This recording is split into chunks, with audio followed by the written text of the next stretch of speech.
Hello, my lovelies. Welcome, welcome in. Happy Monday. Why do we always pause? I should know that it's Monday. Happy time zones. I hope you all had a good weekend. I didn't mean to leave the starting soon screen on for that long. I just started looking at art fight and got distracted. But I'm here now. An hour and a half. 2 hours? 2.5 hours later than it? Whatever. It's fine. I got distracted watching a YouTube video about bread tabs. Everything's fine.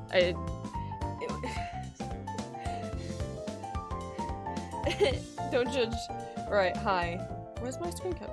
There we go. Happy Monday, happy art fighting. 21 taking part in art fight. Tis one. Oh my god, I can't speak. Tis Monday once more, so we'll be doing Blaze. I saw what you did this morning.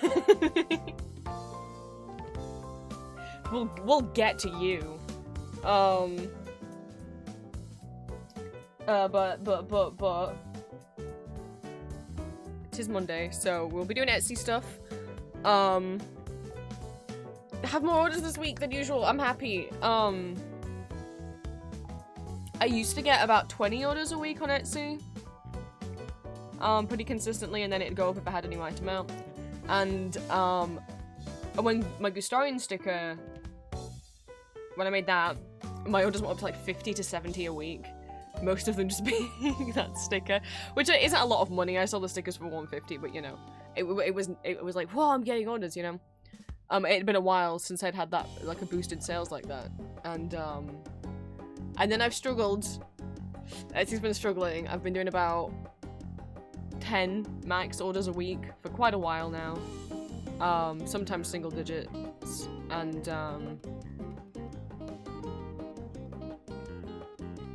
not this week. We've got 20, I think exactly 20. Cause I should have got this open beforehand. For anyone who didn't see my social media posts. No, that's not the page I wanted, Etsy. Actually, there we go. Okay.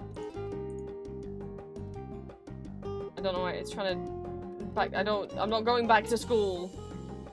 You're getting the back to school supplies off Etsy. It's just gonna be dropship stuff. Anyway, I have new stuff on the store.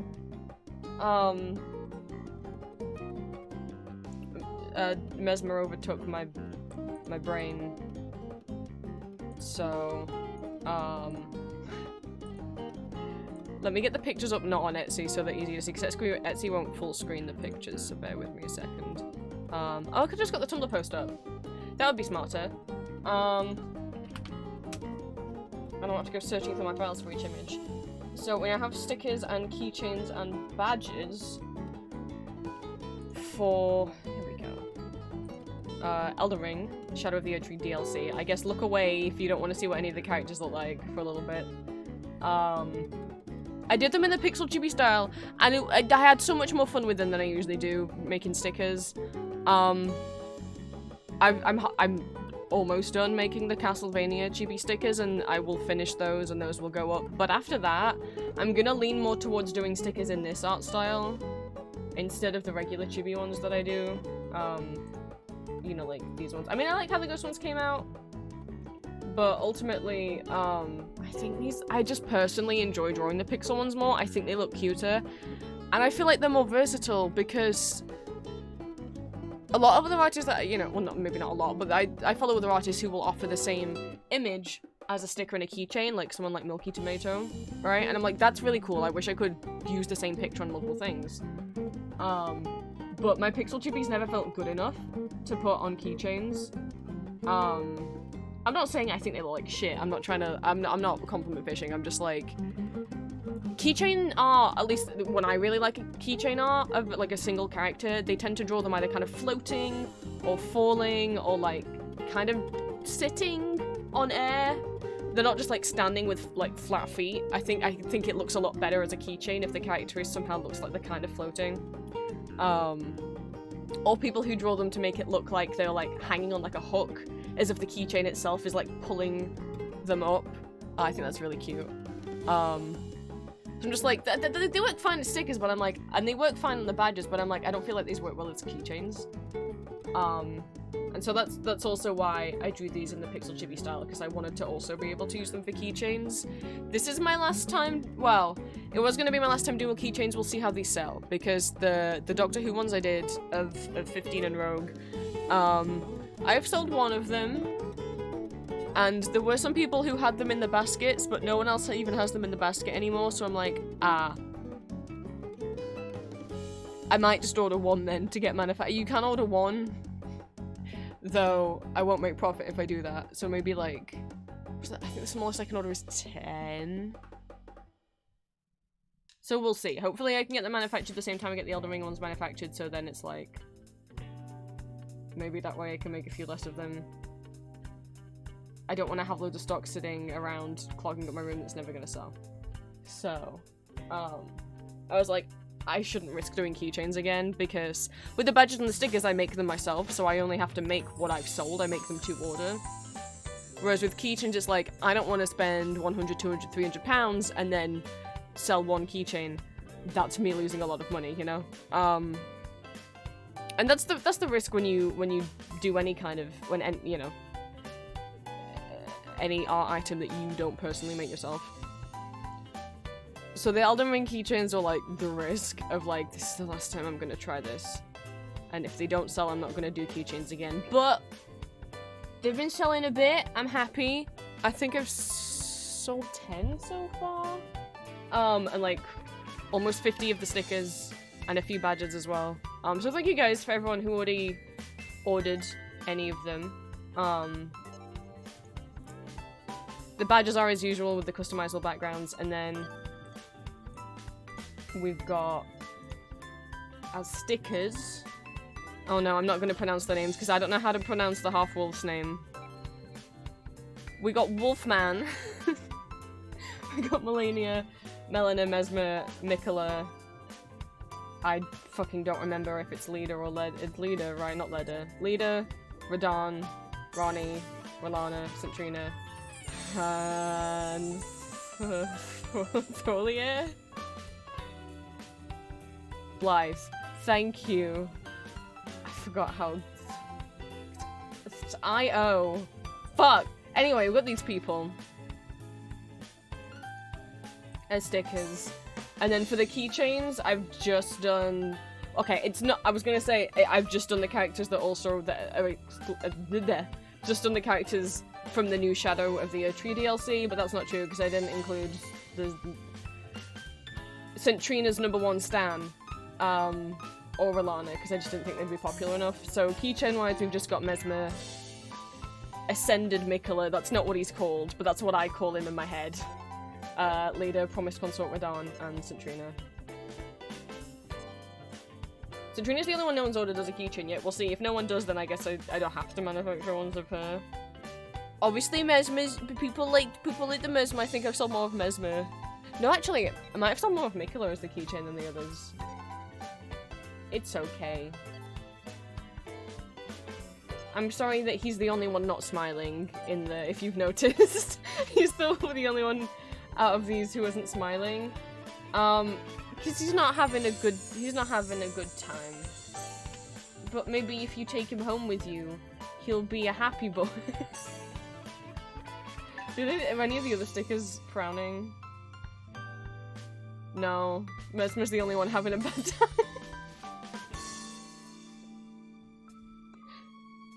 Even Centrina's smiling, even though she has become part plant, because Mikola Don betrayed her. But, you know, he'll be okay. You can buy him and then give him a little smooch. Then maybe he won't be so sad.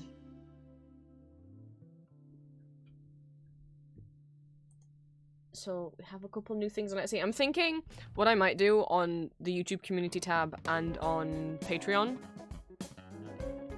is maybe like once every 3 months make a post just being like, hey, this is what's new in my Etsy shop. There's, you know, for the I don't want to feel like I'm spamming Patreon in the community tab with new Etsy listings every time I have a new Etsy listing. I don't like the idea of doing that. I know I did that with the ghost stickers, but they took 3 months to give me that one. But I was like, maybe I'll just do it like once a season, kind of like once every 3 months at the end to be like, this is what's new. I haven't talked to Julia about this. I kind of want to also include Julia's Etsy shop and be like, here's what's new in my Etsy shop and Julia's Etsy shop over the last 3 months. Because Julia's working really, really hard. Let me get her Etsy shop up. And,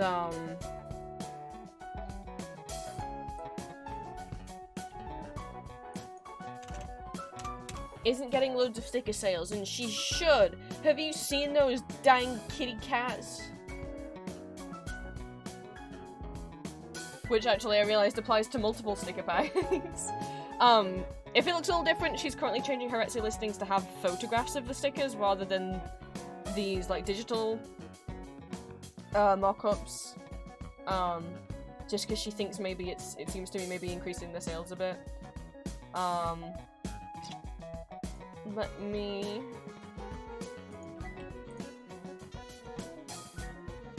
As a reminder, obviously my shop, I ship out of the UK, Julia ships out of the USA, so bear that in mind with the shipping costs and whatnot.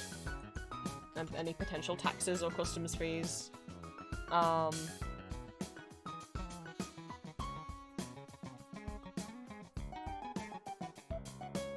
Crazy high taxes in the US. It's okay. Alright, I was just trying to get the shop up. Oh, okie dokie. Here we go. Look at these guys.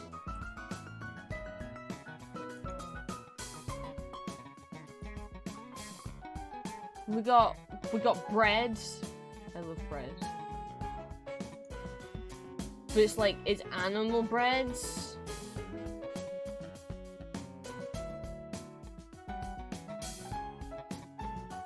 They've got little faces. The bagel's a snake.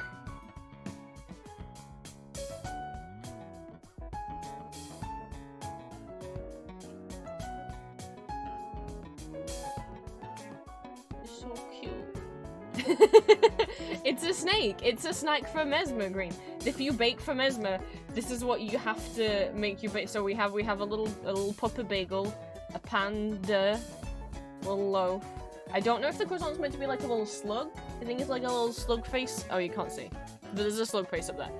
And then like a bear loaf and another puppy baguette. And then the baguette is a little snake. Pretzel. Pretzel snake. A snetzel. A snetzel, one might call it. You go over to Mesmer and you say, hey, I baked you some stuff. And you give him these. And he'll be very flustered. That's the trick. That's how you romance him. There's actually romancing in Shadow of the Tree. Little, not very known fact, little Easter egg. If you bring a bit of pretzel into the game, you can romance Mesmer.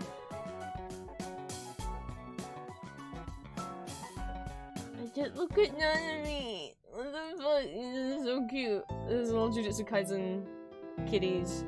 Oh, look at Naname's little grumpy face. He's just like... Julia's like, I think he came out the cutest. I'm like, he did. He did. It's because he's got... Look at his grumpiness and his eyebrows.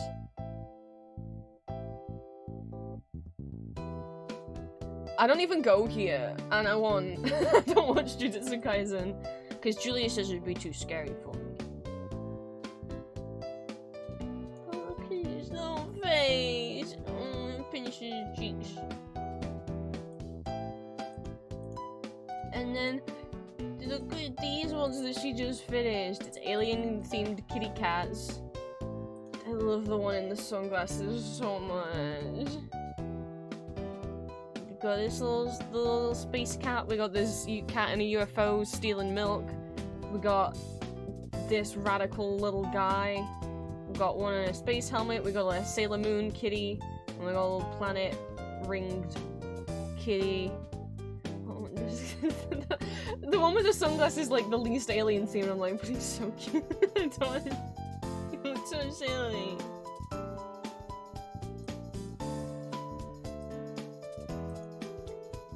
Julia's goal is she wants to sell 500 stickers. I don't know if it's by the end of the year or like a year from now.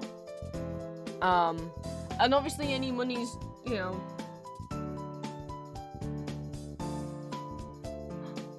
head pats. Any monies given towards me and Julia in any capacity, whether that's subs or donations or like ad revenue or like a Patreon or Etsy, where you can get something in return for the money, other than our gratitude. Obviously will go towards like bills and stuff, and also because we're trying to meet up in October, which if that happens, which is gonna happen. I shouldn't say if, it is gonna happen. It'll be the first time we meet in person after 2.5 years of being together. You don't understand, I need to see it, guys. We've had to postpone it like 3 times for financial reasons. We're not doing it again. It's happening. And for our first in-person date, I'm taking her to see Ewick. For people who don't know, I'm gonna take her to see a Phantom of the Opera. And I'm gonna buy her a Berwick. For those who don't know, the Phantom of the Opera in the West End sell bears that have little phantom masks on and little capes and little tuxes. So I've said, you know, I'm gonna try not to spoil it. She wants to buy a lot of things for herself, and I'm like, that's fine. My stipulation of me spoiling you, though, is I have to be the one to buy you the Berwick. You have to let me buy you the Berwick. She said, okay.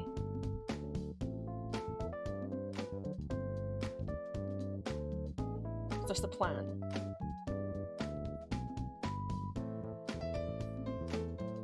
We haven't booked everything yet because we're waiting on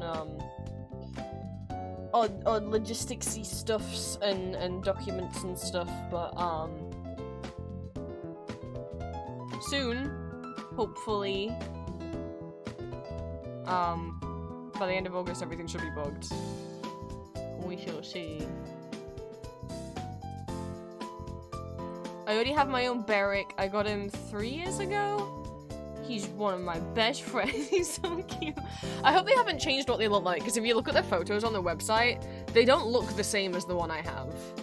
Like, the bear face is completely different. But I know when I bought mine, again, the pictures on the website looked different. I was like, oh, the pictures on the... Because I have a friend who has one, and I was like, I want one that looks like that. And then I saw the pictures on the website, I'm like, oh, that doesn't look the same. They've changed the bear. But then I went in person and it was the same one that my friend had. So I don't know if that's just an old picture that they use on the website.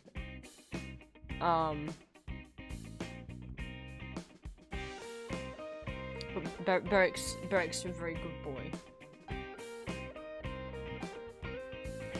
I didn't realize we'd be seeing, I thought by the time we go in it would still be John Robbins. But they're changing Phantom Cast again in... like, by the end of this month, I think. So, I already forgot the name of who is gonna be taking over as Phantom. Some people can't read. It's not their fault. I don't know. I was only aware that the cast was changing again because James Gant, who I would love to see as the Phantom, but he's the understudy. He's been the understudy since Phantom reopened on the West End after COVID. I'm glad. It's really sweet that he's still with the company after all this time. And I would love to see him as Eric. I've listened to him as Eric. And I've heard very good things. I saw Killian Donnelly. I didn't enjoy him as Eric, no offense, just personally I couldn't get into it. I didn't feel anything for his Eric. But I'd heard very good things about Gantum. But he posted on Instagram, he's like, oh, sad to be saying goodbye to some of this company in a couple of weeks. And no one in the comments can read. This happens every time. He always makes a post when other members of the company leave about, you know, how I'll be sad to say goodbye to them. And every time people are like, oh no, James is leaving, it's like, that's not what he said.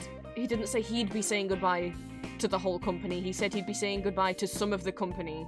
As in, some of them are leaving. Anyway, I don't know why that was bothering me. But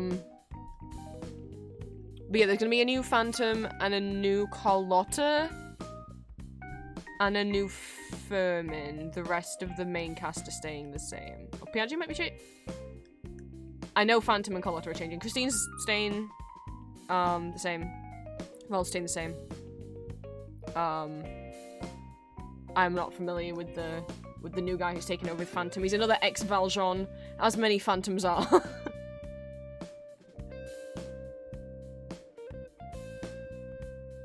But I don't really care too much who's gonna be in it.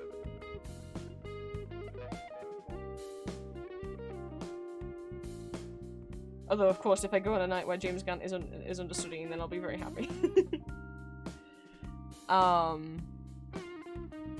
That got sidetracked, but if you like Phantom Beast, look, speaking of Phantom Beast, look what else Julia has for you to purchase. You could have Eric sleeping away in his little coffin, or crying because he's so sad. Or crying because he's so sad. Or crying because he's so sad. I didn't realize he was crying in all the stickers.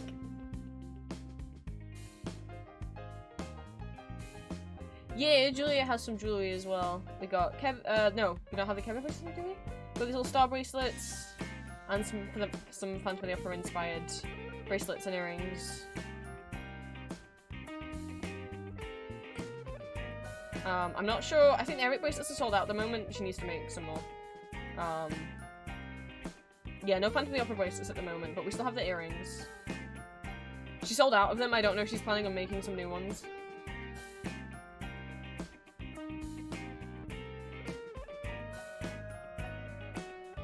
Yeah.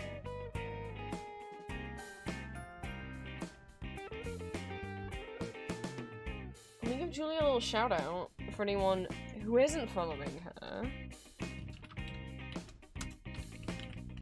I'm gonna do both shout outs. So my lovely partner Julia is also... Wait, that doesn't look right. Why doesn't that look right? Why does the shout out for Julia Boo not have a profile picture?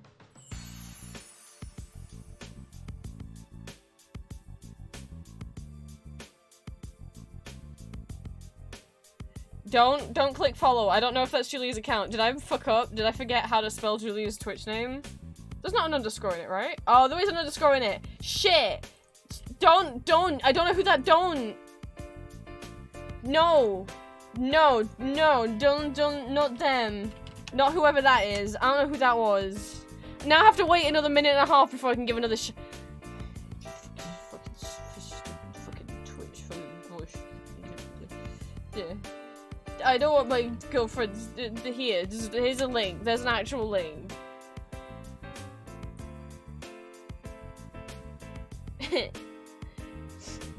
Anyway, Julie is also a streamer, artist, and does ASMR voice acting over on her YouTube. Same kind of stuff that I do with fandom characters and original characters. But obviously she voices female characters if you also like female characters.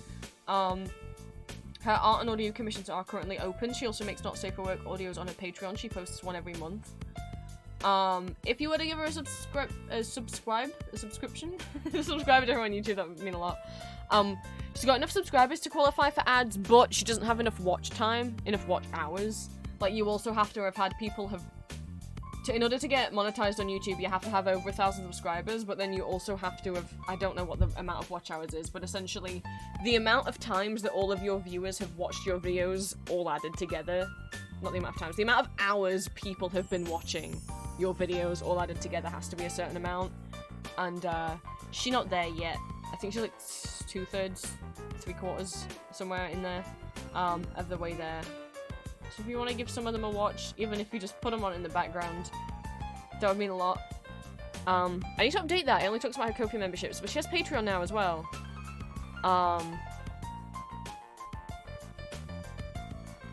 No, green, because I thought the same thing. Throw Julia's video in the background and loop it forever. I was like, okay, I was like, alright, I could just put this video on in the background. I don't know if it counts if you mute the video or not, but if it does, I could just, if not, I'll just put it really low down volume in the background, and then loop it forever, like, 12 hours a day while I'm up, and, I calculated that it would take, like, like 50 weeks. Just for me to do that. True, if we all do. I was like, it was gonna take like 6 months or something, I don't remember. But it was gonna take a long time. I was like, oh, I don't know that I can. You know what, I could put one on my phone right now. My phone's plugged in charging, so it's not gonna It's not gonna hurt it.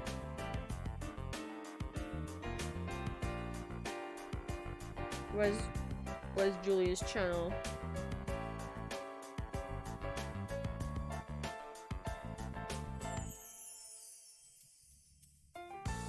Julia Boo Audios.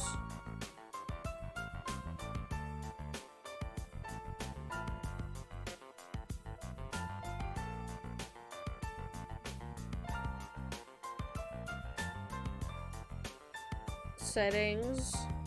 Not playback speed, right? Additional settings. Loop video.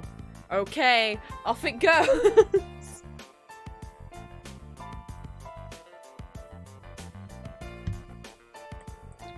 I'm not kidding, by the way. It's now looping on one of the Fluttershy videos. Just gonna leave that plugged in over there. What are we doing? Right. Little catch up before we start, but for those of you who this is your first time, if it's put it on 2x speed, do you think it's... That's interesting, because it is watch hours. If someone puts it... If you put a 10-minute video on 2 times speed, does YouTube count that as 10 minutes or 5 minutes? I've never thought about that. I do not know. I don't know if Google knows. Does it count towards watch hours if video times 2 speed? I don't know if it's gonna know. Does watching a video at X speed only count for half the amount of watch hours? Thank you, Reddit. Honestly, I find most of my questions get solved by Reddit.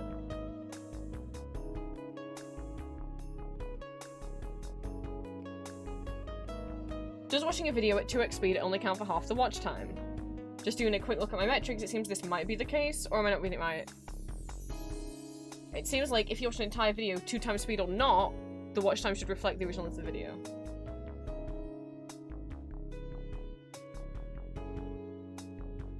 No, it does not. Okay, if you watch a video at... If you watch a 10-minute video at 2x speed, it only counts as 5 minutes of watch time. YouTube knows.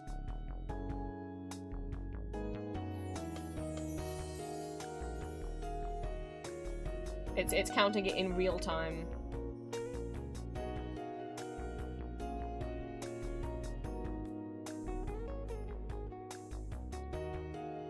They're not counting how long the actual video is, they just know how long you actually spent watching it.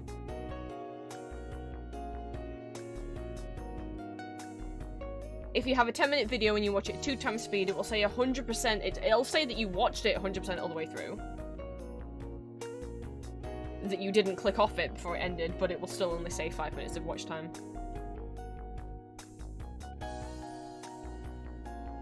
Or if you have a 10-minute video, you know.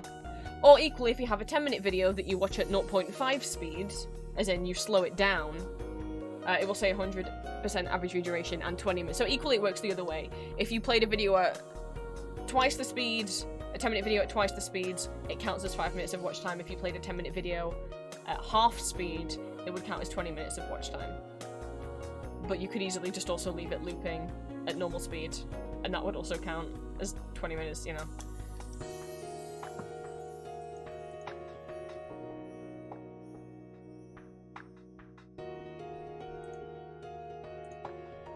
But yes, for those new, on a Monday, we are going to be making Etsy orders, which means making badges. Oh, I didn't grab the badge parts from downstairs. Well, I'll do that in a bit.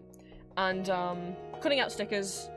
We've got 6 pages of stickers to cut out, 1 page of badges. While we do that, we will be listening to Welcome to Night Vale. We won't be doing yet, so I'm not going to explain Night Vale altogether right now, because I'll have to do it later anyway. But just be aware, Night Vale is a fictional horror comedy audio drama. So if it freaks you out, feel free to like leave stream at that point. You guys have to be responsible for yourself. I'll go over any content warnings in more detail when we come to playing it. But I won't be able to catch every content warning. Night Vale's got like 300 episodes. Yeah, I saw green. I saw that you ordered more boys. That was very silly of you.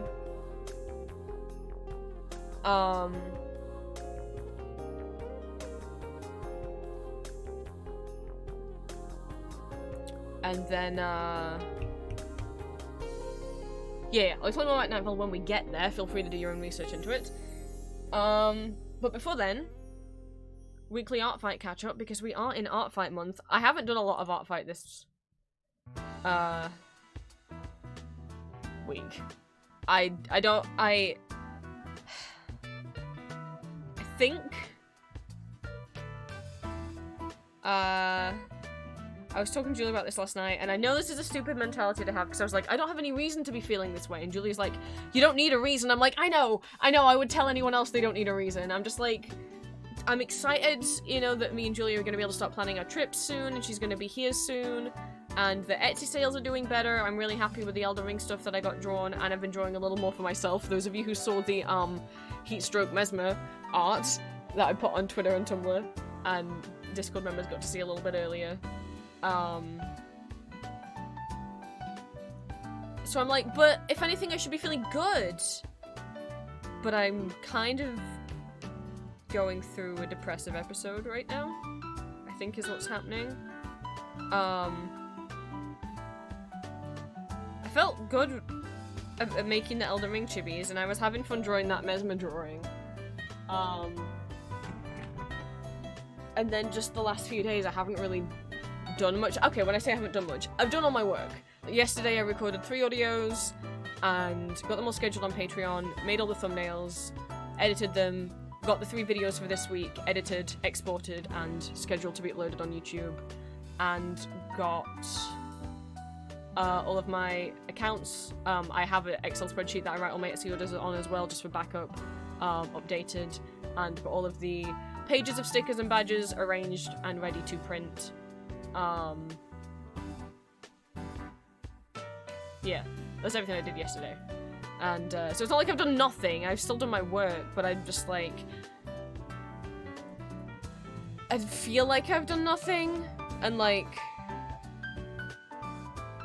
Friday and Saturday, I got 1 art fight attack done over those couple days, that literally I spent multiple days on, not because it was so complex, but I just would do like a couple lines and then be like, I don't know why that's happening.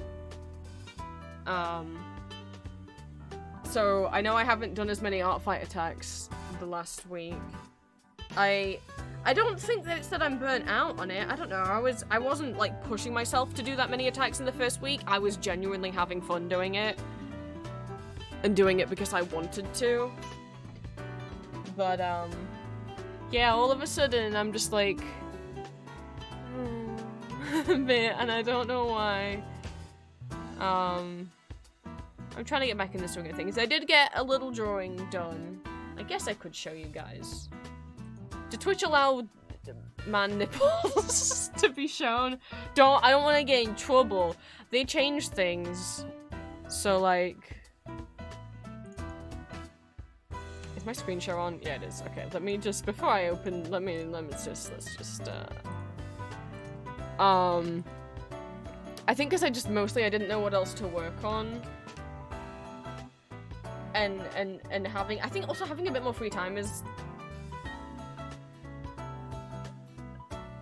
weirded my brain out. I'm not used to having more free time than usual. And so I think I'm feeling a bit lost, even though I have other stuff to do. There's a couple social media accounts that need updating. My The Vampire Prince AO3 has not been updated since October. I really wanted to put the Mesmer audio on there, but I can't until I catch up, and I'm like, oh, fucking shit. It's October, really? Obviously I've got the Castlevania stickers to finish off, and then every other piece of artwork from the Donathon to do. I know the Elden Ring and the Fear and Hunger stuff wasn't on the Donathon. I hope no one's upset that I did those first. But the Elden Ring hype and hyperfixation is happening right now, because that just came out. The DLC just came out. If I'd waited 6 months to do them, I wouldn't be selling them as well. So, I have my Neo Cities that I haven't touched in a couple weeks because I've been so busy with Art Fight. I've got Art Fight. I'm still apartment hunting. It's a struggle finding something that is in my budget and has stuff that I need. I'm not trying to be crazy picky about it either. It's just like I want it to have a washing machine, and a lot don't. And if I'm renting instead of buying, I can't install one. If I buy instead of rent, then I can. I'm looking at both options. I'm looking into both options. And I do need it to have, like, a bath. Not just a shower cubicle. Even though I prefer showers, I don't really like the sensation of taking baths. It's bad sensory time for me. I always take showers, but our shower is a bit broken. So last week I did take a bath instead, and that's the first time I've taken a bath instead of a shower in years. And my body didn't like it. I haven't taken a bath, again, because I take showers instead. I clean myself, but I hadn't taken, like, a bath instead of a shower since before I developed motion sickness. And, boy, that was weird that the bath kind of activated it a little bit. Just from the water, like, sloshing around was making me feel not a very happy bunny. But the reason why I need one that doesn't just have a shower cubicle is because after I move out, at some point, not like immediately after I move, because we've got to work it out with Julia's schedule, because she's going to come over and play nurse for me. But at some point after I move out is when I'll be able to get top surgery. I can't get top surgery while I live here for, maybe obvious reasons. The other people in the house. And in order for me to... What? Verge, thank you for gifting Bunnies a sub. Oh my goodness. Bunnies, enjoy your ad-free viewing and emotes. That's very sweet of you. Thank you, Virgil. What was I saying? Yeah, so I can't get top surgery till after I move. And for those unaware, when you get top surgery, for a while after, you can't be having water dunked over your head, like from a shower, because you can't get the bandages in your chest wet. So I need to be able to have, like, some sort of bath situation, so I can just have a very shallow bath. And then Julia will have to help me wash. Yeah, can't talk. We need somewhere where I'm gonna be able to wash myself that isn't gonna fuck up. That's just right. And also, you know, I have chronic pain in my leg, and, who knows if there may be a day where I won't be able to stand up in the shower. So that's also just a smart option to also have something that has a bath in case of that happening. Yeah, you can try and shower post-op. Yeah, as long as you face away, it was fine, but I'd be too scared. If you get any, like, yeah, just, like, face away from it and, like, run down your back, I'm like, but, what if I just move a tiny bit too much, and then, you fucked it up. I'd just rather not risk it and just have a really shallow bath. But then also, you know, who knows? We don't know if my leg will get better or worse in the future, and there may come a day where I won't be able to stand up long enough to do, like, a full shower. So it's just smarter to get the bath. And you would think there's a lot that would have a bath situation and a washing machine, but you'd be fucking surprised. But genuinely, I haven't looked at any apartments this month yet. Art Fight and Comic-Con and stuff that's been going off in my personal life has been stressful enough that I haven't had the courage to also put that on my plate. But I think either once Art Fight's over after me and Julia have this trip booked, because I know the original plan was I would be moved out by the time Julia came over in October, and that would save us money on a hotel or an Airbnb, whatever we pick. because then she could just stay at my place. But it's just not gonna, I don't think it's gonna happen. I would still love to do it by the end of the year, and definitely by the second time she comes over, I know I need to be out of here. It just seems like there were way more everyone was saying to me, oh, more properties will go up for sale in the summer, or up for rent, whatever.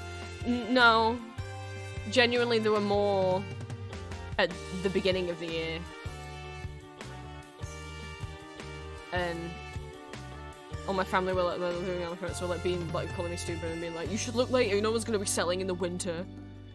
But I don't know, it seems like there was a lot more that were, I keep saying selling. When I say selling, I mean selling and renting. You know. But yeah, so I know it's like, well, maybe you should look for more than just this one specific area. I'm like, no, I want to move in that one specific area, especially if it ends up that I'm able to buy something, and obviously it would be with a mortgage. If I would be able to qualify for one.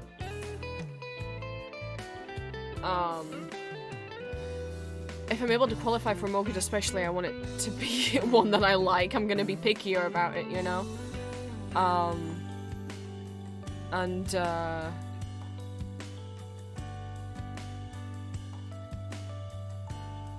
It's not one of the most expensive areas, but it's also not one of the cheapest, but it's like, I'd feel safer there. And, you know, I'm wanting somewhere where I feel like, okay, they have LGBT businesses or like good pride events and stuff, so I feel like I bet it got bonked probably because I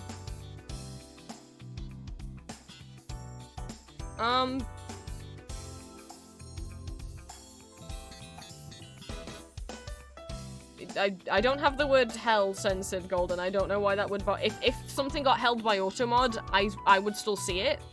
If you sent a message and it got held by the Automod bot Twitch thing, I still am allowed to see it, and then I get to choose whether to approve it or not. And I didn't get that. Whatever you sent before just didn't go through. I guess Twitch just glitched out. It didn't get held by Automod because there's nothing in chat showing that you sent another message. So I don't know what happened there. I just want to find a place where I'm like not gonna get beaten up if me and Julia hold hands walking down the street.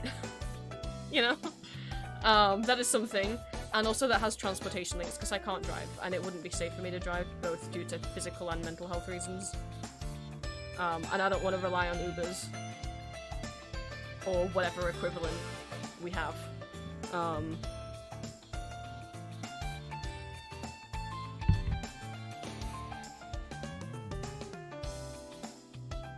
But yeah, thank you. I am still looking. I don't want people to think, oh, Prince took all that donathon money and then hasn't even moved out yet. It's like, I'm trying. I am trying.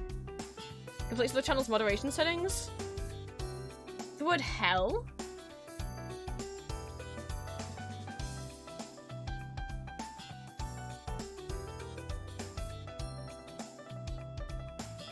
Someone else try and type the word hell. You won't get, like, in trouble with Twitch. I did not censor the word hell. What? And it's not even giving me the option to... Okay, thank you. Yeah, Golden, so I don't know what happened. Did you write hell, like, normal way? Yeah, I don't... A bunch of other people managed to send the word hell through, so I don't... Maybe you typoed it in a weird way?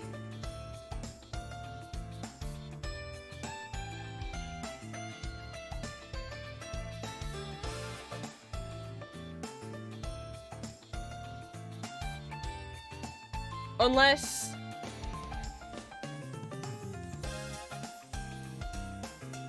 Ah! You know, yeah, okay, yeah. You typed hell of A, but in a specific way. Yeah. Yeah. That's why. Not because of the words, but because of a particular fandom that exists. Is why that word is, yeah.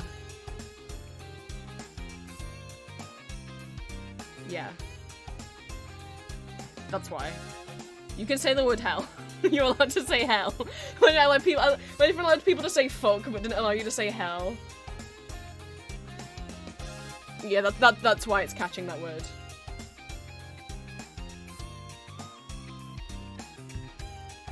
I didn't realize it would catch it singular. Hopefully it doesn't also catch the other word. No, I don't think so. Maybe I put it in the singular as well. Because I don't think I realized people also type it out that way without talking about that fandom. I don't think I realized that that was also just a regular phrase. Finding an apartment that didn't have a shower tub combo. A lot of the ones I'm seeing just have the cubicle situation. Because they're just tiny little apartments, basically. So the bathroom's not even big, you know, the bathroom's not even big enough for you to add a bath into it. If you wanted to, if you bought it and wanted to.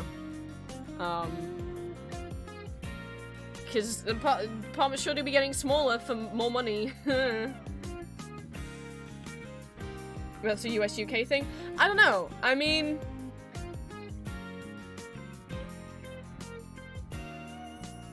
I've never been in an apartment before. We've lived in this house since I was 4 years old. Before that, I've only lived in houses. My parents had a house, and both of my parents have only ever owned houses. My mum had her own house, and my dad had his own house. And then when they got together, they bought. I don't know if they bought a house together or my mum just moved into my dad's house. I'll be honest. And then they stayed there until my mum got pregnant with my sibling, because then there wasn't enough room to have us have separate bedrooms.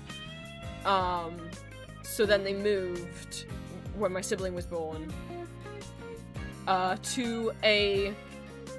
I don't want to use the word shithole, because that's like really mean. I don't want to sound classist.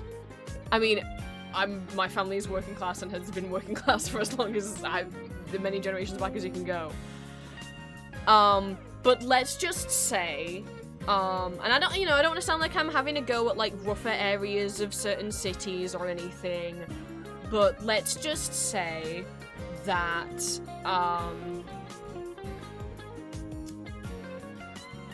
the house had like a little gennel down the side of it. I don't know if Americans use the term gennel. I guess like a little footpath cut through thing that had a fence protecting it from our house, so people could just walk down and see, you know, into our garden and whatnot. And let's just say that there were gangs of youths who liked to set fire to that fence on the regular. And one time when my dad went out and asked them if they could stop because they've got a toddler and a baby, and they would just drink down there and make noise all night. Frankly, we're lucky. He didn't get beaten up. No, he just, when he came back, just the back of his coat was covered in spit because they'd all spat on him when he turned away. And constantly people would just get into fights in the street and like an alleyway, kind of, yeah.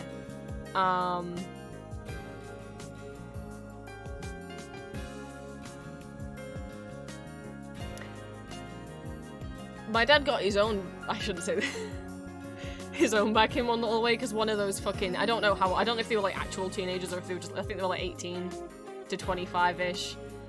At one point, again, they were messing around, they just terrorized the neighborhood, frankly. And they were messing around with the guy across the street, and the guy across the street punched him in the face, and the guy who got punched, the asshole, called the cops. And the cops asked my dad, "Did you see that man punch this little shit?" And my dad said, "No." Which I'm not going to say whether that was a lie or not. You can make up your own mind.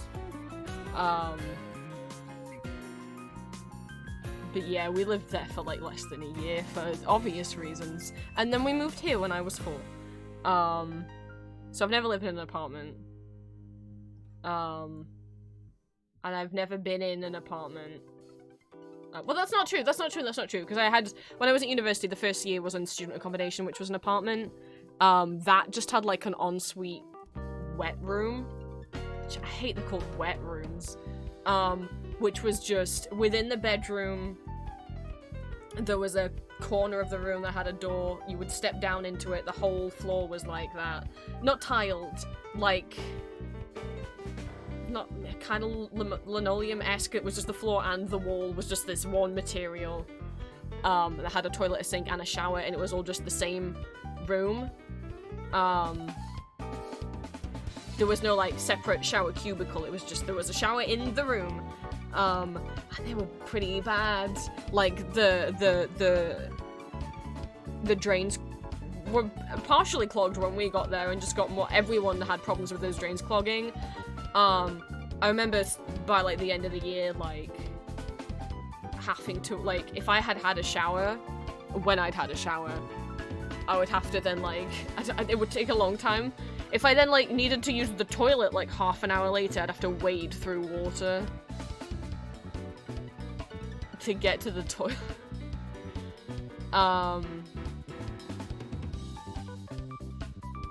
So that's my only experience with that. And then the student accommodation living after that was a house rented with a bunch of other students. Which had again, like what we have here, a shower, sorry, like a bathtub with a shower on the wall above the bathtub. That was a long rant out of just someone mentioning it. Sorry.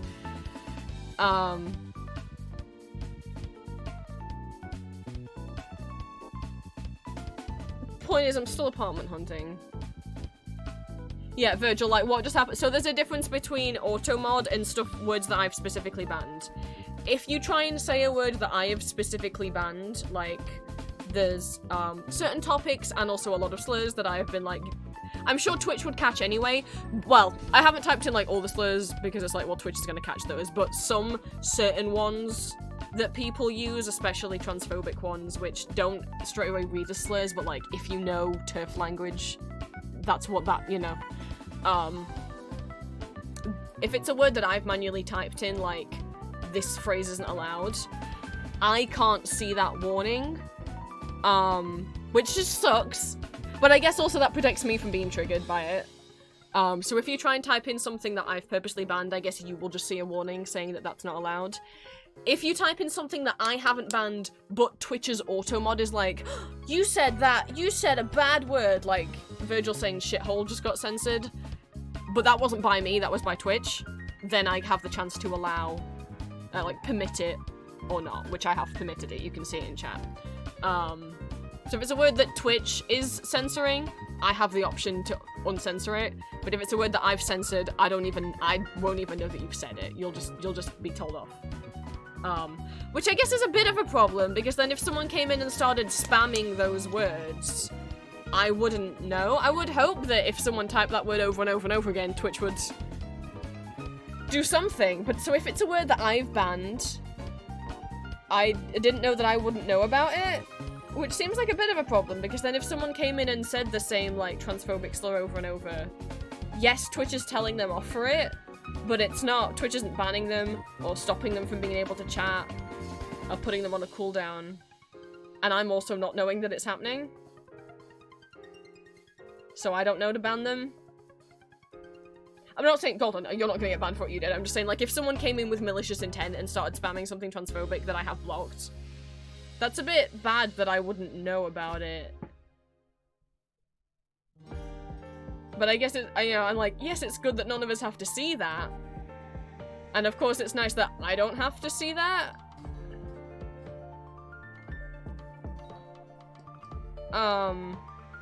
So I don't get triggered by it, but then that is a problem if it's someone who deserves to be banned.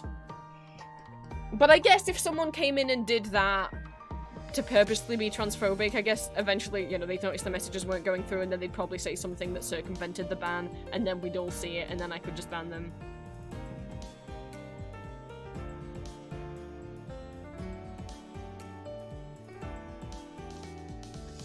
And to be clear, if anyone, like, obviously what I'm not going to go into detail about what is banned, and obviously if there's anything that I have banned, or I'm uncomfortable with, triggered by, whatever, I do not owe you guys an explanation, I'm not going to talk about that. But just so that everyone's clear... Why do we have to get an ad right now? The word that was banned, again, if you're into that fandom, I don't have a problem with you. When you'd invite me back for it's not like other stuff that's on the list. I do not think you're a horrible or bad person if you're into that fandom. It's just not something I want discussed in my spaces because I'm personally not comfortable with it. And I don't want to go into why, because it's... the fandom's scary. If I go into reasons why this chat has the same bans as the Discord, yes. So you can guess what some of the other stuff that is banned is. But keep those guesses to yourself. But I've got no issue. Unlike the other thing, which if you supported, I would ban you instantly. If you support this other, the thing that Golden said, I got no problem with you. I just don't want it talked about here because there's too much, like, fandom's scary and very crazy. I don't think it's ever a good idea to be crazy loyal to any creator, you know? It's really scary. Whether the creator has done anything wrong or not, the fact is, even if they had, the fans just were so in denial. If that happened, I'm not saying whether they have or haven't. It's just such a volatile fandom that I'm like, one, I'm personally not comfortable with the show. Regardless of anything about the creator, I'm personally not comfortable with the show. I'm also personally not comfortable with other stuff surrounding the should we say creative team and fandom. But I don't want it discussed. Because I don't want people to try and convince me to like it. I am not going to be convinced to like it. I have no problem if you like or support that thing, you do you. But I don't want it talked about around me. Whereas the other thing, you would get banned if you supported it here. I don't think I need to spell out what the other thing is. And I don't want to be asked. If you can't figure out what it is, don't ask. Because we're not. I don't want to end stream, so we're not. But I'm just like, there's a difference between those two things. There's a difference between this is actively harmful and supporting it's harmful, and I'm just personally not comfortable with this show. Those are two different, very different things. Just if anyone saw that word and thought, oh, does that mean I'm a bad person if I like, no. No, if you like the thing that Golden got censored for, that's fine.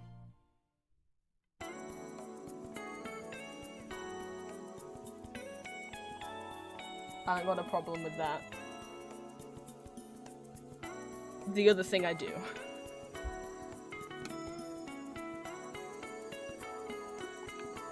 Right, art fight. Sorry for that tangent. I just felt like I needed to say if anyone saw the HE double hockey sticks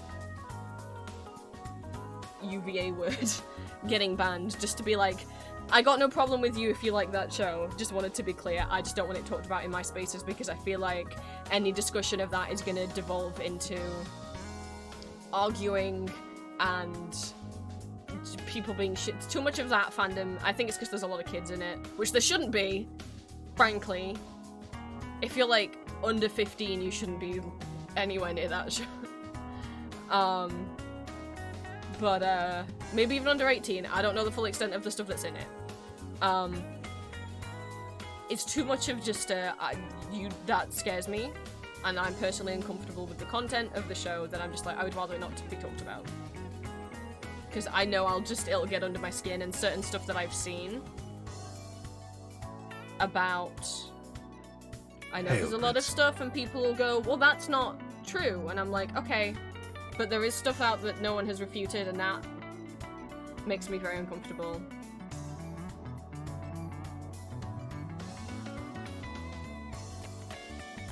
See, I'm like, a part of me wants to say it, and then part of me's like, no, don't, Prince, because you don't want that fandom coming after you.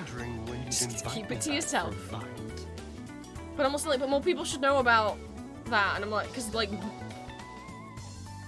barely no one's responded to the thing, and I'm like, no, don't do it, don't do it. You don't have the mental state right now to deal with that if anyone came at you.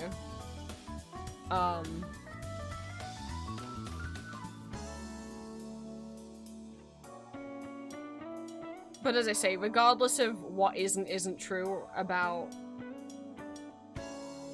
the creator of that show, I think hopefully we can all agree, wherever you stand on it, is it's scary how loyal some of the fans are, to the point of if the creator actually did do something really bad, they'd probably still defend them like they're brainwashed. Like, I'm not saying whether the creator has or hasn't done anything, but it really feels like if they did something really terrible, it still wouldn't affect how some of the fans see it. It's like, guys, please stop putting that person on this crazy pedestal. I guess it's maybe the fans that are kids, but it's scary how much they idolize them. Like, I don't even know the creators' names for a lot of the shows I like, and even the ones that I do, it's like, I love Hades, but if Supergiant did something fucked up, I'd be like, hey, that was wrong with them. I wouldn't be like, no, well, I love Hades, so I bet they didn't, I bet it's all lies, or even if they did, it's not that bad. It's like, no, guys, you need to, even if all that stuff was true, I think it's okay to still watch the show.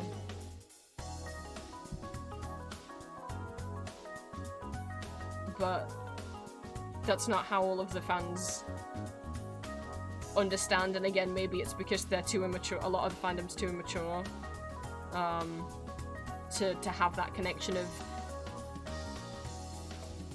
can have done bad things and you can also watch the show. I thought about this with Julia. God, it makes me think of a Tumblr post I saw years ago. This was like maybe 6 years ago. Someone's like, it scares me that like newer fandom and newer fans are getting into this culture of everything either has to be perfect or it's like a raging terrible dumpster fire and there's no in between. And I'm like, yeah, I see that a lot. Whereas with me, I'm like, people are like, I like this show, therefore it can't be criticized. And it's like, nah, man, I don't know. I criticize the shows I like.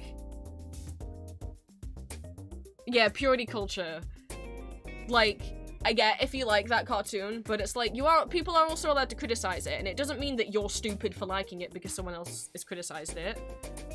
And even if they are criticisms of, I don't know, for example, LGBT representation, we can look at things that I like, and I can acknowledge, like, I love Tanz die Vampire, the musical.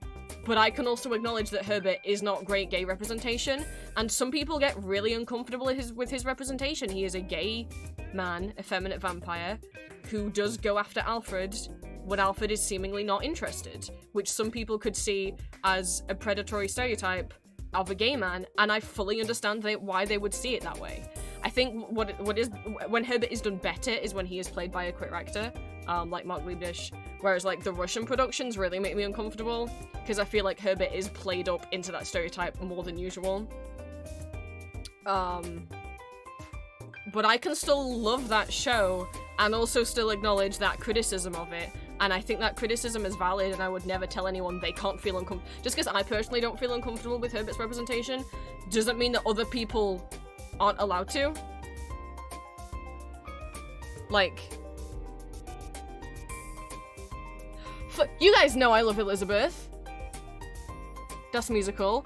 How much do I shit on the 2011 German tour, which gets a little bit of a forgiveness because it's a tour, but then the 2012 Vienna revival and every subsequent German language production that has the fucking IKEA table in Die Schattenwürdenlänge and the erasure of the gay kiss and the erasure of any kind of gender fluidity, androgyny in Todd, the erasure of him wearing a dress. You see me get worked up about that. Criticizing something doesn't mean you can't still like it, and it doesn't make it a, a terrible dumpster fire. Thank you for the stretch, by the way. I will do that now. But yeah, too many. If you don't have to want to get into debates about something you like, but I think like younger people in fandom these days don't realize that they are allowed to enjoy something even if they think it has faults, or that someone else saying the thing has faults doesn't mean they're not allowed to watch it anymore. It's like, you can stop, like, no one's gonna kill you. Like, who gives a shit? Like, I don't know. And obviously this does not apply in certain cases, like,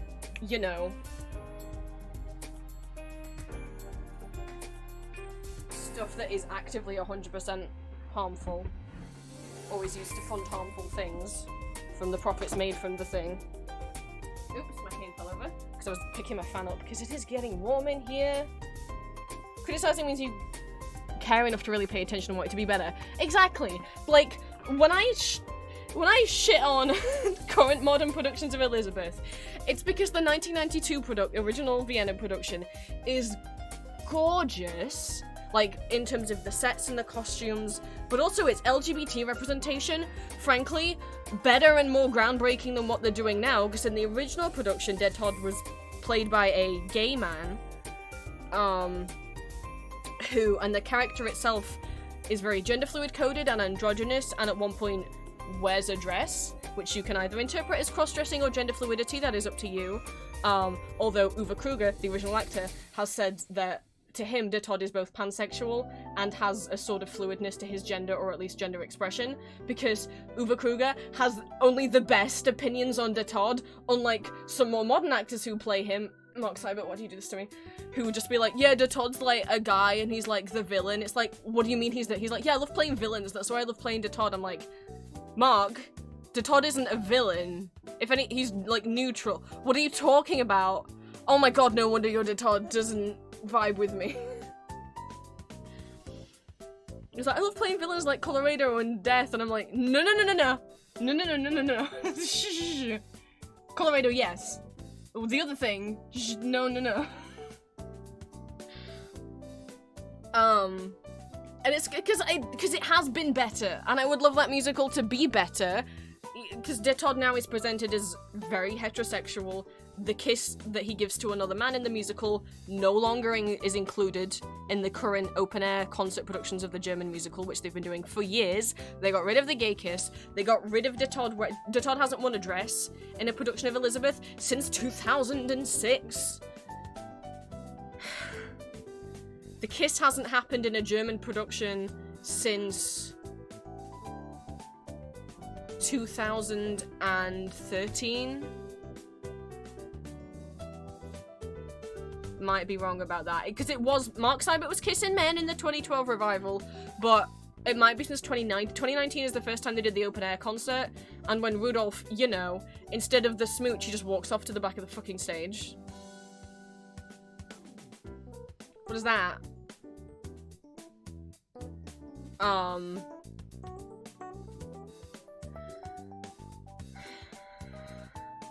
So at least since 2019, they haven't done the gay kiss in a major German production. And by German, I mean the language, not the country. And Der Todd hasn't worn the dress since 2006 in any country, unless there's some little production I don't know about, which I doubt. And it's like, why can't we do that now? We were doing it in 1992. What the fucking shit happened? You can be better, Elizabeth Das Musical. I've seen you be better. I care about you so much. You're my special interest. Why aren't you better? Although I will say, they're doing another production of Elizabeth again, of course. It's not Mark Seibert playing De Todd. It's... Can you believe it? He's not playing De Todd in a German... He's been playing De Todd in every German production of the show since 2011. I don't know this new actor's name, but I was pretty excited because he's openly queer, and that's the first time I've seen an openly queer actor playing De Todd in Germany since... fucking, I don't know. And he looks more androgynous. His hair's a little long, and I'm like, please do it right, please. I'll try and find his name. I know I screenshot it on Instagram. I saw it on Instagram because Anton Zetterholm commented on it, and I follow him, which people who don't know. He's currently playing the Phantom of the Opera in Vienna, and has previously played Rudolph in Elizabeth Das Musical. Here we go. His name is Lucas Meyer. He's playing De Todd in the current China tour.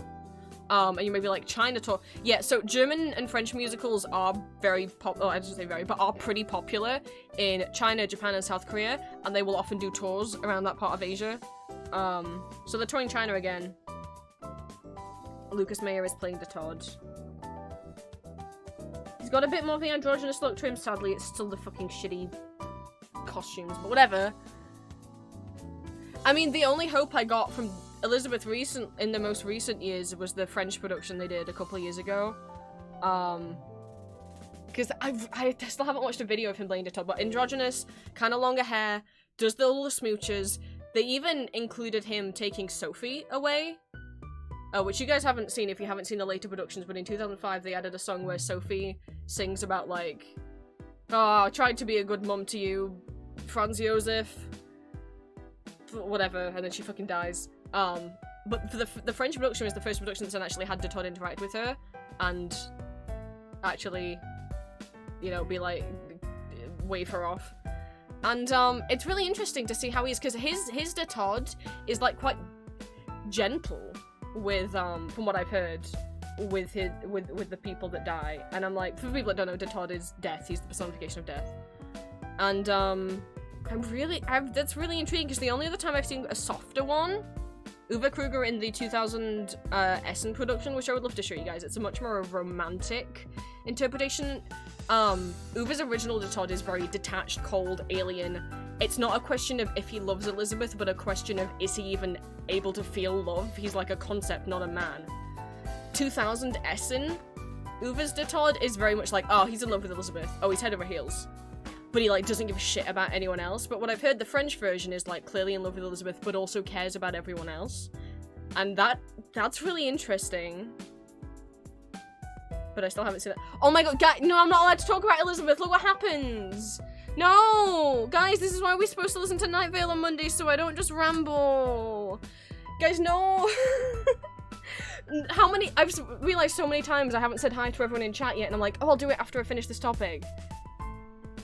You're not allowed to let me info dump about my special interests. I'll talk about it forever. Point is, it's okay to criticize things you like, and it's also okay to like things. I don't think people realize you can like things and think that they are bad. What do I mean by that? Like, I don't want anyone to feel guilty about liking what people would consider like a B movie, or like, I don't think you should really have guilty pleasures. You shouldn't feel guilty about liking a shitty movie, but like at the same time, it's okay to like a movie and also think it's not great. I like the first Venom movie, and I think it's stupid as fuck. It's not a great movie, but it's fun. And sometimes that's all that matters, but some people will be like, no, I like Venom, therefore it's a masterpiece and should have won an Oscar, and it's like, no, it shouldn't have. I'm sorry. I like it too, but I can like it without needing to put it on a pedestal. It's got a lot of faults. But man, technically Venom and Eddie kissed in that movie. So like, what more can you want? Or like, I was thinking this because some of you guys started talking about Thranduil in my Discord the other night. And those Hobbit movies, like, I love Lord of the Rings. It was such a fixation for me for such a long time. I read the books before I watched the movies when I was like 12. I wrote my fucking dissertation at university about the set design of the Fellowship of the Ring. It's carried me through a lot. I still have all my Lord of the Rings books on my shelf, still have all of the tabs in. Let me see if I can grab one. I'm not kidding when I say how much shit I have. Let me grab some stuff. I'm nervous to just point the webcam at the shelf. I'll just grab a couple books. At least some of the ones that have the tabs in. I have a lot. I have, in terms of behind the scenes, books about Lord of the Rings. 1, 2, 3, 4, 5, 6, 7, 8, 9, 10, 11, and then 4 Hobbit ones, and then an extra one that's just about like characters from the books. But here's some of the I haven't had the heart to take them out. Also, it would take time, and I can't be bothered. They are color coded based on location, because I basically split it up into like, okay, this part we're going to talk about the Shire. I just went through like the locations chronologically is how I structured the dissertation. So green is anything that's to do with the Shire. Oh god, I think blue is Rivendell? I guess we'll find out. But like, so this is like a behind the scenes. This is called Making of the Movie Trilogy. This is just called the Fellowship of the Ring Insider's Guide. And then this little book is a location guidebook, is where every single like location that they filmed on in New Zealand, where it's located. If you wanted to take yourself on holiday to New Zealand and go and see like I got all these secondhand off eBay. Oh, there is a sticker in there. I guess I used it as a bookmark. That is probably fixed to that page now. I guess we could find out. Green is definitely the Shire, I remember that. That's about all I remember about doing this dissertation.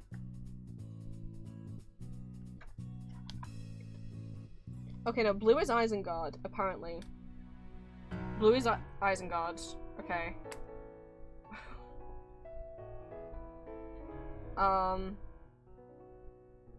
Orange, I think, is like miscellaneous, so I've got like some of the woodlands or like Bree, I guess. I think pink is Rivendell. Pink is Lothlorien. Okay, I don't know what Rivendell is then. I don't remember. There's so many behind the scenes books. Oh look, there's more. There's this little tab. There's a thumbs up. Why is there a thumbs up? I guess I found a real good quote. Oh, it's pictures of the feet. They're not real. Twitch, don't cancel me. They're not real feet. They're people's fake feet. Yeah, blue is Isengard. Okay. I'm trying to get. Okay, pink is Lothlorien. I think I wanted to color code them based on location, but I literally didn't have enough. I don't know what orange is. I'm confused by the oranges. Maybe orange is just for like weapons or something? What the fuck?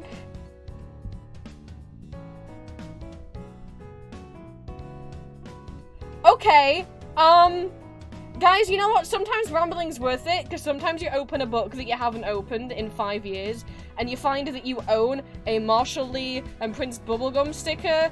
I have no memory of owning these.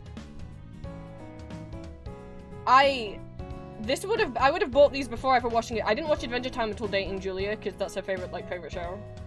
I have no memory. I would have either bought these at Comic-Con or off Etsy. I guess I used them as bookmarks, or they fell in. Well, happy birthday to me. It's not my birthday. Well, I'm just gonna take the. What the fuck? So apparently yellow is secret stickers. Okay, I think yellow is like orcs or something. It doesn't seem to be a location. Well, I know I said there was a sticker in this one, so maybe I was using it, but I recognize this sticker. I made this sticker. It's of Maria from Symphogear, which is an anime I do not watch, but it is my sibling's favorite anime, so I designed these stickers for them. So like, I'm like, okay, sure, I probably use that as a bookmark. Is there more stickers? What the fuck? I'm just gonna check this one. Hello, is there stickers in you?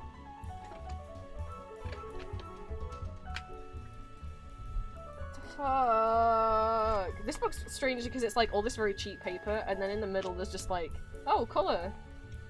And then it's back to this. Okay. Well, I'm gonna. I think they're even still sticky. I don't know. Well, I wanna go put these in my box of stickers.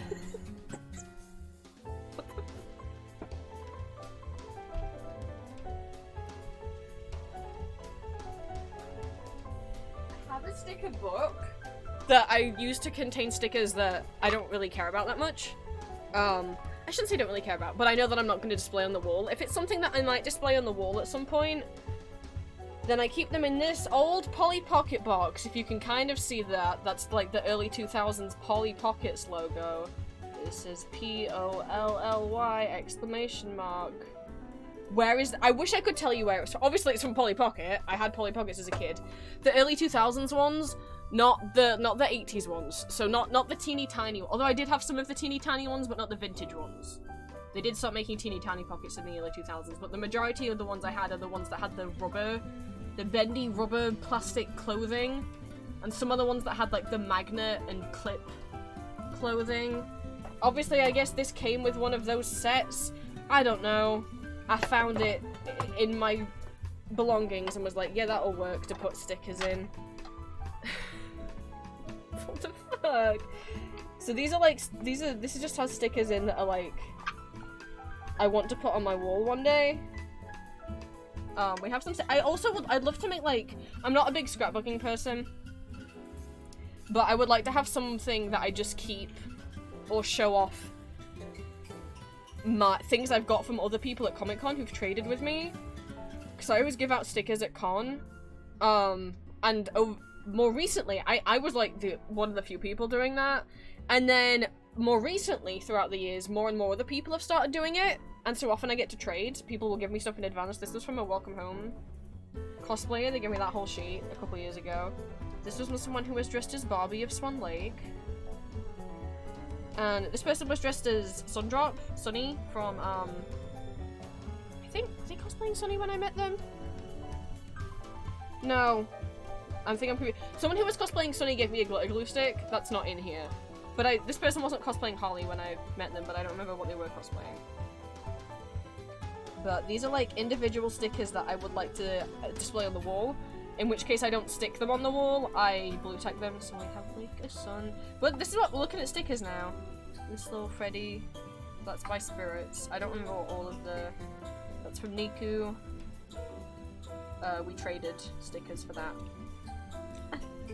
All these little ones keep falling off everywhere. A little Schnufkin, a little Moomin. Oh fuck, what's the name of the shop? I have so many stickers from them. And my sticker book is by them. I can only remember part of their name, which is Eldritch Ratch. There we go. I have Dorian from Critical Role. Do I really watch Critical Role much anymore? No, but I just think Dorian's pretty. It's Miguel O'Hara, but he's got the bunny ear filter on. Shugokata, which, for those who didn't know, I talked about this in Discord yesterday. Is getting a sequel manga. Me and Julia were talking about animes that never got finished. And just, mangas that never got finished and just got abandoned. And I was like, Shugokara's endings always bothered me. Because they made like a random little sequel manga and then that ended on a kind of a cliffhanger. And that always pissed me off as a kid. Well, turns out, in like a month, there's gonna be a sequel. Is it called Jewel Joker? Something like that. What the fuck? It's been 15 years since we had a Shugokata manga. For those who don't know, Shugokata is an old magical girl manga and anime from the early 2000s by Peach Pit. It never got a dub, so it's not super well known, but it's always weird that it didn't get a dub. Julia got me this one. There's a little worm guy. Oops. Julia also... If you've bought stickers off Julia, you might recognize these. She has a shit ton of these little kitty faces. Sometimes she gives them out for free. So many of them. There's this little Jester cat. Julia also got me BMO. She got me two. I don't know what I'll do with both of them. Yeah, Julie got me these for my birthday off an Etsy shop that I don't remember the name of. And the stars of the show were, of course... Oh, wait, I can kind of read it. Something... Kit Print Studio. It's the boys. It's Crying Banana Cat and Apple Cat. I love the fruit cats. It's Apple Cat. They're gonna go on the wall at some point. They have to. Together, forever. And this little cat one. This is from Occult Trash.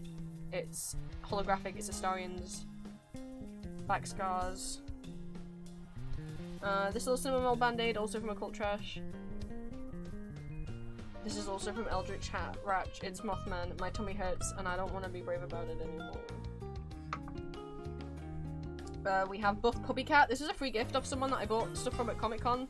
Because I bought so much, they were like, let me give you a free sticker, and I didn't know what it was going to be, but it's Buff Puppy Cat. Okay.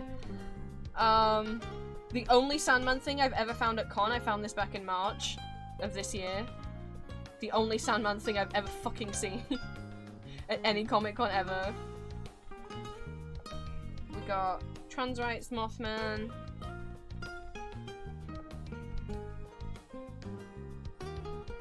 got Thranduil. Right, yeah, I was complaining about the Hobbit. We'll get to that. See what I mean? My god, guys. I was talking about, like, how it's okay to complain about stuff, and I was going to talk about the Hobbit, and now we're on to stickers because stickers fell out of the book. That wasn't my fault. I didn't know they were going to fall out. We got Wish Bear. We got a Sleepy Kirby. I love Kirby so much. We got the Kirby whiteboard meme. I love the whiteboard meme. He's saying that he's baby. He is baby. I have a very similar Sleepy Kirby. I don't have the exact Sleepy Kirby. I love Kirby. I have a little Kirby shrine next to my monitor. Fucking Bagpuss at Comic-Con in 2024. It's more likely than you think. I don't know where my Bagpuss is. It makes me really sad. I had a Bagpuss as a kid and 2 mice that I won in an arcade, and you press them and they sing the little "We will find it." There's loads of "We will find it, we will stick it with blue, blue, blue," whatever the fuck they say. I say as if I don't know the rest of the words. We will stick with it, every little bit of it. We will do like new. That. You squeeze them and they'd sing. And I still have the mice, or at least I know where they are. But we've never found Bagpuss when going through, like, old toys. And I'm like, there's no way. There's no way he got thrown away and the mice got kept. We have Maya and Nick. He said no pickles. Which means next is saddled with unnecessary feelings. I bought so much off this one store. Last Comic-Con was really the, Astarian Edgeworth con. I hadn't been to a con since getting into them, so I came away with, especially this one stall, I bought a pencil case, 2 keychains, 2 stickers, and a poster from them, I think.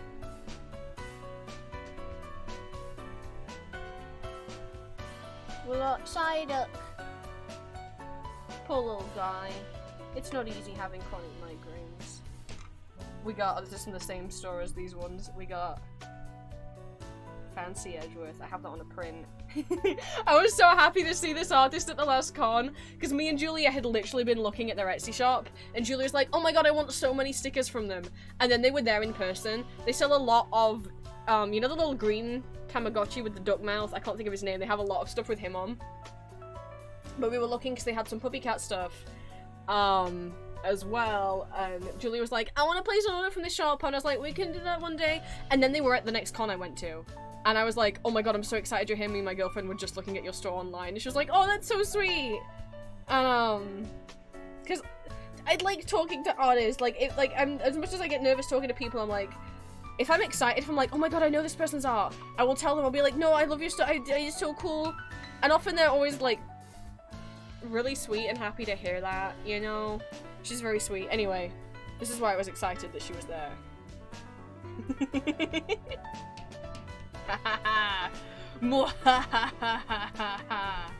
It's Chio Chi-Chi from Azumanga Daioh. Or, some people might only know him as the meme that he is. It's hello everyone.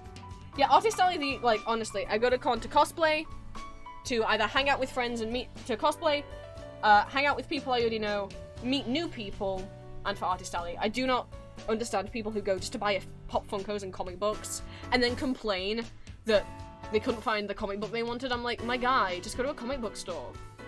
Why? This is not... And then, because normally, the people that complain that there wasn't enough comic books are also the people who complain that there's too many artists selling anime crap, and I'm like, one, just because it's a cartoon drawing doesn't mean it's anime, but I know that you don't know how to tell the you know, shut up. Like, the fucking, it's normally like middle-aged guys going because they want, like, I guess Marvel merchandise, and then complain that there's too many artists and anime stuff, and it's like, yeah, dude, it's for all sorts of nerdy stuff. I think what you want is maybe just, like, to go to Forbidden Planet. Why didn't you just go to Forbidden Planet? Or, like, just fucking go in a comic book store. Like, well, from the same artist, there's a little blushing Kermit. We got Tummy Ache Survivor. We got this frog who's a clown. We got this, which was given to me. I was bringing ghost stickers, and I put in the cons Discord group and Facebook group that I was coming with stickers, and no, that I was coming with stickers, and I made some ghost-themed bracelets, candy bracelets to give out. And someone came, and they came up to me with their dad, and they were too shy to talk to me, and their dad was like, hey, can they get a picture with you? They bought a sticker especially, they wanted to track you down, and they bought this sticker especially so that they'd have something to trade with you. Because they saw you were bringing bracelets. I presume, which was, their kid, I presume kid, maybe adult, I don't know, but their son or daughter or child, child makes it sound like they were a minor, I presume they were a minor, had one of those, like, furry, like, dragon helmet things on. They were very sweet, and they gave me this, and they got a little bracelet, and it's the only official, like, ghost sticker that I have. I presume it's official. It's got Tezo on it. It's got a little QR code. I don't know what's on the QR code. Papa Motors III, the flamboyant one, reigned 2006 to 2018. And support your local independent record store, keep 6 feet apart. I guess maybe like a record store was giving it out during COVID, maybe? It was like a promotion for like one of the new Ghost albums. I don't know. It was very cool. And then we have a couple stickers from Holly Collie that I got for free with my order from them. It's Flippy, the Toontown stickers. We have Flippy, who is from the original Disney Toontown Online. And he's still found in most Toontown fan-made servers. I play Corporate Clash. So we have I fucking love Flippy. He's the mayor of Toontown. I love him so much. We have Flippy. And then we have a Duck Shuffler, which is an original character from Corporate Clash, as a little melty lollipop thing. Hi Moth. I was going through old books and these fell out. Hence why I'm going through them. So now we can add the- I don't remember having those! But they're in there. You never know what you'll get on a Prince stream. Sometimes we get sidetracked and talk about how purity culture and how, like, it's okay to criticize things you like and probably it's healthy to do so. You shouldn't just, you know. If you don't want to criticize the things you like, that's fine. But, like, to have this opinion of, well, I can't like that show because, like, this is wrong with it. Or you can't like that show because this one thing in it is wrong. And it's like, if it's, like, actually terrible, like the show's actively transphobic or something, yeah, fine. But when it's like, oh, that scene's not that good, okay. You're still allowed to like it though, like, purity culture goes too far at times. So we were talking about Lord of the Rings because I was going to talk about that in regards to The Hobbit in terms of, like, I criticize shit I like all the time, it doesn't mean I like it any less. And we opened one of these books and 2 Adventure Time stickers fell out. I haven't opened these books in 5 years since I used them to write my university dissertation. I've no memory of purchasing them, obviously I would have got them around 2018, 2019. But, so I have those now. What the? Julie's gonna be like, how did stream go? And I'm gonna be like, I found 2 Adventure Time stickers in my room that I have no idea, no memory of ever owning. Goodness, let me put these books back. My point being,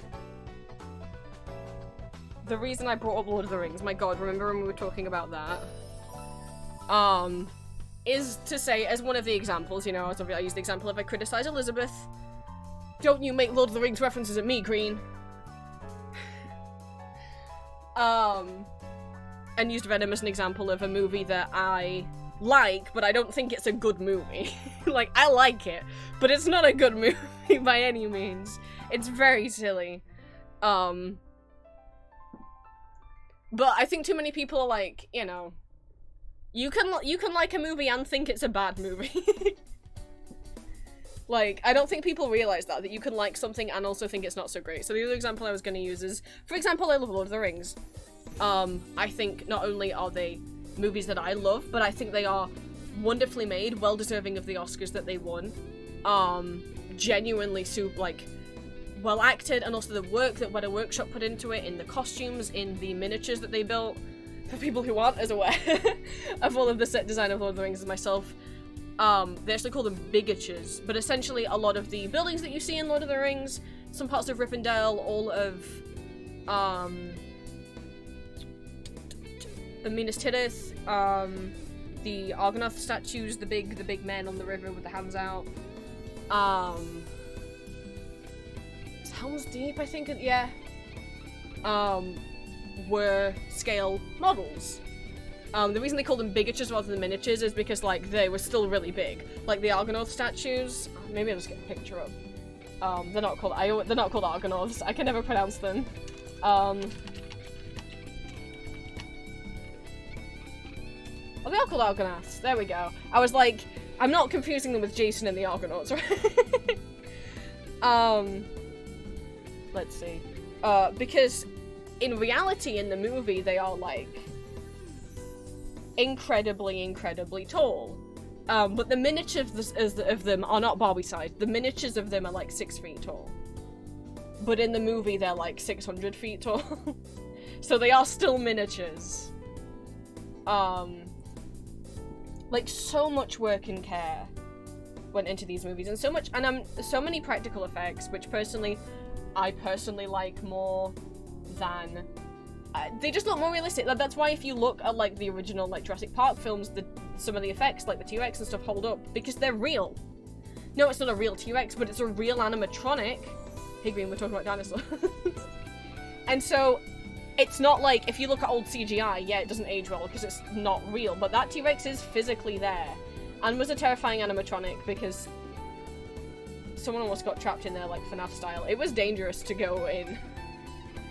Like, but no one got hurt.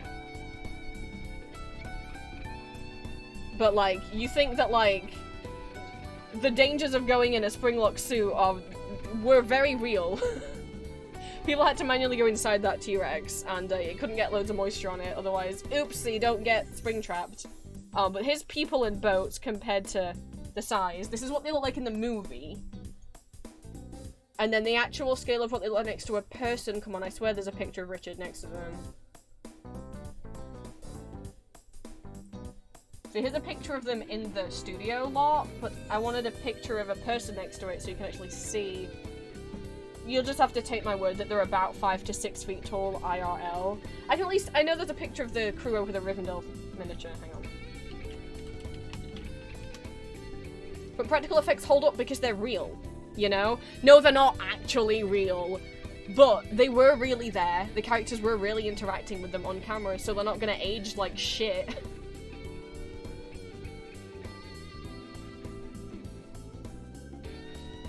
I swear there's a picture of them stood next to the Argonauts, but okay. Here's a picture of them next to Rivendell to give you an idea of actually how big the miniatures were.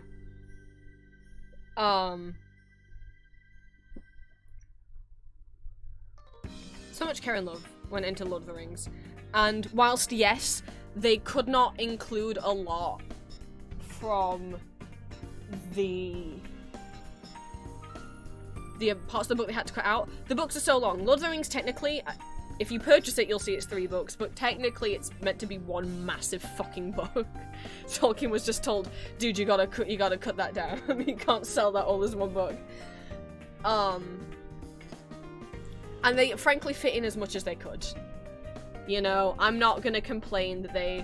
And I know there'll be people who are like, but getting rid of the ending of the book does change the outcome. It does. I don't think it makes the films terrible, but for those not aware, you know, at the end of the Lord of the Rings movie, Frodo goes back to the Shire after his adventure, and it's hard for him to readjust, and, you know, he goes back to the Shire and it's like nothing's changed, but he's got PTSD now, so it's hard for him to readjust. In the book, when they go back to the Shire, no, the Shire's like on fire and has been invaded by orcs, for those that don't know. Because the point of that is to show, like, no part of the land wasn't touched by that war. Like, the hobbits couldn't remain ignorant and neutral like they wanted to. And so when they get back to the Shire, they have to then fight off a whole load more of orcs. They don't include that in the movie, and I get how people can feel like that's one of the scenes they should have included, because that does kind of change part of the message there. But I also get, like, the movie's already 3 hours by this point. 9 hours in total if we include all the movies. I can forgive them. Because I think the movies on their own are still great movies, not just movies that I love. But, oh, that's where that quote, what quote? Did I accidentally say a quote? I wasn't trying to quote anything. But,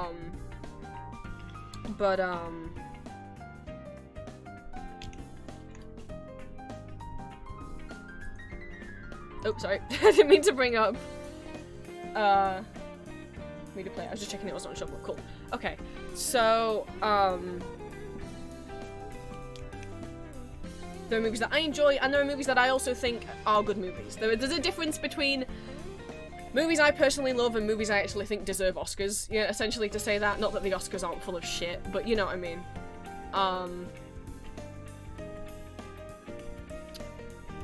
The Hobbit, on the other hand, this is what I mean about how you can love something and be critical of it. I love Lord of the Rings, but I've also never gained a comfort character from Lord of the Rings. None of,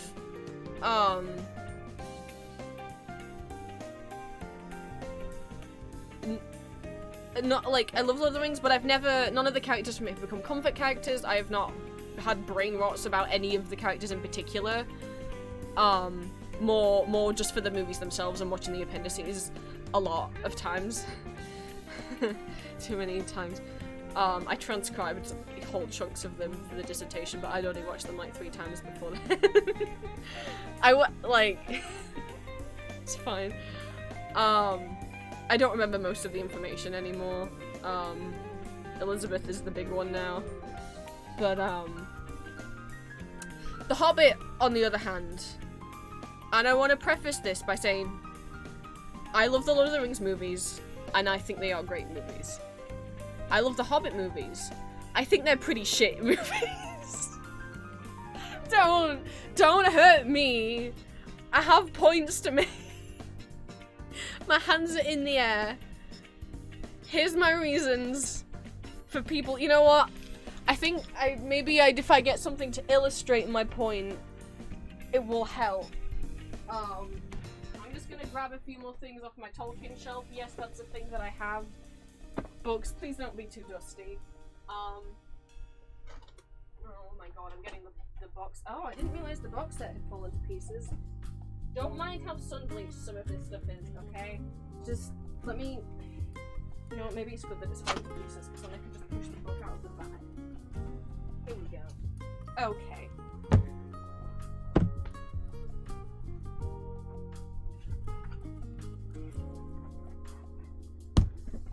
So we're gonna illustrate the point.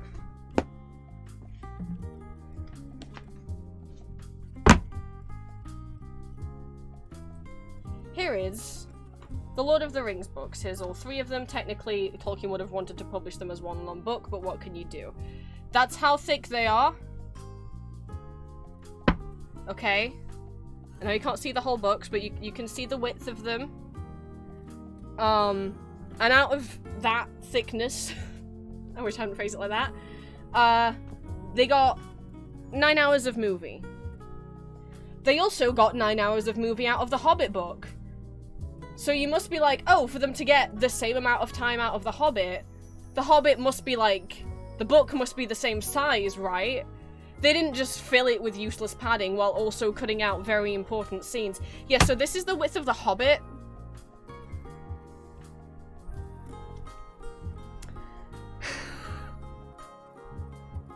So, granted, my Hobbit book is a little bit taller, because one of my gripes is all my Tolkien books look like this. My Lord of the Rings, my Unfinished Tales, and my Silmarillion. I don't have the Hobbit to match, so forgive that it doesn't match. But,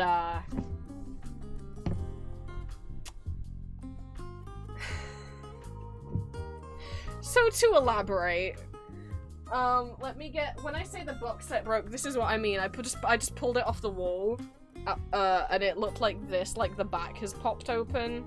It's dust, don't look at the dust, but the back's kind of popped open, so while I work on fixing that, I don't know if there was glue in it once upon a time. Okay. Oh, that's how badly sun bleached. I didn't think it was meant to be blue. Oh no. I was gonna say, I didn't think any of them were blue. That's the color it's meant to be. That's very blue. That's not the same. Uh-oh, it's red. It's not so red anymore. You can't tell much with Fellowship. That one's doing the best. That's not green, though. fine. So, The Hobbit, right?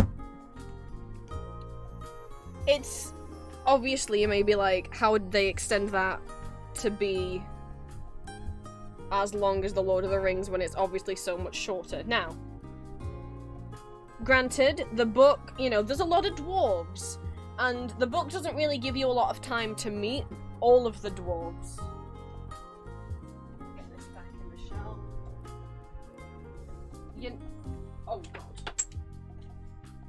Everything's fine. Stuff on the shelf above it fell off.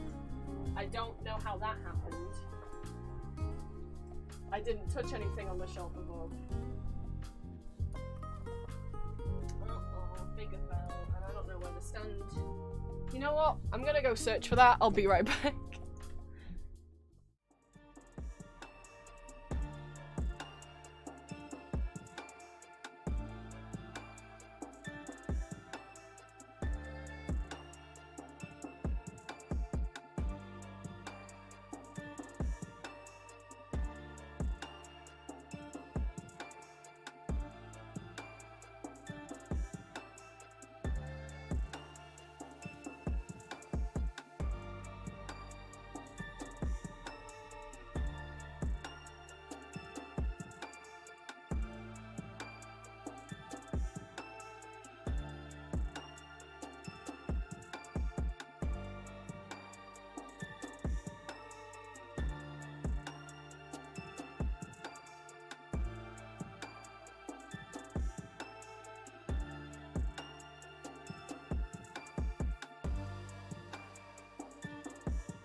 Alright, sorry about that.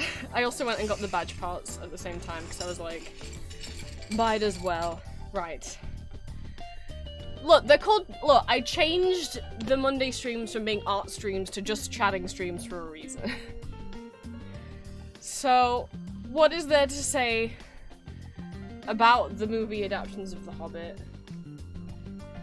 Reminder, I like these movies. I criticize with love. You guys said you like my rambles, so this is what you get. I don't, you know, I'm having a depressive episode right now, so let me have this. Where are we at? Yeah. So if not just the physical demonstration I gave to you of how did they make book shorter than just the Fellowship of the Ring, as long as 3 movies. Well, the answer is they didn't. They actually made 2 movies. And if you're like, Prince, that's not right, there's definitely 3. Yeah, they made 2, and then Peter Jackson got told, actually, we're gonna give you permission to make it into a trilogy, after they'd already filmed 2 movies. So then what he did, if we haven't, is, you know, he just took half of the first movie, and moved it over here, and took half of the second movie and moved it over there, and then added a lot of filler in between. So now he had 3 movies made. They did film new shots, but they were filmed as 2 movies, and then afterwards, and then made into 3. For some reason. Okay.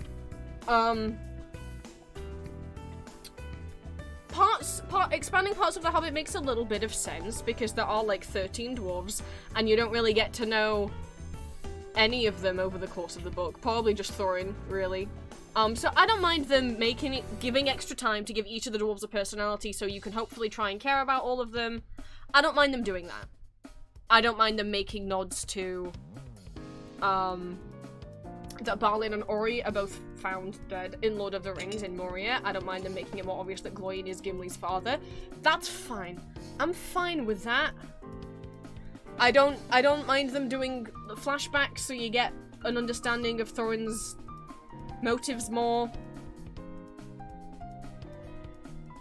I do not mind the addition of Tariel. I get they were like, there's no women in this book, so we need to do something. And I don't mind Tariel. What I mind is Evangeline Lilly was like, I'll do the movie if you don't put me in a shitty love triangle. I just had that on Lost, and I hated it. It felt really like I was being kind of sexualized and romanticized more than I wanted to be. And Peter Jackson was also like, yeah, I don't really want to do a love triangle either. You'll just be with Killy. And then the studios told them they had to do a love triangle with her. And then they had Legolas have a crush on her for no reason that he barely even seems to have. Like, Thranduil is like, get away from my son, while I'm like, dude, your son has no chemistry with her. She's not interested in him either. Like, the only hint of the love triangle is Thranduil telling her to stay away from his kid. Meanwhile, there is no love triangle, there's no romance energy going on between Legolas and Tauriel. Whatever. So, and I don't mind them fleshing out, like, Thranduil doesn't have a lot of screen time in the book. I don't mind them fleshing him out a bit. But, so, obviously they added a lot. You guys saw how long the book is. Off the top of my head, what was added? Boy howdy. The scene with the stone trolls, that happens in the book. That's accurate to the book, that happens in the book. God, okay. The stone trolls, those happen in the book. Goblin Town does happen in the book, but not for that long. I didn't need to see more of Goblin Town. It was kind of gross down there. Why did Goblin Town need to be that long? I don't know. the stone giants fighting in the thunderstorm, I think there's like mention of them, but it's like maybe like a paragraph. It's not like drawn out like that long in the book. Why did we need it to be that long?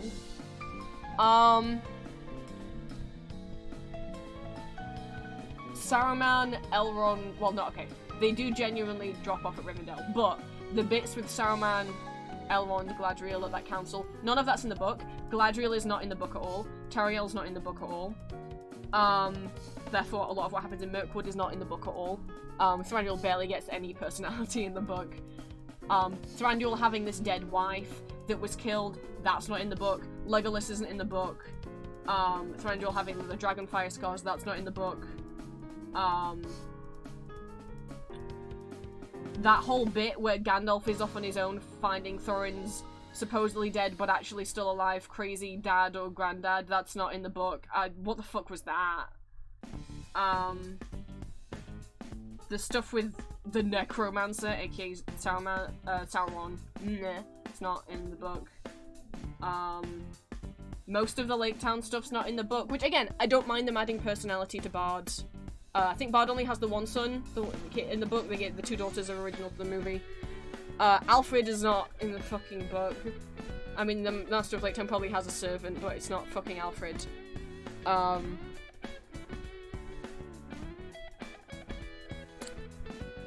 Azog, you know, the big pale orc with the one hand, and how they're all being chased throughout all three movies by him. Yeah, he's not in the book. They made all of that up.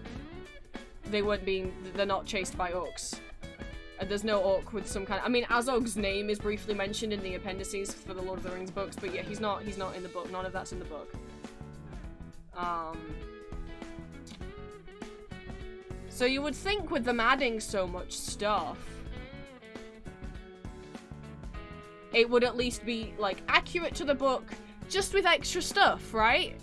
They included every important scene from the book, right? I mean, they stretched it into 9 hours. So, like, they included every very important scene from the book in the movies, right?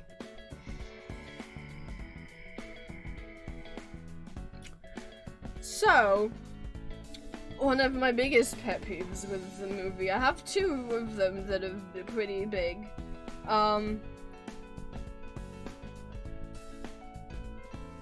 So there's a whole, you know, you guys, if you've seen the last Hobbit movie, or if you've seen Lord of the Rings, you'll be familiar with the Eagles. The Eagles are just like their little easy, cheaty way out, it seems. Everything's gone to shit. Just call the Eagles, they'll come pick you up, it's fine. But, you know, you watch Lord of the Rings and you're like, okay, I guess Gandalf knows the Eagles, right? That's like, they're Gandalf's friends, I guess. And then you watch The Hobbit, but at least in the Lord of the Rings, you know, you see Gandalf call an eagle pretty early on when he's trapped by Saruman in the tower, right? He has the little butterfly friend, and he tells, go get the eagles for me, mate, and then, I hope you like my recap of Lord of the Rings, and then the eagle comes, and you're like, okay, we've established that the eagles are a thing, and then they come back later to carry Frodo and Sam off Mount Doom. But then if you watch The Hobbit, you might be like, why the fuck do the eagles show up at the end to get Bilbo and, like, Thorin's body and whatnot? It feels like, you think, like, isn't this bad writing, Tolkien? Like, you just have this really, like, I don't know what else to do here, let's just have the eagles. With no context as to why the eagles are a thing.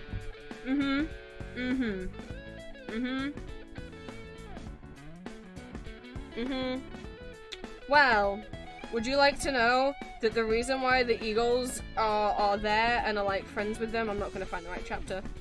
Oh,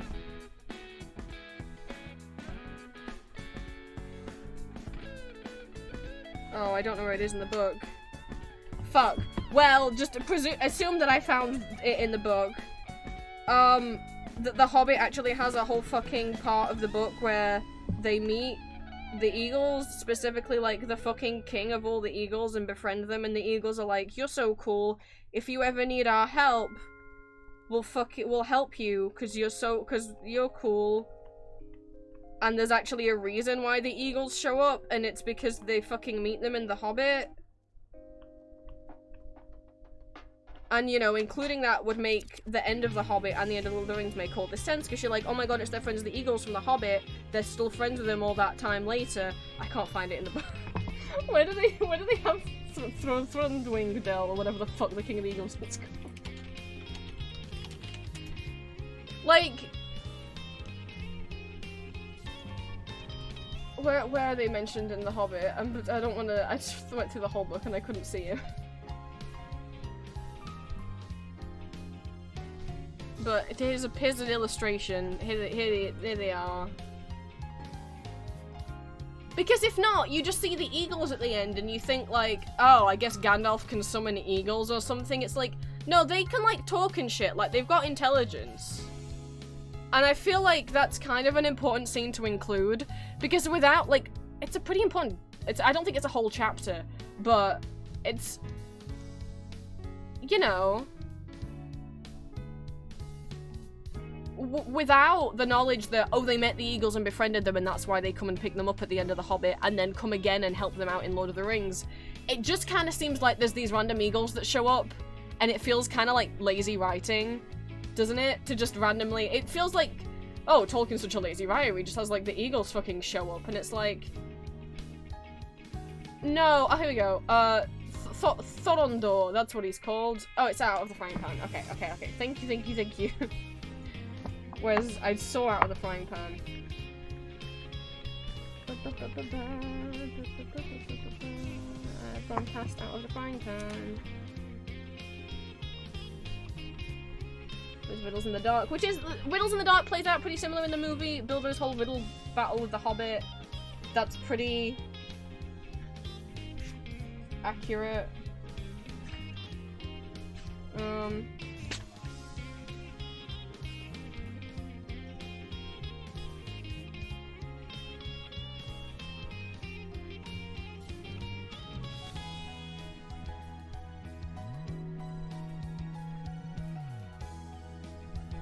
I don't see... I mean, they were generally wolves, they did go up the trees, you know. But, like, meeting the eagles feels pretty fucking important. Boys, we're in the forest tonight, said the Lord of the Eagles. I hear wolves and are the goblins at mischief in the woods. He swept up in the air, and immediately 2 of his guards from the rocks leapt up and followed him. And they scared off all of the... Like, they did generally climb up the trees from the goblins, but that big main one... The pale orc, Azog, who's got like a family, like revenge on Thorin, that's not a thing. Eagles are not kindly birds, some are cowardly and cruel, but the ancient race of the northern mountains were the greatest of all birds. They were proud and noble-hearted. And they fucking... Cool-ass Lord of the Eagles are like, what the fuck is going off in my forest?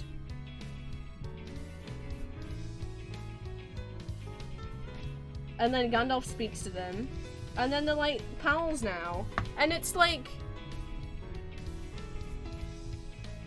That was kind of important, wasn't it? And then I have a second gripe, which is a much smaller scene, which wasn't in the movie, but I assumed they would include in the extended edition. They did not. I will try and find it. So Thranduil in the book, there's not much to him, you don't see him a lot. Yes, he does imprison the dwarves after they get in their forest, and isn't that a bit cruel?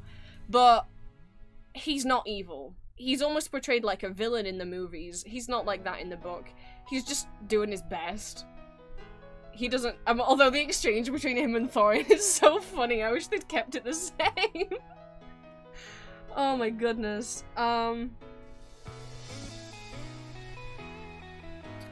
Goodness, where are we? Okay, there's some flies and spiders.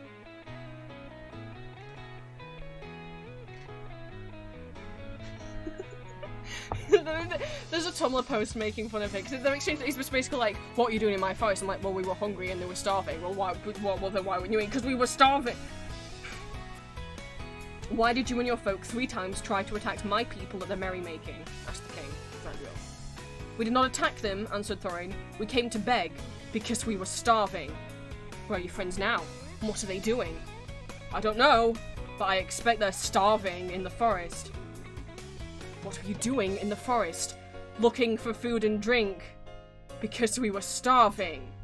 What brought you into the forest at all? We were starving!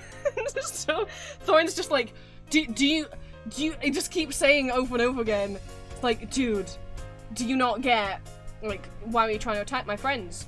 We just wanted some of their food because we're starving.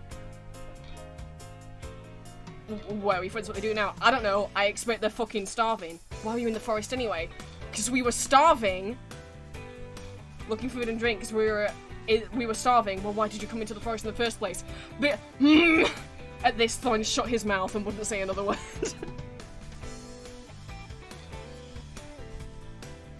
And yeah, Thranduil's is harsh. He's harsh. That exchange is so funny though to me. Thorn's just like, dude, I don't know what other answer you want from me. I wish that was word for word what they did in the movie.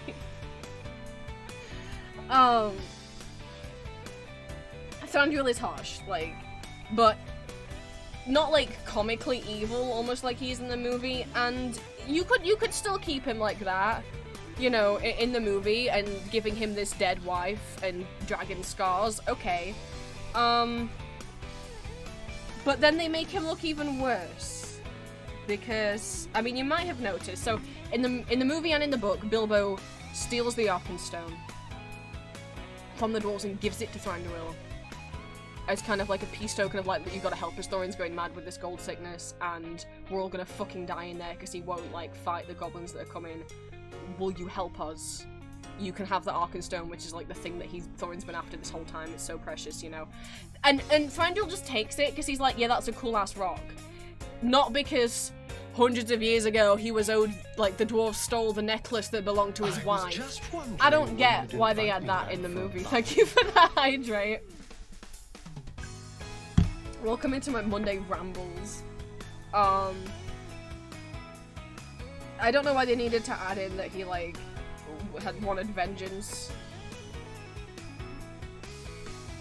I don't fucking know.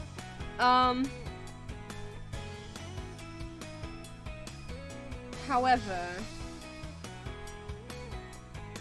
there's an important scene that happens after that. Because all you see in the movie is, right, Thranduil gets the Arkenstone, and if you've watched the extended edition, there is a scene of Thorin's funeral, and the Arkenstone is in his grave, coffin, you might realise that. So there's kind of a hint that something's happened there, but they get rid of the Oh, hi, no, Bobby, you gotta come back later.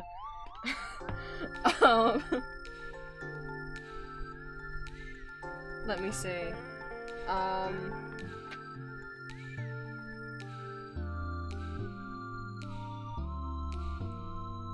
God, it must be pretty late in the book. Maybe like, how the fuck did the stone get back to Thorin to be in his grave? Because Thranduil's not an evil man.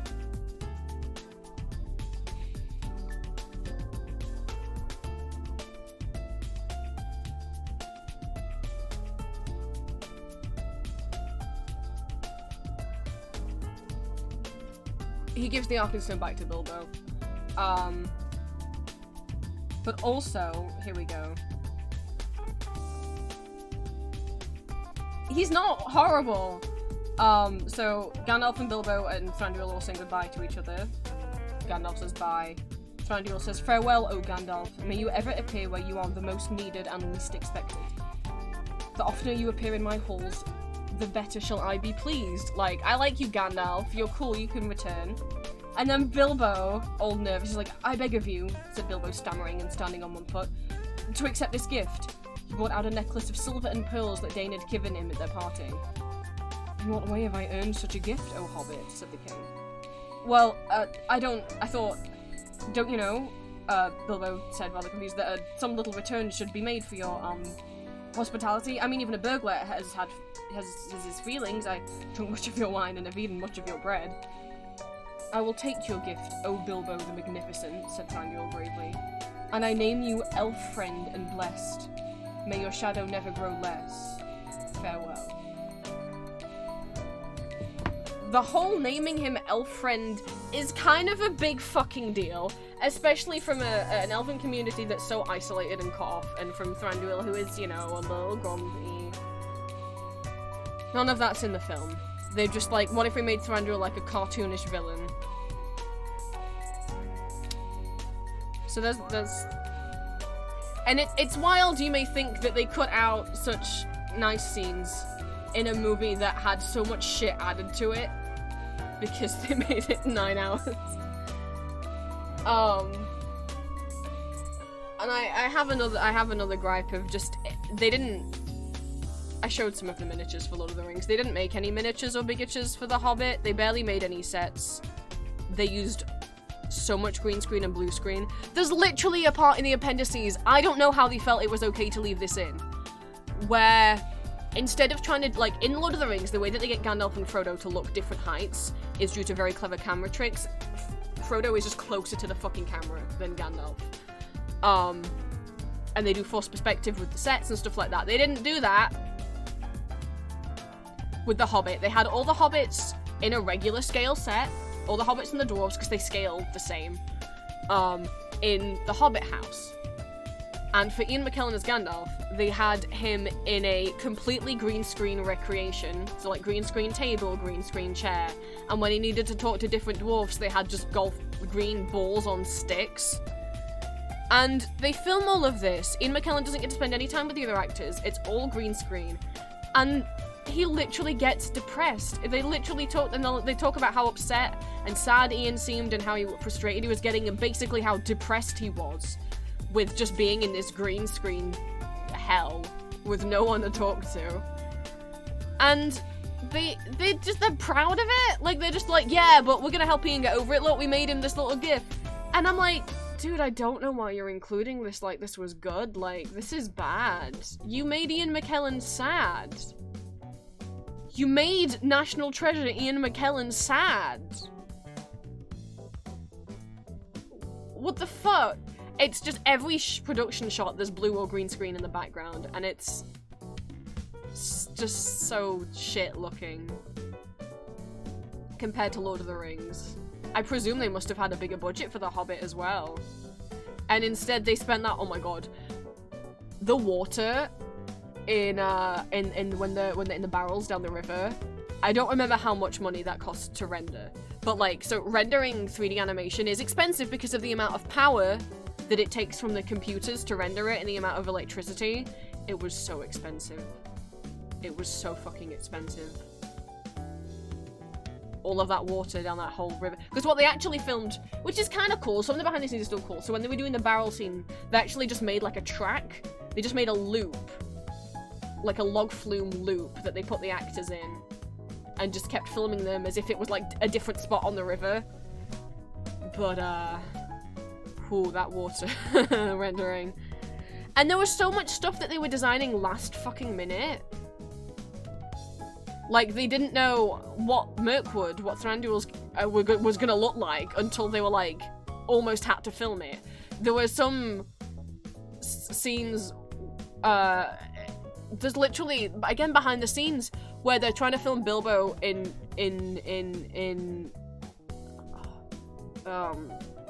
no, the dwarf plate at the end, where the, oh god, Erebor.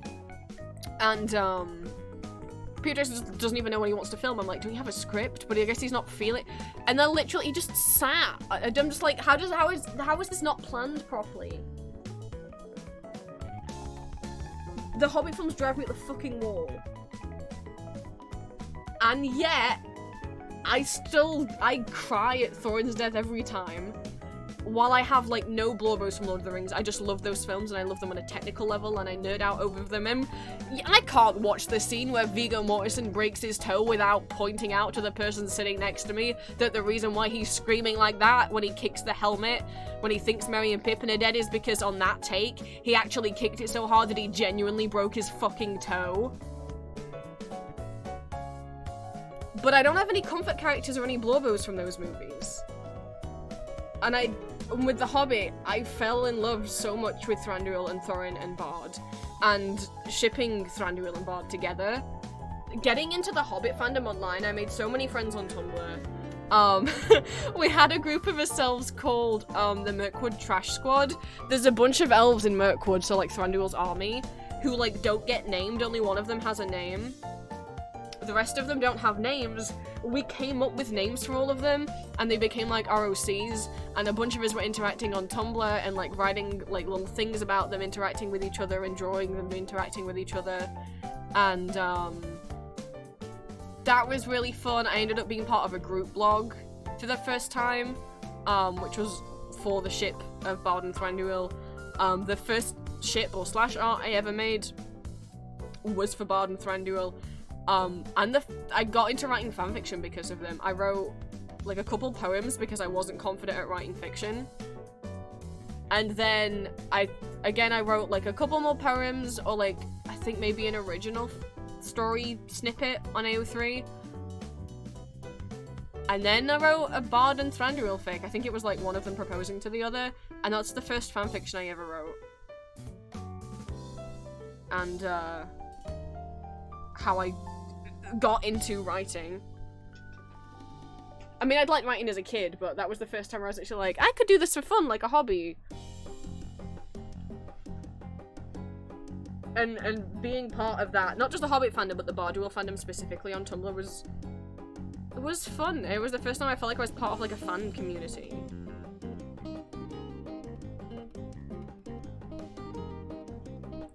So if you remember, the point of the start of this whole rant is, yeah, you can criticize the things you like. Sometimes the things you like were made really stupidly, but they put like Lee Pace as a pretty elf and Luke Evans on screen that, you know, the first time you're sat in the cinema watching The Hobbit, you're like, why the fuck does he, that can't be Orlando Bloom playing two characters, but my god, does he look like Orlando Bloom in Pirates of the Caribbean? And then now I look back on that and I'm like, they don't look similar at all, what was I thinking? But that's probably just because I've got used to seeing Luke Evans' handsome face so much since then. You know, and they put Richard Armitage in a movie who I already had a crush on when I was a kid because he was in BBC's Robin Hood, which I don't know if anyone else other than me watched, where he played Guy of Gisborne. But I had a crush on him as a teen. So I was excited when they announced the casting for The Hobbit, because I was like, that's who played Guy of Gisborne in the BBC Robin Hood series from like 2008 or whenever that aired. No, it was probably earlier than that.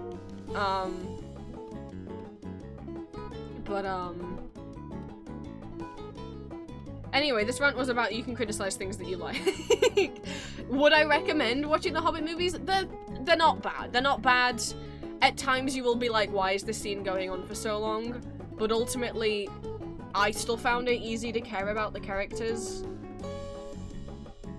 You know. You don't necessarily need to watch the extended editions. I don't know that really adds much. Yes, I would fully recommend the Lord of the Rings movies.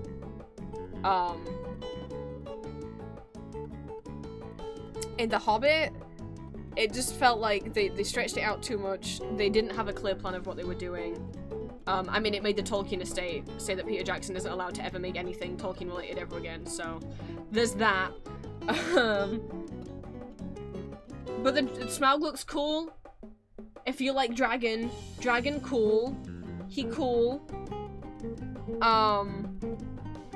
And yeah, Bard and Thranduil and Thorin are hot. What? I mean, you care about the characters. Anyway, this has been a ramble about how, like, you can criticize things that you like. Hi, Ninja. Let me put this away. Goodness, and I need to put the figures back on top. From the darkness, rises succubus. Although there is one from the earth. He doesn't have anywhere else to go. I don't have many Funko Pops. Oh. Did you redeem Kazoo Karaoke while I was across the room so I wouldn't know? You waited till I left my desk.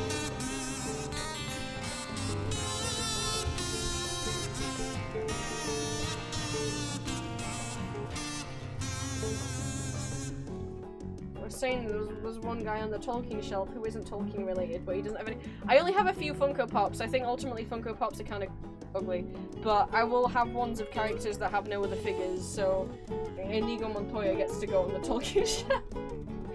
He sits next to this, which was the first Lord of the Rings merch I ever had. A friend got me. It is Funko. This is what Funko used to make before they made Funko Pops. They made things before they made Funko Pops. Can you believe it? Since 2010. It was a friend's and he didn't want it anymore, and he was like, do you want it? And I'm like, yeah. That's really silly. I'll have the Dark Lord Sauron as a bobblehead.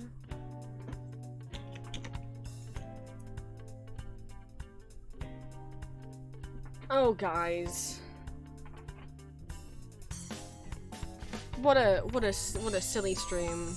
We haven't even got to art fight. But that's why these are just chatting streams. Maybe I should spread these out and do like just chatting and then my Etsy orders on a separate day, but nah. I mean, if I had a lot of Etsy orders, I wouldn't be able to get both of these done on the same day. But it's just, I haven't seen you since Wednesday, so this is the day that I'm gonna want to ramble and do a catch-up. But, Monday is also the day I have to do my Etsy stuff. Alright, Green.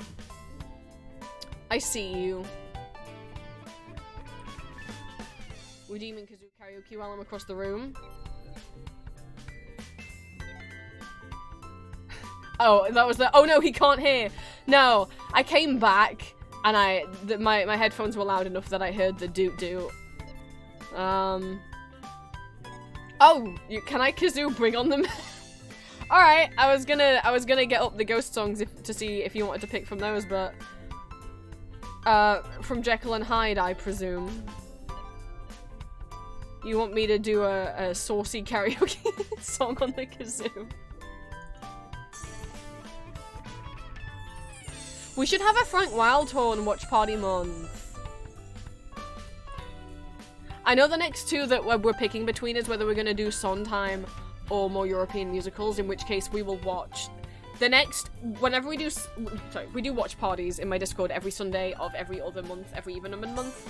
So the next one will be in August, and I know we're between either Sondheim, in which case we'd do Sweeney Todd, Into the Woods, Company, and Follies, or more European musicals, which is my biggest interest, in which case next time we would watch Rudolph Fair Meiling, Arthur's Excalibur, both of those are Frank Wildhorn musicals, Three Musketeers, Rudolph Fair Meiling is a German musical, but it's by Frank Wildhorn. It was originally done in Hungarian. Arthur's Excalibur is a German musical, again by Frank Wildhorn. Three Musketeers is Dutch. What was the other one I said we'd do?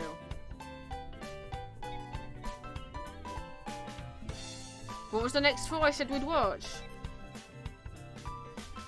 Has to be stuff I have English subtitles for. What was the fourth one?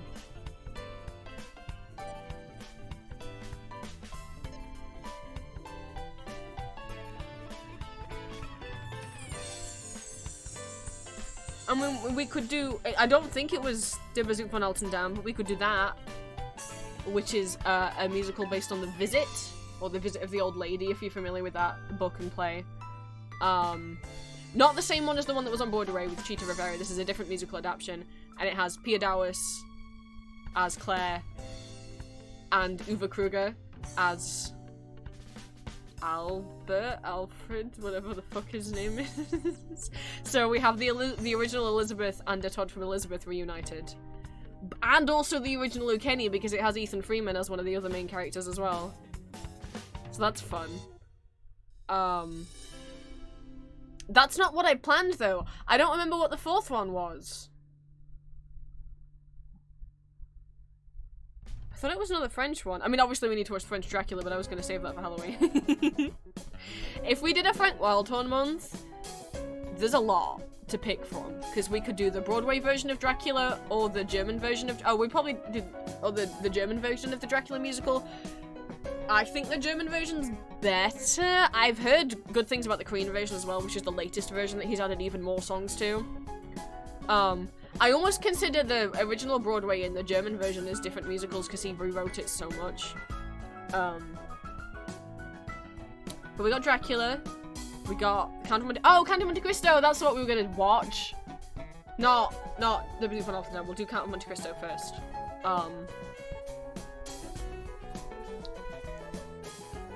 De Graaf von Monte Cristo.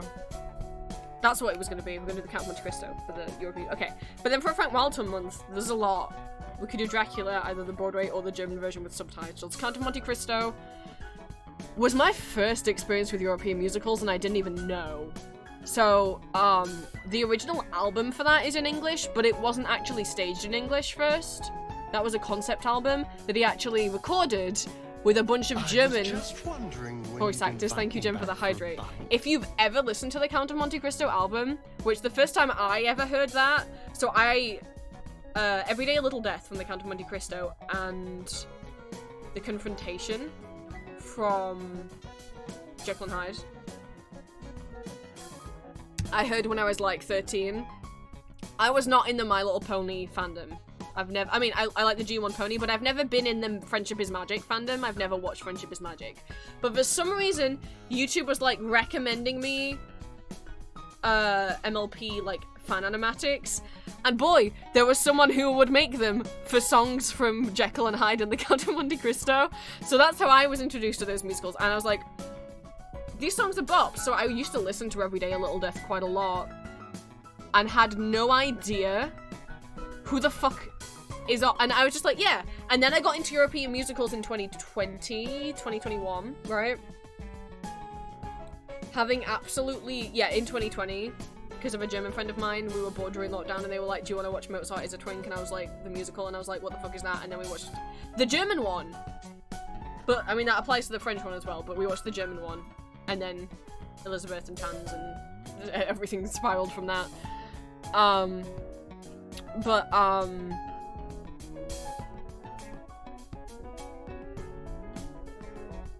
no, I lost my point. Oh, no, we're talking about Weltone. Yeah, so then it wasn't until way after I looked back at the Count of Monte Cristo album, because I was like, it was first staged in German in Switzerland. So we can watch that with English subtitles. And it wasn't until then I went back to the English cast album, I was like, I'm sorry, this album consists of who?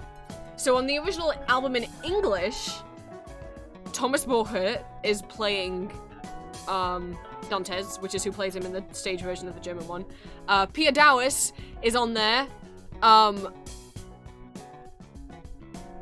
She's not singing as Mercedes. I don't know who she's singing as, but she's on that album. Mark Seibert's on the album. He's, not Mondego, but one of Mondego's co-conspirators. I think Mondego is being played by Patrick Stanker, or Stank. I don't know how I don't know if the E is pronounced or not.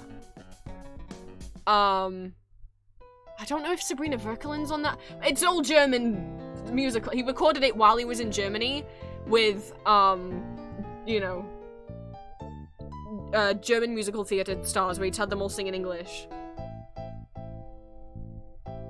Apart from Brandy, Bookhart, or whatever the fuck her surname is, that's the one exception, but everyone else on that album, I could just double check.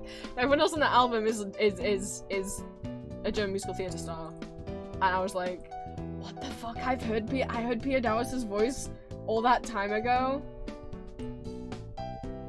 Jesper Tyden's on there as well. Yes, he is. Jesper Tyden's playing Mercedes' kid, whose name I don't remember.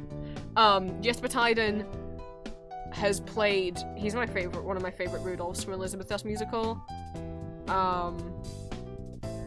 Oh, Green, no, you are familiar with who Jesper Tyden is. He's the twink that Dracula's wives opened without him.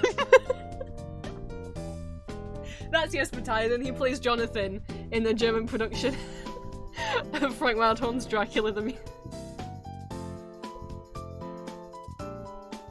And he's played Rudolph and Elizabeth in the Essen production from 2000, and also a bit in the revival in 2004. Yeah, it's got Thomas Bochert, Patrick Stank, Matthias Edenborn as well. So the three people singing a story told. We've got Patrick, who has not been in Elizabeth or Rudolph, but has been in. We'll see him as Lancelot in Artis Excalibur. Mark Seibert, who has played the Todd and Graf von Krolok. And then also Matthias Edenborn, who has also played Graf von Krolok.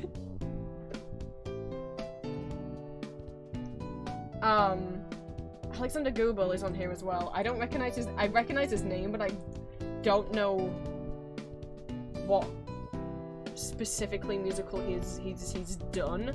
I do recognize his name though.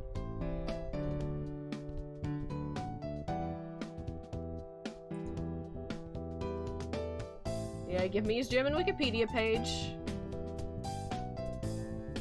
It doesn't say what role he played. It says he's been in Phantom of the Opera. But it doesn't say as what role. So I don't know if it was as Eric.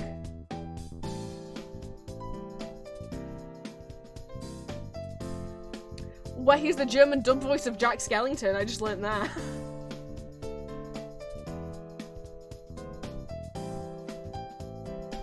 You learn something new every day when you go down rabbit holes with Prince. I'm on this German Wikipedia page. Which, again, if you're ever looking at, like, European musical knowledge, there's not that much on English Wikipedia. You have to go to, instead of en.wikipedia.org, you're gonna go to de.wikipedia.org. They've got pages on there.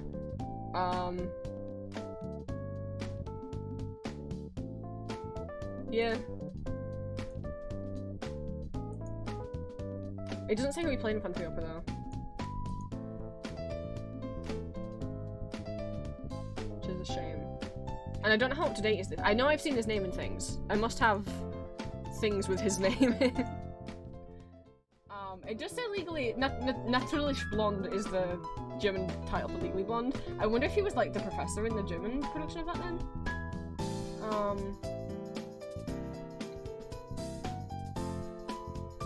You know, I could just search my own thing and see if he's on here more than once. Oh, he is! I don't know why I didn't do that. I could have just searched my own Windows Media Library of music for his name, and oops. Indeed, his name does show up more than once on my copy of the 1989 Vienna production of Phantom of the Opera. I think that's the original Vienna production of Phantom of the Opera. Yeah, it would be 1989. And he is the only singer credited on Die Musik der Dunkelheit, the music of the night. So yeah, he played Eric in the original 1989 version, Vienna production of Phantom of the Opera. I don't stop letting me talk about musicals.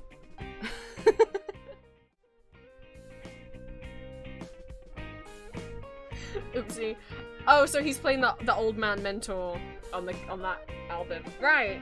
Anyway, I was saying we could definitely do a Frank Wilde one month.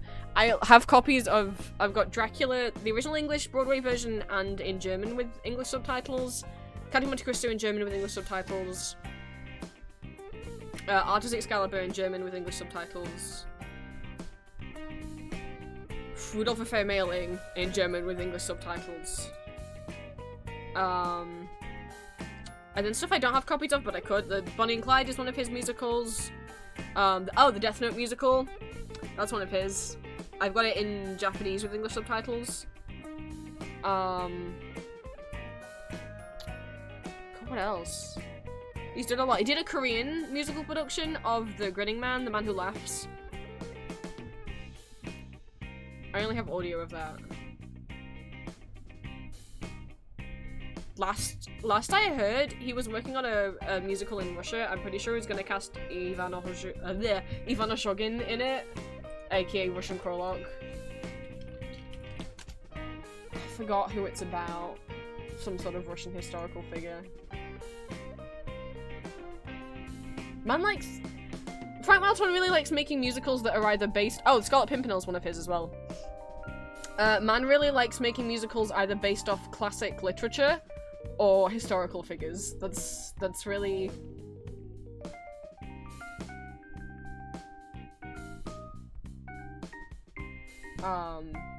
Yeah, Jekyll and Hyde. I'm not familiar with Sven Gully. We got Scarlet Pimpernel, The Civil War. Camille Claudel, together as a real person. Dracula the musical. Which I'm not familiar with. He did do a Sonneau de Bergerac, that never played it past work. Oh no, it did. It just was in Japan. It didn't get. And then we got Rudolph, which premiered in Hungary. Never Say Goodbye, which was for Takadazuka. He wrote that for them, the all-female acting troupe in Japan. Carmen, which again I didn't know made it out of the concept album phase, but apparently it had a premiere. It got shown in Czechia, sorry. Count of Monte Cristo, Bonnie and Clyde. Wonderland! I forgot about Wonderland. I've seen Wonderland. it's Alice in Wonderland, but Alice is going back to Wonderland as an adult. Nothing stood out for me from that musical other than the Mad Hatter song, which I liked for a while when I was a kid, and then I listened back to as an adult, like, no. Tears of Heaven, which was written, is a Korean musical. Mitsuko, which again, that was done for Japan. Excalibur, or Artus Excalibur. He's renamed it to Excalibur since then. It was called Artus Excalibur when in German, because Artus is just the German version of Arthur. And then when it went to South Korea, he renamed it to just be called Excalibur. Death Note, which opened in Japan and South Korea. Mata Hari, which again was in Japan and South Korea. Passage of the Light, which is another musical he wrote for Dakota Zuki. He doesn't write many musicals for America, like to premiere in English anymore. It's mostly like German, Japanese, or Russian. Well, no, I shouldn't say all Russian. He's done one Russian recently. But as you see, he's got someone here that premiered in Czechia, in Hungary. Fist of the North Star, you know, the Omaiwa mo Shindaru anime and manga. He made a musical of that for Japan, The Man Who Laughs, in South Korea. No Longer Human, which was done in Shanghai. You'll Lie in April, which I didn't know he made a musical of that. That's a manga, again, for Japan. Peter the First, however that's meant to be pronounced. Yeah, that's the one I was thinking of that he did with Ivan, in Russia. Cain and Abel, for, again, Tokyo.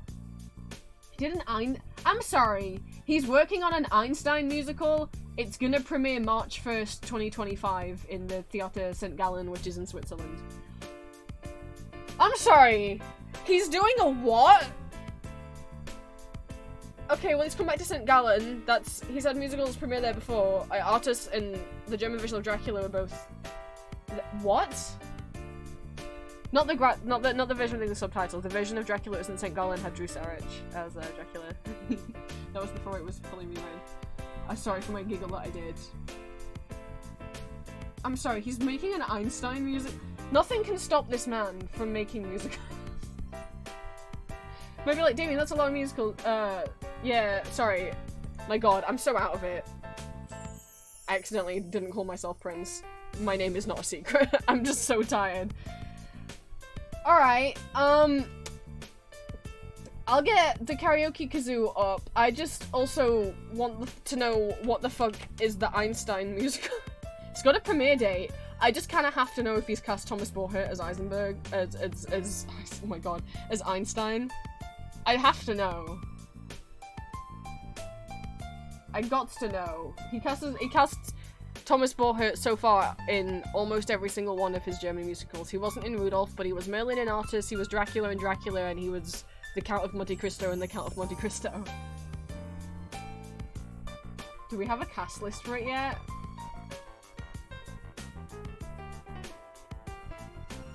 We do not. We have crew, we've got a choreographer. Sorry, you guys can't see. You can book your tickets to the premiere. So I don't mean to laugh, I'm just like, why an Einstein musical? Maybe you just write the words Thomas Borchert. I'm like, would he agree to play Einstein?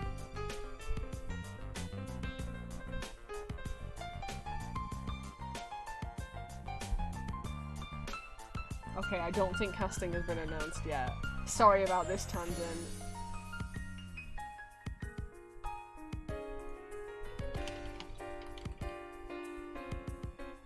No. I was like, oh, they mentioned Thomas. I'm like, oh, it's the German musical forum saying they bet it's gonna be Thomas playing him. What did you miss? It's just not, it's fine, it's nothing. Me being rambling. Right. I don't know if you were here when Green redeemed Kazoo Karaoke, but Green did indeed redeem Kazoo Karaoke. So, we must abide by the laws of Kazoo Karaoke. But yeah, we could definitely do a Frank Wildhorn month. As I say, he's got enough fucking musicals.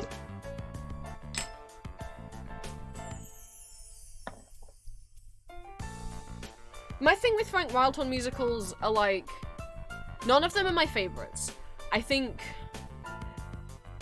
every musical I've ever watched or listened to from him, I like about half of the song. And some of the songs on there, I think like, every musical he's done, there's at least a couple songs where I'm like, this song is great. But there's also quite a few songs where I'm like, these are boring and I skip them every time. No Frank Wildhorn musical is S tier to me, but they're like a solid B. He just kind of loses me a bit. Like, I'm never gonna cry for any of his characters. He writes some bops, but I'm never that sucked in. I mean, I would say Dracula. Okay, that's not true because I do care about the characters in Dracula. I just don't care about Dracula, which you could say makes it a good adaptation because book accurate Dracula is a piece of shit. He shouldn't be romanticized. He's absolutely terrible. Like, he sucks. Mina does not want to be. Mina's not a reincarnation of his dead wife that was made up for the Francis Ford Coppola movie. Like, he's just creeping on her and she's basically hypnotized the whole time and not consenting. Is not a good look, Dracula. At least in the Frank Wildhorn musical really is like, oh, she's under his spell the whole time. She doesn't want to be with him. Oh no. But I think it's still trying to romanticize them, which I don't get, because it doesn't really work. But what I do love about the Gratz production, one, it's one of the few Dracula adaptations that includes Quincy. That's my boy. Poor Quincy Morris. But also, Lucy and all three of her suitors are really sweet. All three of her suitors, as soon as, like, she picks which one of them to marry, the rest of them are just like, okay, and they respect her, and they just become best friends. They're like, hey, I know this is kind of awkward, but now that we're not, like, fighting over Lucy anymore, do you guys want to, like, hang out? And then they just become best friends, and it's so sweet. Mina's so cool, and I love the way they do Van Helsing, because he has such respect for Mina. He's so, like, Mina's the smartest woman I've ever met. The rest of you are fucking idiots. I only just met Mina, and I would die for her. And I love their relationship in the musical. I probably read too much into it, but I think he's so sweet with her in the musical.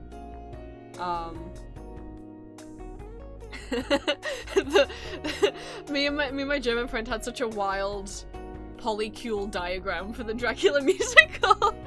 Because we're like, well, obviously Lucy should be dating all three of her suitors. Why does she have to pick? Obviously she's dating Arthur and Jag and Quincy. Like, that's just obvious. But she's also dating Mina. Obviously she's kissing Mina as well. Obviously Mina is married to Jonathan, they're kissing. But, like, also I think they should kiss Van Helsing. I think he deserves it. In the musical, Van Helsing's ex-wife, who is dead, actually got seduced by Dracula. And he had to kill her because she turned her into a vampire. So okay, Dracula, Van Helsing, Roseanne, his dead wife, they were used to be a polycule. You could also have Mina and Jonathan also with Dracula, but I don't think he deserves it.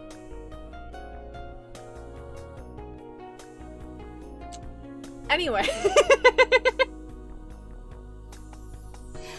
I don't know how I extrapolate that much from Frank Wildhorn's Dracula music, but it's fun. I think that musical's fun. But yeah, none of his musicals are like S tier to me, but they're all pretty solid Bs. Sometimes I'm like, okay, we've gone quite, like, the last 4 songs in a row I've really disliked. Can we have something good now? And then he pulls a bop up and I'm like, oh fuck, this is good. There's a few exceptions. I think most songs in Dracula and Jekyll and Hyde are fine. Rudolph, I'm gonna be honest, I dislike the majority of songs in that musical. I skip most of them. I don't remember most of them. Off the top of my head, I can think of 3 that I like. 4. I'll give them 4. They can have Rudolph's Vida Andreman solo. That's fine. Stephanie's Do Blighted by Mir. Bop. She can have, yeah. Uwe's, Count Taffer's Nightmare. Torment Prince Rudolph again, because I'm Uwe Kruger's song. Die Frieden in der Hand. That, yeah, bop. And then the song that Mary and Taffer sing where they're, like, fighting with each other, arguing, whatever, that's fine. That's, like, it. That's just my personal opinion. I'm sure there's other people that like other songs of that musical. But to me, I'm like, I can't even remember any other song. I know Rudolph and Mary have romantic duets. I think they're all boring. I'm sorry. It's just my opinion. You don't have to think they're boring. That's another thing. This ties into my purity culture point. Just because someone else dislikes something that you like doesn't mean either of you are wrong. I can dislike something and you guys can really like it, and both those opinions can be correct. Personal taste is a thing. It's no, like, me liking a movie and you disliking a movie doesn't mean I'm wrong for liking it or you're wrong for disliking it, or vice versa. If I dislike something that you like, neither of us are wrong. It's just like, I don't know. I don't like tomatoes, I think they're disgusting, but some people really like tomatoes. Neither of us are wrong, we just have different taste buds. And I don't think people understand that's like how it works for like movies and shit as well. Obviously, not the taste bud thing, but different people just like different things. Different music's gonna sound good to my brain and stimulate the little guys in my brain. You know. Yeah, see, you like the ending duet. I personally find it boring. That doesn't mean either of us are wrong. We just, you know, I know for me personally, I can't stand most ballads. That's just how I've always been. I'm just like, I'm bored. So, like, that doesn't mean that anyone's wrong for liking them. My god. I think kids need to know that. I don't think they know that. So what we're doing right now before we then, oh my god, I haven't even gone over art fight. Okay, we can go over art fight if we do fucking work. I accidentally pasted the YouTube video URL into the search bar instead of into the URL bar. And somehow when I put it in the search bar on YouTube, it didn't come up with the video. But whatever, okay. It's kazoo karaoke time. If this is your first time, we have a channel points redeem on my server, where if you save up 5,000 channel points, you can redeem kazoo karaoke, where I will perform a song that you request from a list that I already have. So it's songs that I'm already familiar with. But I will perform whatever song you request off that list on the kazoo instead of singing it. But, speaking of, we will have a regular karaoke stream soon, because we hit 750 followers here on Twitch. Thank you guys so much. We're not gonna do a subathon like I used to do for every new 250 followers, which we did at 250 and at 500, because it's not been that long since the last donathon, and I would just feel bad asking you guys for money when we just had the big donathon. In April and May. So instead, you'll still get a celebration, and you can still like subscribe or donate to my Ko-fi if you want during that stream. I'm not going to stop you, though. I would urge you to do Ko-fi rather than Twitch, because Twitch takes 50% of whatever you try and give me via Twitch. But if you want to subscribe just to have the emotes and the ad free viewing, please do. Like, it's fun seeing the emotes in chat, and I hate when you guys get stuck behind ads. Yeah, I'm not gonna actually, like, be like, here's some goals and stuff, let's do it. No, I don't mind if no one subs during this. It's just gonna be a chill little celebration. I'll do regular karaoke where I'm actually singing. And we'll have a magma canvas open. We haven't done a magma canvas since the donathon. So we can all draw together. I'll do some singing. And, maybe some Sporkle quizzes as well or something. It'll probably be, I'm thinking, like a 10-hour stream?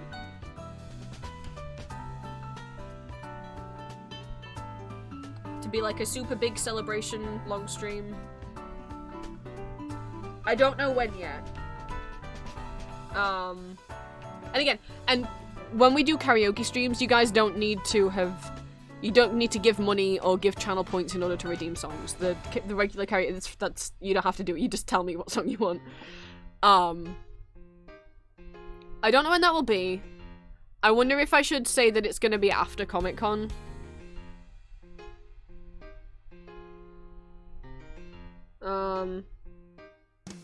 I don't know, but I guess that doesn't really matter. I'll be honest, I kind of forgot about it. It'd probably be, I'll probably replace one of Wednesday's streams with it. That makes the most sense, because my family, we do like grocery shopping on the Thursday, and normally if I do a 10 or 12 hour stream, on like just like a one-off, I'll normally just order food. So I think that makes the most sense. Not this Wednesday, because that's short notice, but we could we do next Wednesday? 24th. We could do the 24th.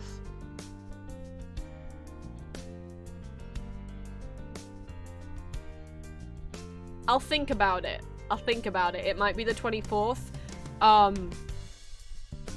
think about it, and once I decide, I'll tell you guys on Wednesday. I'll be streaming Hades this week on Wednesday. So I'll get it decided by then. Hi Angel, welcome in. We doing okay? We about to be kazooing because Green redeemed kazoo karaoke.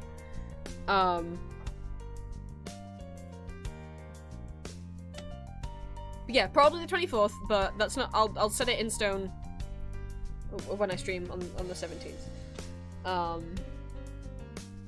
But maybe get it out- I think maybe get it out of the way, maybe before the end of the month, so I'm not going into August like being like, oh, I gotta do it, because karaoke makes me nervous every time. No matter how many times I do it, it's like the first time all over again. Once I get that first song out of the way, I say this every time, once the first song is done, I'm okay. But when I'm like, okay, I've got to sing the first song, every time I'm just like shaking. I have such stage fright, and even though like it doesn't come out so much on stream because you're not triggering my scopophobia because I can't see you, you're not looking at me, it does come out once. Like if I don't stream for a while, if I take a hiatus of like a week or two or more, then the first stream back where I'm just talking like this, I'm so nervous. And the same with the karaoke. Every time I'm doing it again, it's like the first time all over again. I don't- people always go, oh, the more you do something, the more confident you get. I'm like, well, no one told my brain that. It's like, when at school they took us ice skating for like 3 weeks in a row, and I would get on the rink and be so scared. Even though I loved rollerblading as a kid, for some reason ice skating was just like, this is different. And I had to go around the outside, just clinging onto the edge, and then eventually over the time, like, let's say we were there for an hour, over the time, you know, of that hour, I would get more and more confident, and then by the end of the hour, I was just skating around. I was fine. And then we'd go back the next week, and you're like, oh, you're just able to skate now, right? Because you did it last time. No, I was back to being like all shaky-legged and scared, and I had to hold onto the side the whole time until we were there for like 30 minutes, and then eventually work up the courage to skate normally. And it's like that every time. And that's what it's like doing the karaoke as well. My brain doesn't the more you do it, the more comfy you get. That's kind of worked with regular stream, I guess, a bit, because obviously I'm able to ramble so much to you guys now, and I wasn't able to do that before when I first started stream.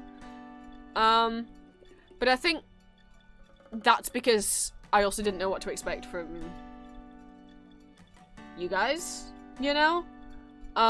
Like, I would presume I can't go and ramble about stuff like I do when I internal monologue to myself out loud in my room. I can't just info dump. Everyone will stop watching, but obviously that was an incorrect assumption.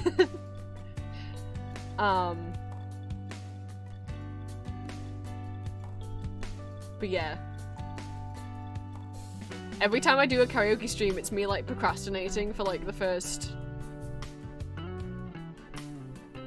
I was gonna say 5 minutes, but it's probably more than 5 minutes. So that I don't have to start singing. And then once I start, it's okay. I'll have to go through and add some more. For ages, I'm like, I keep wanting to add a few more Vocaloid songs to it, and then I just like chicken out. Or I just don't figure out what key they need to go in straight away. Because normally, whenever I remember to add karaoke tracks, it's always at like 1 in the morning, and then it's like, well, I can't sing them out loud to practice, so I guess I'll just whisper in my head, and yeah, that sounds about right. And then I try and do them out loud, I'm like, oh no, that's not right at all. So, let me... I have a little spreadsheet with all the songs on because I do not sing some of these in their original key. I put them in a key that is nice for me. So this needs to be -5. I just have a Firefox extension called Speed Pitch Changer. And it just lets you change the key of whatever tab you have open.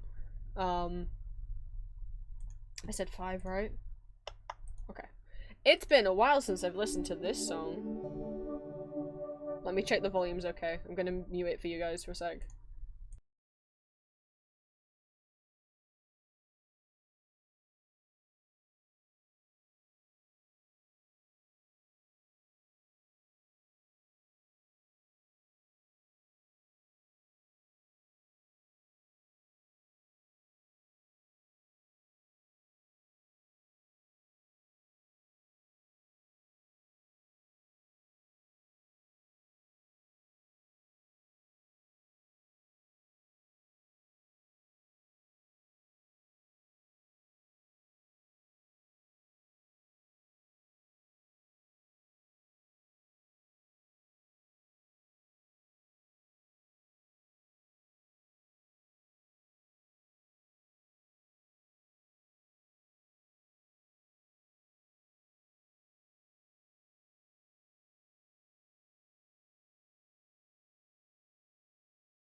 Okay.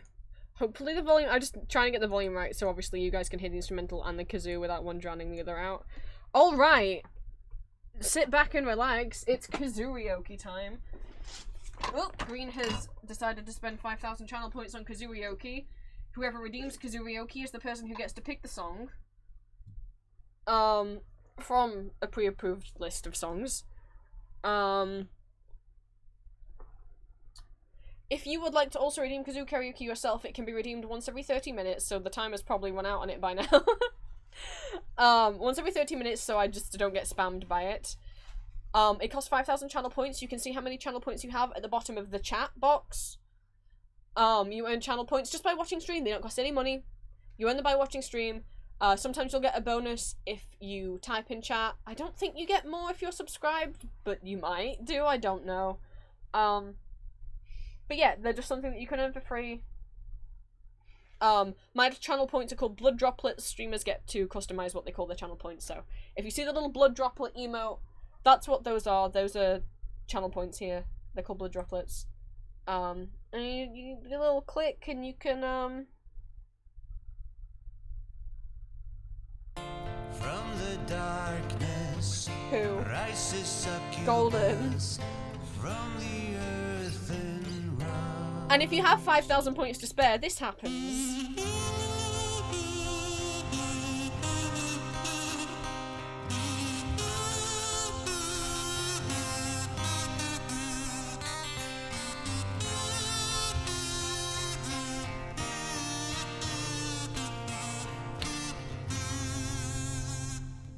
What is that sound? It is the sound of our glorious leader Terzo. Rest in peace. Kazoo Karaoke is inspired by the band Ghost when they had to perform Goulet acoustically, and they didn't have like a piano to do the keyboard solo with, so Terzo just played the kazoo. And that's the sound you just heard. So in remembrance of Terzo. Alright, Golden. You're gonna tell me the song. Well, I guess you can think about it. Your options are anything on my regular Kazoo Karaoke list, which you can see if you click on that link in chat that Songlistbot just put, or any of the Ghost songs that you can see on screen to the side of me right now. Those are your options. I don't know if you already have something planned.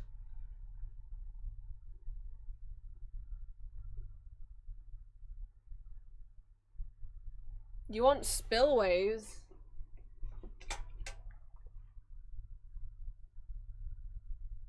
I don't, again, I don't know if there's karaoke tracks to all these. If I have to do it over the actual song, we will see. But first, we have Kazooioke request number 1. Kazoo Karaoke can be redeemed on any stream. You could redeem it while I'm in the middle of playing Hades if you wanted. No one has. To my knowledge, I don't know. They could have. I have a bad memory. Oh, 3 hours into stream and we haven't done shit. Right.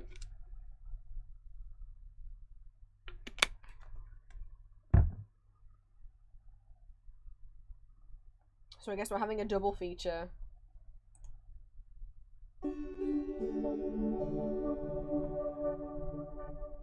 Song number 1. This request goes out to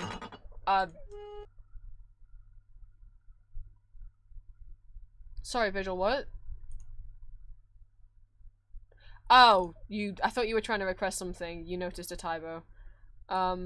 Sorry. Right. I was confused. I was like, you don't get to request, you didn't redeem. I guess you're pointing out the typo. Then give me a second then. There's not a tone tag on that, so I don't, I presume you're not trying to be mean about it. Please just be careful how you point things out and ask things and use tone tags. That's fixed, right? That's how that's... yeah, okay. I typed those pretty fast a few weeks ago, so it's not surprising there's a typo on there. Okay, let's see here.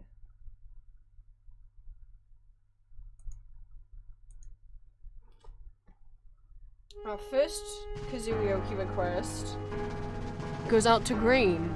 I'm talking into the kazoo as if it were a microphone right now. You can't see, but I am.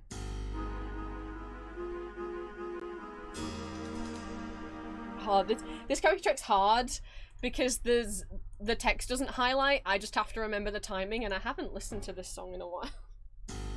So if I fuck up the initial timing, or any of the timing, you'll just have to deal. The kazoo karaoke isn't perfect.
Thank you for the no green.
on a kazoo. Oh, Green, there's so many puns. That was Bring on the Men from the musical Jekyll and Hyde. Ah. Kazoo karaoke is not perfect. The timing on the chorus is really hard because it's just silent and I never remember how long the pause is. But you don't come for it to be perfect. Look at me. I'm just a little guy with a kazoo. Oh, tease. Yeah. I didn't know which one you meant. Which one you meant. Yeah, it's tease, like, multiple meals, but also, like, T-E-A-S-E, tease. She's gonna tease them in the afternoon. Okay, well, YouTube is trying to load my search results for if there's a karaoke track of Spillways. Off the top of my head, I can think how the verse goes, but I can't think how. There is a karaoke track for Spillways. Awesome. Okay. I can't think what the chorus goes like, but I guess we'll find out. Let's find out together.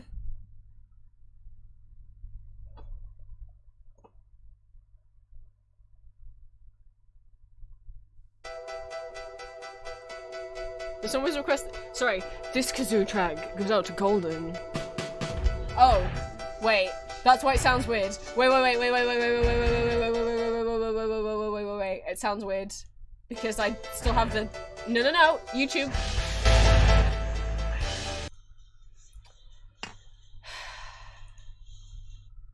I love when the pause button doesn't work.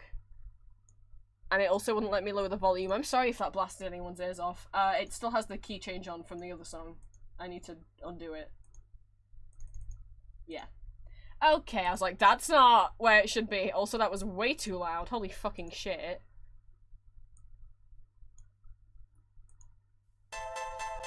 That's better. Alright, Golden.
remembered it. As soon as the lyrics came up, I was like, I know it! That was Spillaways by Ghost. Thank you for the kazoo requests. It's like, I don't know it, but I hope when I see the lyrics I'll remember. I remember! Huh. I was just wondering when you'd invite Thank you me for the back a hydrate. bite. Let me ungoober myself.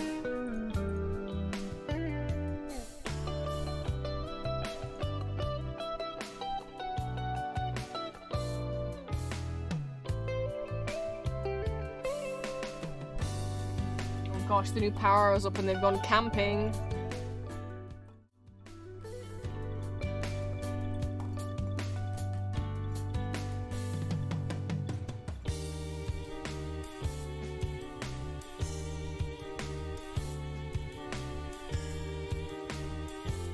Oh my god, do you remember earlier on I was going to show you guys what I was drawing earlier? Do you remember that?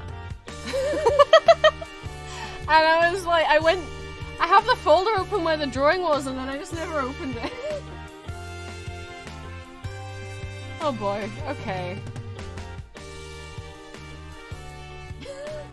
It's alright, we've been places together since then.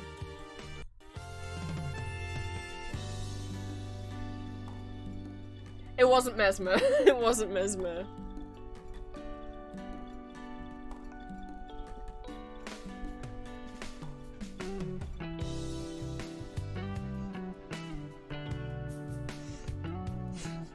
But I guess before we get there...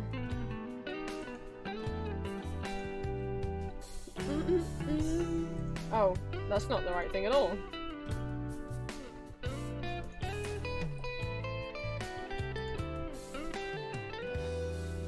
I thought you were gonna show heat strip, but oh no. I said I was gonna show because I've been in such I'm having a bit of a depression relapse at the moment. But beyond the giggly facade on stream, like this isn't, you know, I'm putting on a show for people.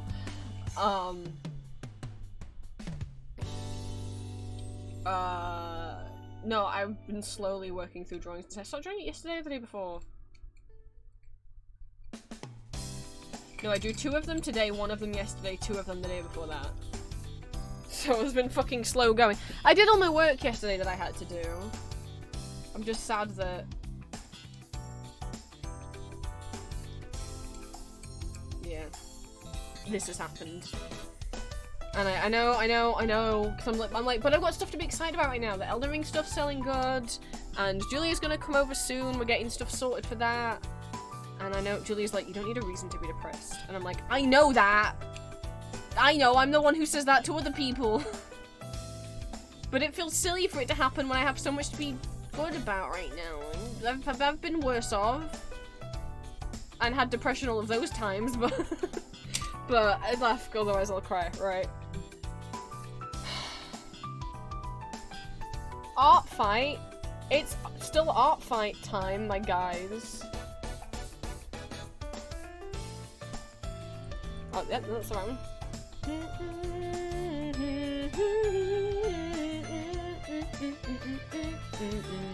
I haven't done as much this week as I wanted to last week. Every week we're gonna go over attacks I've done, attacks I've received. Because you guys deserve a shout out.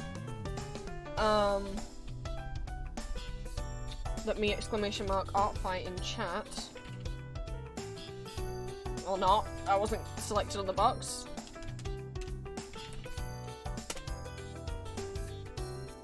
Okay. For those unfamiliar, Art Fight is an art event that happens every July on artfight.net. Everyone is split into 2 teams, and you can earn points for your teams by quote-unquote attacking other artists by drawing their own original characters. By uploading the drawings to Artfight, you earn points for your team. Side note, the team names are just for fun, they don't relate to what you are allowed to draw. And yeah, a bunch of people have been taking part this year from my Twitch community, from Patreon, from Discord. This is the most fun I've had drawing Art Fight, and it's definitely one because nothing horribly traumatic has happened this July. But also, it's been fun to have you guys to talk to and to do Art Fight with, and it feels like there's a whole little, you know, community where we're like, getting to attack each other, and that's been really nice. I know there was a few people the last couple of years in Discord who've taken part in Art Fight as well. I'm not forgetting about that. But in the previous years, there's been maybe 5 people max. Whereas I think this time, if I were to count everyone from the Discord who is taking part, if we count me and Julia, 1, 2...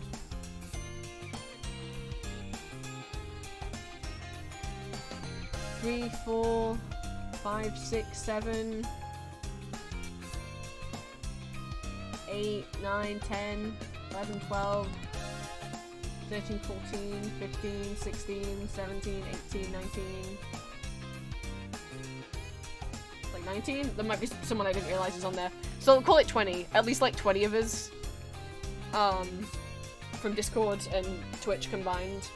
And that's made it a whole hell of a more fun. That's not a sentence.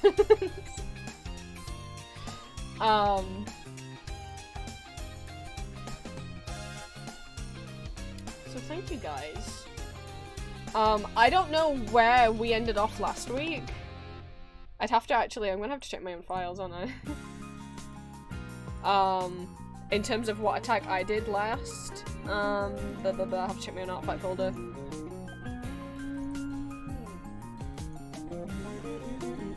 I know you might be like, but Prince, you got so much done in the first week. My goal for this year was 10 attacks, I've done 24. I know, but I didn't burn myself out, I promise. I had loads and loads of fun. I was doing that many because that's how much I genuinely wanted to do. When was last stream? Last stream was on the 8th. So... I think this is... we left off... I think... wait, I should see the timestamp on that.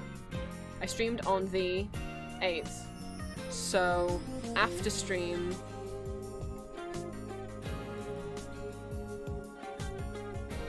Okay, I know where I am. Cool. So the last one I would have showed you guys is during Apple's Ghost OC. So in last week we got 1, 2, 3, 4, 5, 6, 7, 8. I guess that's still more than one a day. So after stream last week, I drew Strife, which belongs to I Know Virus. I've just been doing kind of bust shots now, headshots, because there's so many of you I want to get through. There's so many people I want to get through. Characters I've bookmarked, and also other members of the Discord and people that I want to revenge. I forgot to mark this one as revenge. It's a separate box you have to take, and I forgot. This one was for Umbra.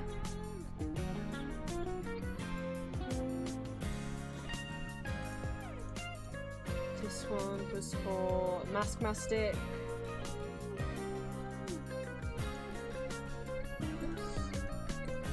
This one was for Rice.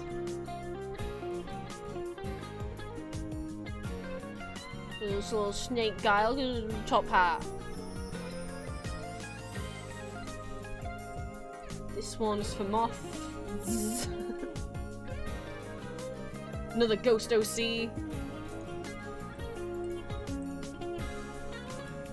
This one was for Dolphin Damsel.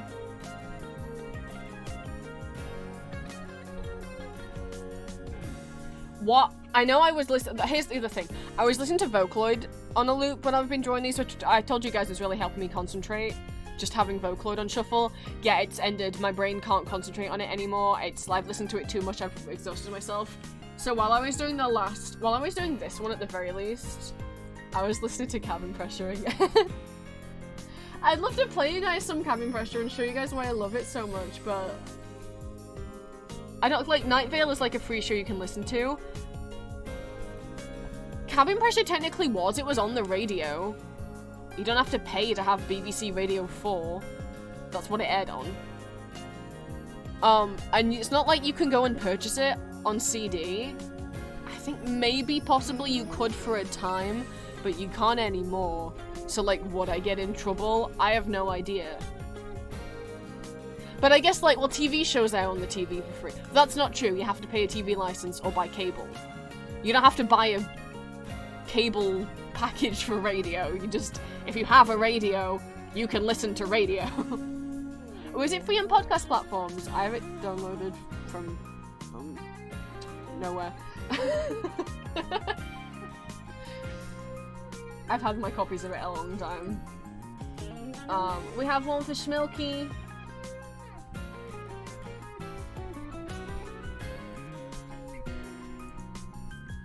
And Elixir, literally, I'm sorry, this took me 2 days. I was working on it so slow. I'm mainly doing this year to get myself back into art now. It's just nice to see all the drawings. Yeah! It's been really fun. And then in terms of new attacks you guys threw at me, we left off with Moth last week. Moth attacked me while I was live. So a couple people who I included in my big robot attack revenged me back. So this is by Mr. Red Dude. In my PC sentient little computer Oscar with their OC goes, who I drew in my big mass. For people who didn't see my big mass attack, let me where are we? Honestly, it's the most fun I've had with an attack this year. All these different computers, characters. I had so much fun. So a couple people got me back for this. Another person who I included in that mass attack who got me back. This is by Foxy Maxwell. You know, they included his little mouse. And I did put, I'm like, you guys are free to like customize the stickers on Oscar within reason. Like, obviously don't include anything like homophobic or you know, within reason. Like, feel free to include any just generic stickers, like stars, hearts, or like, any of the fandoms that I have like on my profile page, any fandom that you know that I like, you know, any of the fandoms reflected in these stamps, you know. We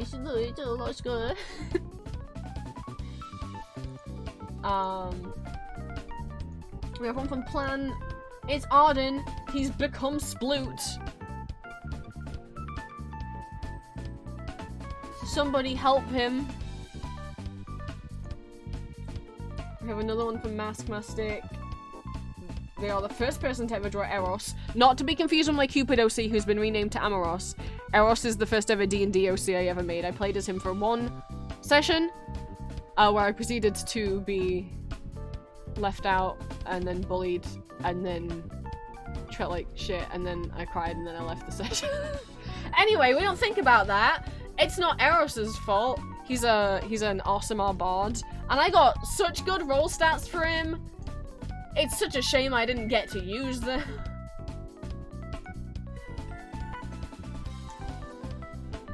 The charisma this man had by being a bard and an Awesomar, which gives you like natural like ups your charisma, and then I also got +4. I was so happy with that for him. And he has but also like I just wanted to do a bard that was less typical than what you usually see for a bard. So he's a beefcake. He's very tall, and he has like a massive harp guitar.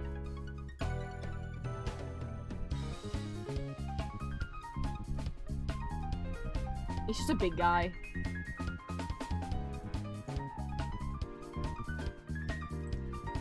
A few people drew Orpheus this week. This one's from Apple. Somebody go give him a hug. That's Apple XX Pop. Virgil, thank you so much. Drew my tune that I play as in Toontime Cobra Clash. If you ever see me playing Cobra Clash. Just about as smart as me. Look at his little tooth. He's so cute. We have another one from Green.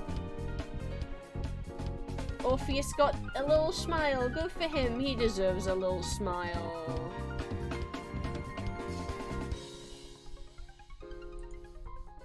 We got another Orpheus. Elixir crocheted him. What the fuck? Look at him. You could put him in your pocket and take him places.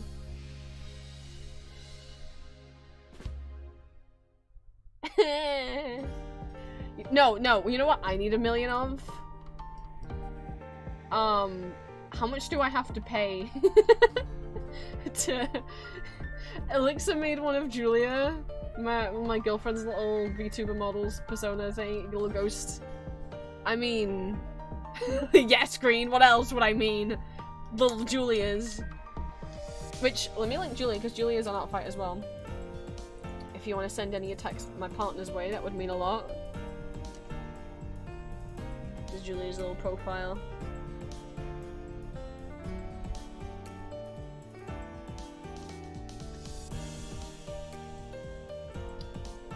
We have someone I did put up. Hi Tribute, welcome in.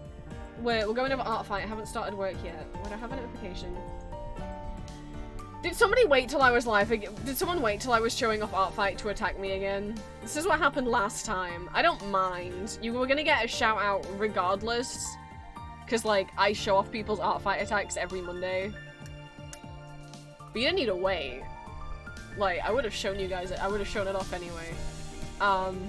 This is by Kuzumov. I did risk putting on the YouTube community tab because someone sent me an ask on Tumblr saying like, oh, you're not taking part in art fight this year, aren't you? Because you haven't mentioned it. I'm like, I am, and I have. I know mostly over here on Twitch, but like, yeah, I'm taking part. Like you can always check my art fight and see. So I did put it on my YouTube community page, and I put, which I wasn't gonna do because I know that's the place where I have followers who are minors, which I don't like, but there's nothing I can do about it. You can't publicly see who follows you to block them or anything, you know? So I put it in the very first line of that post. It says, do not follow me if you're under 18, or you do not have your age stated in your bio, or you can even just put the word that you're an adult. You don't have to put your exact age if you don't want to, but put that you're an adult, you know? And, yeah, immediately people started following me that were either publicly stating they were minors or didn't have an age listed, and I'm like, guys, I said I was just gonna block you if you did that, so like, thank you to the people who didn't do that, who actually do, you know, because I've got characters in here that are part of like 18 plus media. I don't want minors drawing those. I also just don't want children talking to me. I don't think that's weird. I'm 26, you know. We have Assassin. I love when people play dressed up with him. He loves being dressed up. We have another one from Elixir. It's Sorrow, and he's doing a little bouncy, bouncy, bouncy.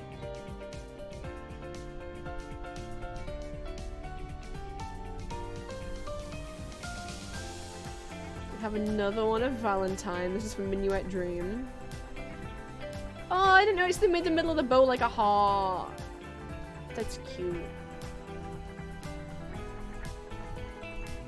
This is from Blaze. I woke up to this. Let me fucking zoom in so you guys can see all that animation.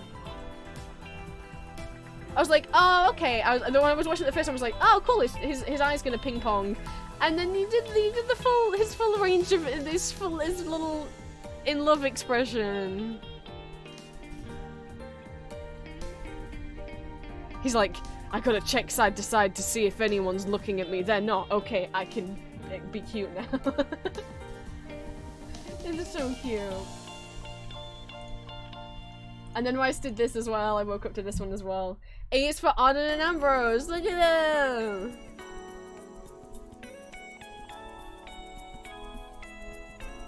Helping you learn your alphabet.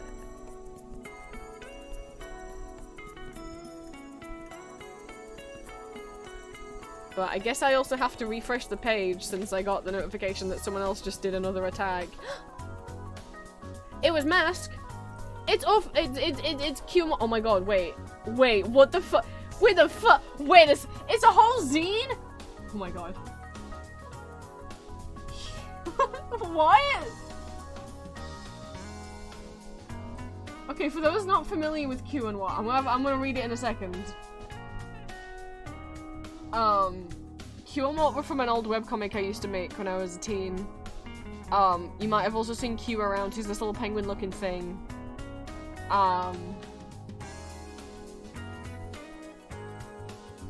If you've ever been on my Etsy shop, he's like my little Etsy shop mascot. I didn't make a separate listing for what because I didn't see the point. You can just tag them twice, like you did. A small adventure with Q and Watt. Shut up, this is cute. One bright and sunny day, Q and Watt decided to take a walk. On the way they picked flowers. Oh my god. Then they found a river and played in the water. Shut up. Then they found a pile of rocks and they got rocks! The clouds grew dark and started to rain, but after the rain, so they just had a little day out.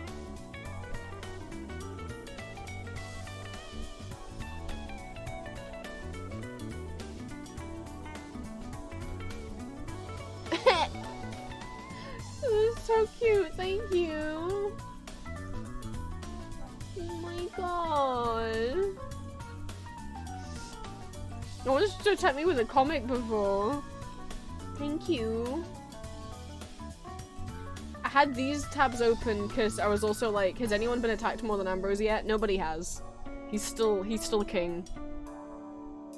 Oh, Trippy, well thank you. 1, 2, 3, 6, 7, 8, 9, 10. Ambrose has had 10 attacks. This is over all years combined. But Ambrose has had 10. Arden has had 8. Why'd I say it like that? Like the Stanley. It's because I was doubting that it was 8, and then it started sounding like the Stanley Parable 8. And then Satins had 7, and Oscar, ignore this one. This is one that I did. It shows up even though I'm the one who did it. Has had 6. I didn't expect Oscar to be up in 4th place. Actually, that's not true. That's not true. He's not in 4th place overall. I didn't look at my, hang on. Where's my welcome home OC? I checked Orpheus and Solus, they haven't had more than that. Hang on.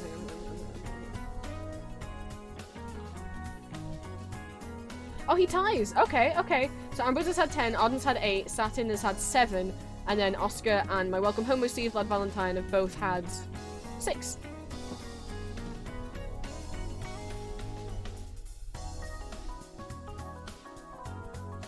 But Oscar's new this year, and he's already had 6. And Satin was on this year and last year.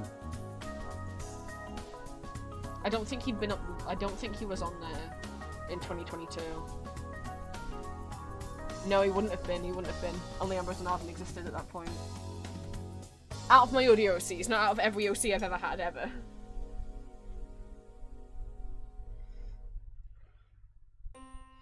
But I suppose, no, what I've been drawing isn't Mesmer. Have some OCs that are very special to me. I made them back in 2020. As I say, I got into European musicals, but also very big into Phantom of the Opera, and made a bunch of different Phantom of the Opera AUs and drew so much art. And one AU that has stayed is my Monster Boy Band. I love them very much. I do want to make audios with them, so keep an eye out for that. I just need to finalize their designs and backstories, and I would love to kind of have them as a kind of dating sim-esque, choose your own adventure-esque kind of set of audios. There's 5 members of the band. Which one will you smooch? It's just gonna take a while to get all of that ready. But so, the 2 that are on Art Fight are the only 2 that I've fully designed, which is Eric and Vlad. If you've seen Vlad around a lot, that's Julia's favourite character of mine. She draws him every year.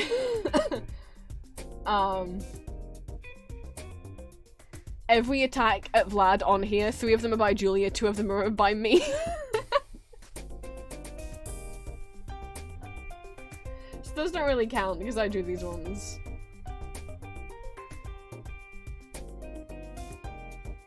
I am really so much happier. I don't know if it looks like an improvement. I know, like, if you look at Julia's drawings of Vlad's every year, you can see how much she's improving with her art, and that's so cool to see. I don't know if this one looks like an improvement to most people, but it is to me. Because it looks more like I found an art style. Rather than this one. Oops. I mean, I did this one in Magma with the pixel brush. But I like this one more. I really like how Niles looks. And I didn't use a pose reference! That's the big thing. This is one of the few things I've ever drawn where I didn't have a pose reference. Because I was like, I can't find a reference that looks what I want. I'm just gonna try and do it. So this is my OC Vlad and Julia's OC Niles. And, one of our friends' OC is Angie.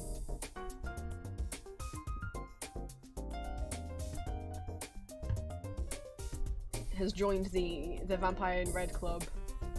Oops, just a little bit zoomed in. But yeah, so Eric is our lead guitar. Each member of the band is based on a different classic horror. character that's public domain, to be clear. It started out just because I wanted to make a visual K Eric, because as well as being very into European musicals and Phantom of the Time, I also got into Booktick, and Ghost. But yeah, I found both of my favorite bands in that time as well. And so the whole visual K and the long hair is very much inspired by Atsushi Sakurai, the lead singer of Booktick.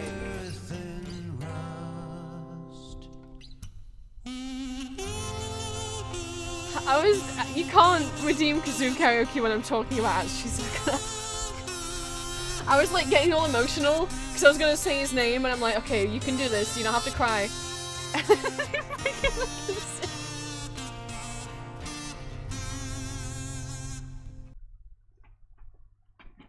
How could you? I can't believe you guys. And to think I was gonna show you some boys.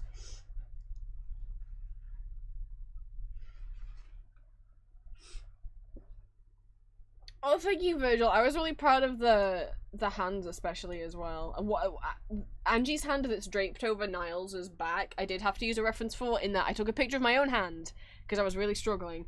But Vlad and Niles holding hands at the bottom, I didn't use a reference for. What the fuck? I was OP that day. We're finishing talking about these guys. So Eric is the lead singer. If anyone recognizes who he's drawn with, don't, I'll get sued. No. I do ship him with Detod from Elizabeth, that is who this character is. But Detod's not going to be in the final story because he's not public domain. There's just going to be a little fun thing on the side that you guys can know about. You guys can know that, you know, that is Detod. Artfight does allow AU versions of domain of characters that aren't public domain, so I could technically upload my own version of Detod onto Artfight. I just haven't, because I'm like, he's not going to be canon to the story. He can't be. I could have, though, I guess, just if people wanted to draw them both together and get extra points for attacking them. For drawing them both. But yeah, this happened because myself and a few other people on Tumblr all made Phantom of the Opera OCs. A couple of people did, and then I made one inspired by theirs, and then one of them was like, I'm just gonna make a Discord for all of us who are making Phantom of the Opera OCs, and reached out to me and joined, and those guys were lovely. I'm still friends. I still talk to them. They're still good friends, and a few of us, like Atom Gecko, which is who this punk boy here belongs to and who drew this, follow them at Atom Gecko on Instagram. They're also on Artfight at Atom Gecko. Has their like punk Eric, and so I made like a visual K Eric, and then a couple of the people in the group made their own versions of Eric. One of them was like a Decora kind of fairy K Eric.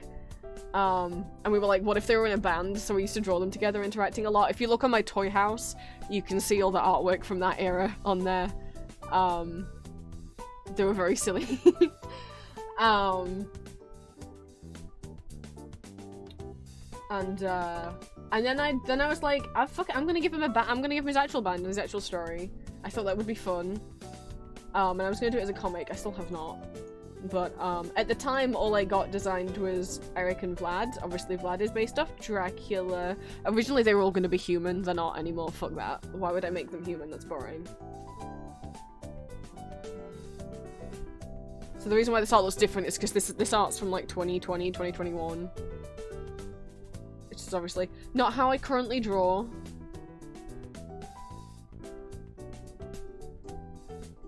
But he do be a single dad.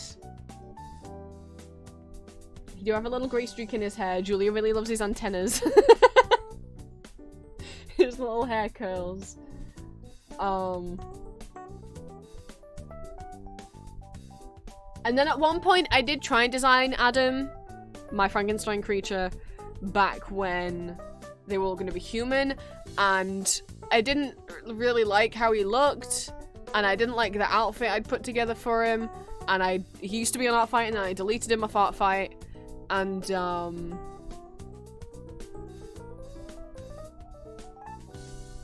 this weekend I was like, because you know I'm going through a bit of a depressive episode, I was like, maybe I'll draw them. The goal isn't to get them on Artfight by the end of the month. It was just, I've got to make all these audios I keep saying I'll do. I've got to do more Ambrose and Arden together stuff. I've got to, you know, at one point I want to do like a kind of prequel backstory series of audios for them, or like comic or something, so you guys can get the story. I don't know how I would do it as an audio, because it would require a lot of different characters being voiced. And like crowds. And I don't really want to hire other people to voice that. Not because I'm against hiring other people, but I'm so particular about things being done the way I want them done that I'm like, I don't know, I just rather me do everything. I know, because then I know it's gonna be done the way that I want it to be done. And also I don't want to hire strangers and then it turn out that they're like, I don't know. I don't know if this is me being picky, but I don't want to have like an open call or hire people on Fiverr and then find out that they're transphobic or something, you know? I don't want that. But well, I'll figure something out, and obviously just more audios with both of them. Maybe a joint audio with Satin and Silk one day. Not romantic, it would be platonic. Don't date both of them, they're brothers, that would be weird. I'm looking at you, chat. That's why I'm worried about doing an audio with both of them. It's like, it's not the same listener in both of those audios. It would just be like, I guess you and Satin chilling, and then Silk pops over, and then you, the listener, get to meet him for the first time. But the listener in Satin's audio is not the same as the listener in Silk's audios. Please don't. I mean, if you ship yourself with both of them, whatever. Like, if you find that, I don't mind if you have a crush on both of them. But I am not canonically having that be what is happening in the audios, because that just makes me uncomfortable. Because they are, like, blood related. They are siblings.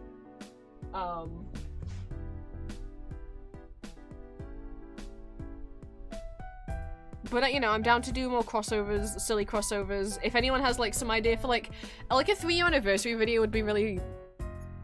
I don't know if it'd be funny if I had a bunch of them all interacting, but it doesn't work too well if some of them were to interact, because the voice I do for some of them is so similar.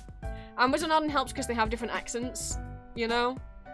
But that's not always gonna work out too well with crossing over everyone, because it'll just sound like me. I worry even with Arden and Ambrose. When I listen back to Arden and Ambrose, I'm like, I just hear me twice. But I guess I know obviously I'm more used to my voice than you guys are. If you think the Ambrose and Arden audios sound like two separate people, then okay. I just worry, I'm like, I just think it sounds like someone talking to themselves.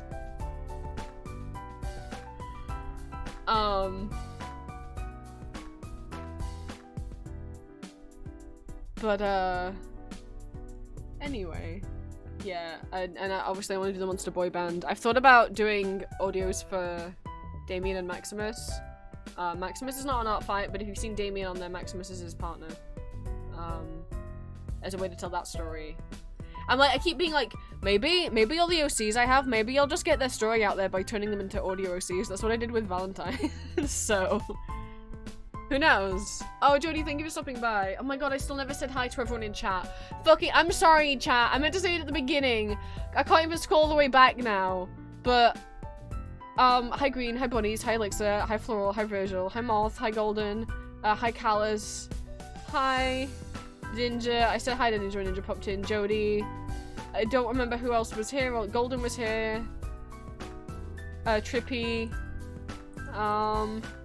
Jen was here earlier.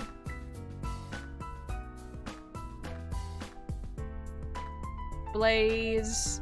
Anyone else who was lurking or chatted, I'm sorry if I forgot. Bunnies, you haven't picked your song.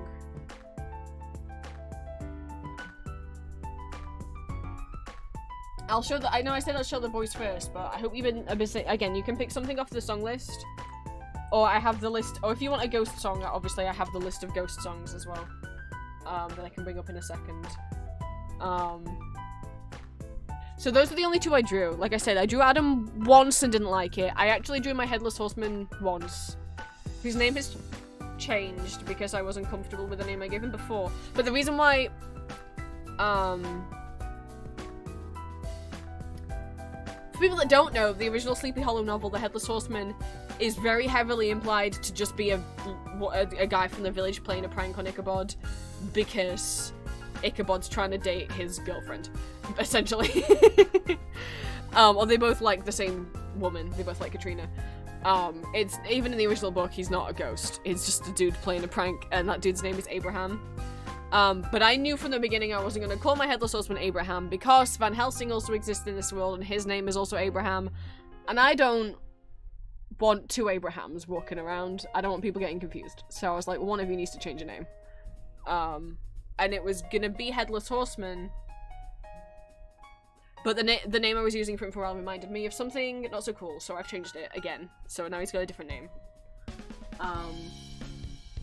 But yeah, Eric is the lead singer, Vlad is the lead guitarist, Adam is the drummer, who I drawn with. Headless Horseman I'd drawn once before, but he's gone through so many character design changes that the one time I drew him, that's not at all how... I like that little drawing I did, it was in my sketchbook, but that's not how he looks. That's not how he was. As soon as I did it, I was like, this is a nice drawing, but that's not this character. And then, so, I always get it confused, who's the rhythm who, out of the two, who's rhythm and who's bass? I'm pretty sure, if not I'll change it, Headless Horseman is bass guitar, and then my rhythm guitar boy, creature, I'd never drawn little rhythm guitar boy. One of us is gonna have to change something. How many times in your report, Steve? How many seasons you've kept track? I have hundreds. Like I said, like, Damien's whole story was like a fantasy epic that I wrote when I was like 12 on the scale of Lord of the Rings. Not the quality of, just the scale. And he's got like a whole family tree going back like 15 generations of different kings, and I named them all and gave them all like personalities and appearances, like... a lot. So be warned, you're going to see nipples. But... because I drew them all as naked little bust shots. Because I'm like, we're fucking doing this. We're getting them all down. So, we got Eric. You've seen Eric before. There he is. There's some more of his body. He got very dry skin. He got no nose. He's book accurate Eric. I originally had the hair be a wig. I'm not sure whether that will be true or not anymore. I'm not sure. These kind of red patches are like very like kind of eczema dermatitis scarring, because his skin's so dry.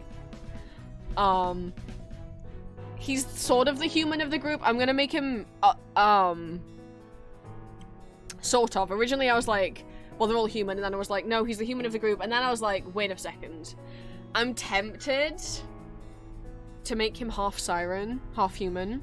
And then that way, I can have it be like, music magic, he got voice magic. Originally he was gonna be human, and then he was gonna be human, and then he was gonna be a witch. Which I might still keep, that he's a witch, but I also might make him half siren.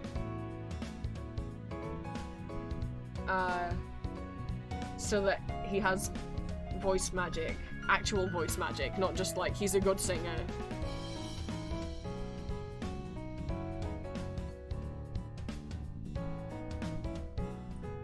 We got Julia's favorite. We got Vlad. There he is. Old man of the group. With little sticky outy cheekbones. And then we're to the new territory. Oh, you guys think he's cute? So, my thing is obviously Eric. I struggled so much what to do with the Headless Horseman man, because I'm like, well, what's his personality gonna be like? Because the others have stuff going off. So I just kind of made him like, well, let's fill in the gap. What don't I have? So Eric is obviously, he's the introverted one, but he's not cute about it. He's a little stinker. He struggles letting people in close. and he's insecure but also got such an ego on him. He's doing better. By the time he's in the band, he's kind of post-Christine, and he's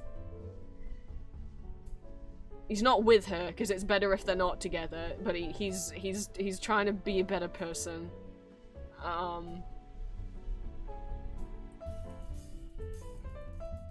But he very much, you know... Yeah, he's the lead singer, but he's one of the older ones in the group, but he's... Well, actually, I guess that's not true anymore, given... Whatever. I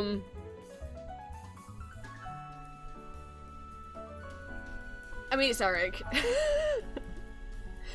Vlad's the dad of the group. He's the sensible one. He's the one that gives good advice. Don't go to Eric for advice. He'll give bad advice. Not on purpose. He just doesn't understand how to... He's gonna get there, though. He's gonna get there.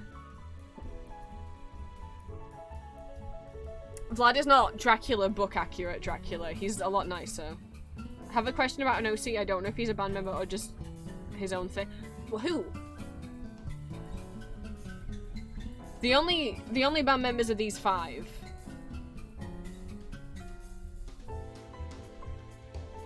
Oh no, Dammy's just his own thing. He's like my little bat sonar. I had a friend who had a bat OC and a bat sonar, and I was like, I want to make a bat sonar. And then I just started doodling Dammy in the little pixel. The first time I ever drew that pixel chibi style was with Dammy. If you can't tell, Dammy is just short for Damien. Is the nose like Eric or a bat nose? A little bat nose. Yeah, no, he's not in the same world as anyone else. If he was, all my OCs, if you look on my toy house, they're sorted by world, and also if you look in the description of any of them, if they're in the same world as any other character, it says it in the first line of the description, and then it links to the other characters. But yeah, Vlad's a single dad, and he's very sweet to his kids, and he's the good advice dad of the group. He's Eric's oldest friend, and yeah, Eric really doesn't know how fucking lucky he has it to have Vlad stick around through all of his fucking antics. I'm gonna wait till the ad break's over before we pan down.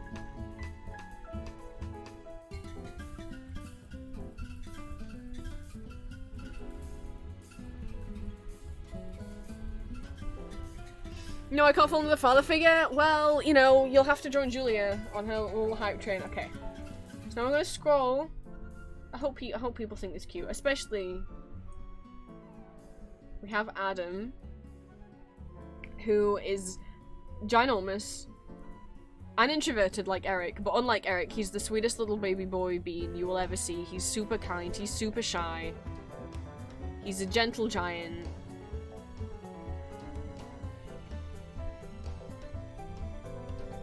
I like this so much better than the last design I did for him. My favorite detail is I decided, obviously he's made of different bodies. Victor fucking... Oh, let me make a man, but make it obvious that he's not actually a human man. Well done, Victor. We're in the Victor is a terrible dad timeline with this as well. His name is Adam after... I really like the headcanon that if he had a name, he would be Adam. Because Victor has a god complex and Adam was the first man made by God in Christianity. Made up of a few different bodies. The palest, like the white skin here, has little moles and freckles on it. So he has that on this arm and on his stomach. And he has one little beauty spot. He's got one little beauty spot right here. No, don't zoom out. He's right here, and it should get kissed. I was like, wait. I'm gonna see if this looks cute if I add this, and then it did, and I was very proud. But for people who aren't familiar with how he looks in the book he's very tall. He has long black hair.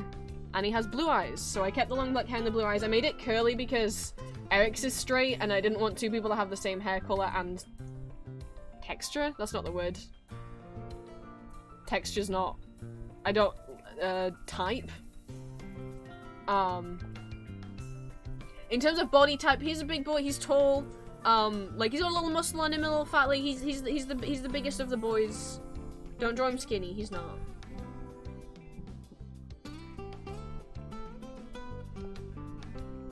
I'm thinking he might be intersex.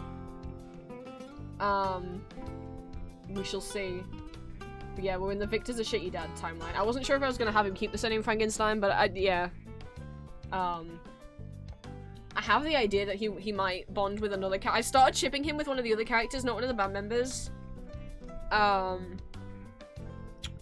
But I'm not sure. But I just thought it'd be nice if he had a nicer interaction with the scientist. Because there is another scientist, he's not in the band. But he's related to someone in the band. We have the chaotic little gremlin of the band. Hyde is his nickname. Hyde's gonna use they, he pronouns. The way that I'm doing Jekyll and Hyde in this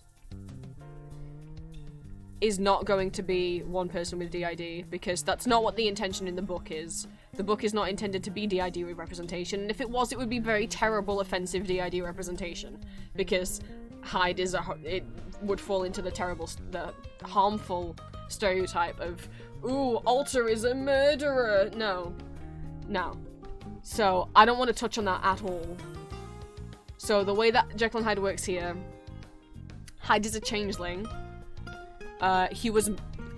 Jekyll was meant to be replaced with Hyde when Jekyll was a baby, but the dang fae fucked up, something happened, and Hyde got left behind, and Jekyll wasn't taken.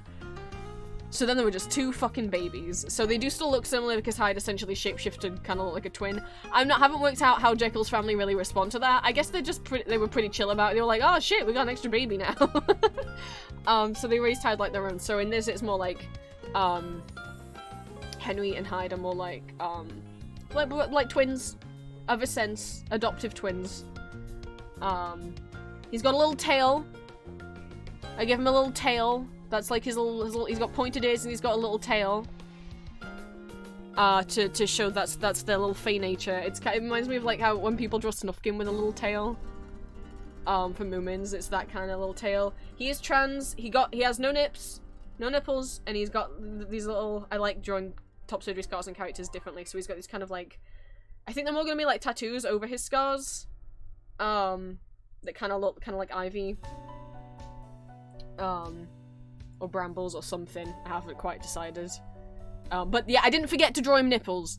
He doesn't have any. They didn't want to keep them. I didn't forget.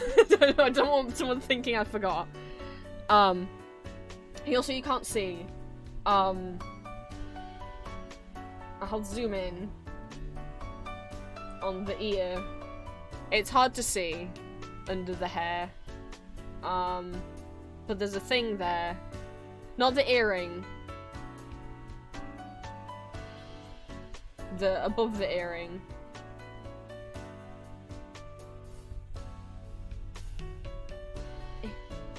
No, don't show the one to the side. No. They have a hearing aid. What I was talking about in terms of,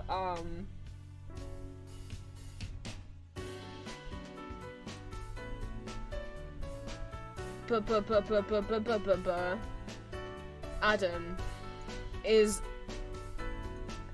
I don't know if this is gonna be canon, but a little part of the back of my brain started shipping him with Henry Jekyll, and like it'd be nice, like I'm gonna make like Victor's an asshole in this, but I'm gonna have Jekyll be nice, and it'd be nice if it, like, I think like at first I think Adam would freak out because I think he would remind Henry would remind him so much of Victor.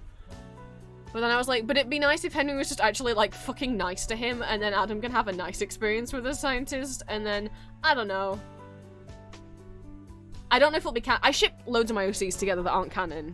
Sometimes I think about Eric and Vlad smooching. They're not a couple, though. I don't know if Vlad's gonna have a love interest. Obviously he has an ex who he had a kid with, and also Van Helsing is gonna be one of his exes as well. He's not currently seeing anyone, so you know. Whereas Eric is gonna end up with someone. I've also been shipping Hyde with the last member of the group because we've got the stink. No, that's mean. We've got like the introverted one who's trying his best, but he's trying, but he was a shit in the past and he's trying to not be a shit anymore, and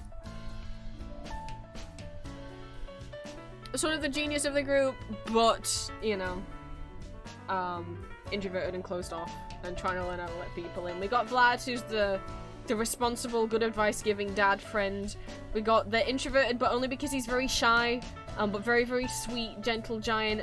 We got the chaos gremlin. So I was thinking, I don't know if anyone remembers this old Tumblr meme thing of the cinnamon roll grid. So you have like, looks like a cinnamon roll and is a cinnamon roll, looks like a cinnamon roll but could kill you but is actually, it looks like they could kill you but is actually a cinnamon roll, and then looks like they could kill you and will kill you, right? So I have some, it's up to you whether, the cinnamon roll that looks like a cinnamon roll, but I think most people would be scared, maybe say that he looks like he can kill you but he's a cinnamon roll. We got some looks like a cinnamon roll and is a cinnamon roll, and we got some looks like they could kill you but it's actually a cinnamon roll. We have a looks like a cinnamon roll but could kill you, but I don't have a looks like they could kill you and will kill you. I'm like, I don't have someone who's intimidating and will actually like none of these guys are gonna beat you up if you're mean to someone. Not that you should, don't do that, but I mean, like, I don't have someone who is gonna be, like, the scary one of the group. I'm like, we're lacking a more stoic one. So that's who Gabriel is. I haven't designed his mask yet, but I know it's gonna be more suit of armor-like. It's not gonna be a straight-up pumpkin. I'm sorry. But I'm sure he'll also have a pumpkin helmet that he puts on stage sometimes. Was a soldier, he's got scars all over his body. Van Brunt after Abraham Van Brunt, which is who he's very heavily implied to actually be in the book. I wanted to draw his face. I don't know if I don't think you'll always be able to see his face. I just wanted to know what his face would look like. Yeah, he's the headless horseman. Sorry, I'd said that earlier. I don't think you will usually be able to see his face. This is not what he'll normally look like. Normally he'll have a mask on, like a full helmet on. I don't know if the ghostly face will always be there. I think that's a thing that he can choose to show sometimes, but most of the time I think he'll just appear headless. But I wanted to design what his face was gonna look like, so this is how I did it for the sake of this. But usually, yeah, he'll have a helmet on all the time, and I'm thinking more down the lines of like suit of armor, helmet. He's got top surgery scars because he's also trans. Unlike Hyde, he'll have been on a lot of tea as well.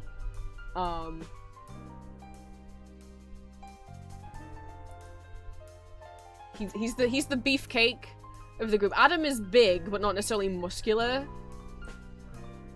I've kind of been shipping these two. You don't get the height. Hyde's a little shit, literally. I've kind of been shipping them because I'm like, well, Gabriel would control him. But yeah, no, they're not going on Art Fight until I actually have a full body designed, and I need to design him. I need to design Gabriel a helmet. But I tried to do, he's kind of like, if you can see on the line art, you can't really see. It kind of starts off kind of orange and then gets kind of yellow. They each basically have their own color. That's really gonna be, so Eric is purple. He's purple. Vlad is red. Adam's blue. Heidi's green. Gabriel's orange. slash yellow. I guess I kind of half. I don't want it to look not a very red orange because I don't want it to get confused with Vlad. But that's essentially how I'm gonna. I mean, you can draw them in other colors, but essentially for the most part, that's the kind of color scheme I'm working with. If I give each of them their own distinct color, I think. That's kind of helpful. I know goobers don't have mouths, so we don't hide it. I did give him a little bit of a cat mouth. I hope people noticed. He's got. I give him a little cat mouth. Yeah, so they all have faces now, and boobs, but but that's about it.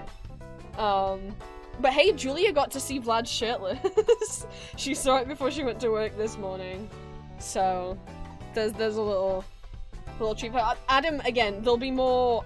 What I'm thinking is this piece here that you can see at the bottom. I think this piece, this body part, is gonna be from here all the way down to the crotch. Like this will be this piece under his chest that you can see starting to stick up, this paler spot. It'll be the same body part from that all the way down, all of his stomach, all of his crotch, and you know, the parts that can be found on the crotch. But then each of his legs will be different parts. They'll have like 2 different mismatched legs as well.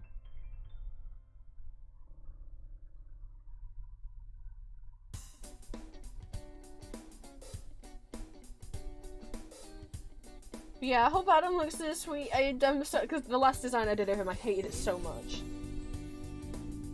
But again, I have Artfight to thank, because I think the only reason why I drew these as decently as I did, like in particular, I'm really happy with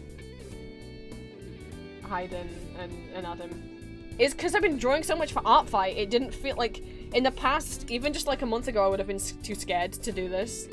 But because I've been drawing so much for Artfight, I was like, no, you can do it. You've been drawing little bust shots all month. You can do it. And then I did it. Hail, oh, I Prince. tried. Thank you for the posture check. If I get full bodies of them done by the end of the month, I can put them up on Artfight. But don't... I'm not going to guarantee that, because, like, it might take a while for me to design costumes for them. And I've got to design a fucking armor fucking bullshit helmet for Gabriel. For my old-timey soldier man.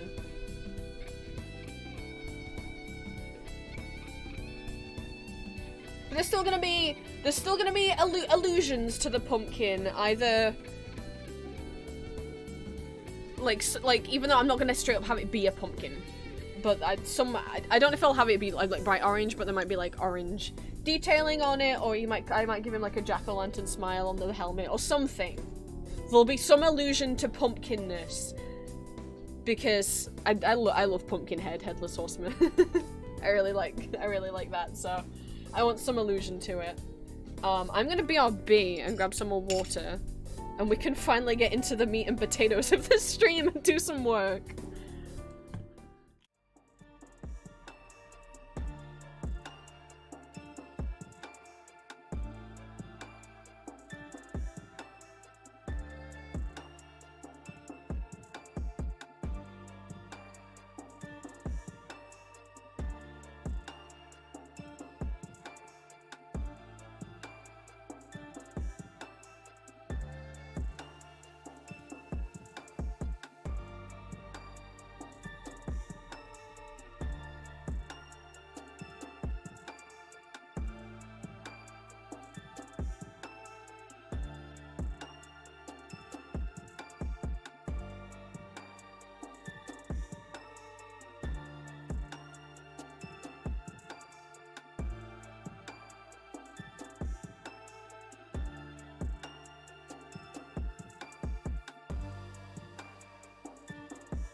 You know what, Green? That's such a cool question. Like, does old-timey soldier man talk old-timey? And I want to say yeah, but I don't know if it makes sense because he's Dutch. So, I don't... It depends when he learned English, I guess. If he didn't learn English until the modern times, I suppose not.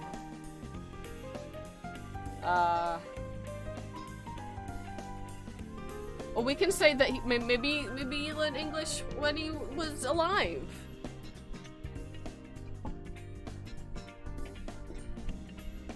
I mean, that would make it, that would add something interesting to make his voice stand out apart, you know, from the others, given that I can't do a Dutch accent. But in terms of the canon,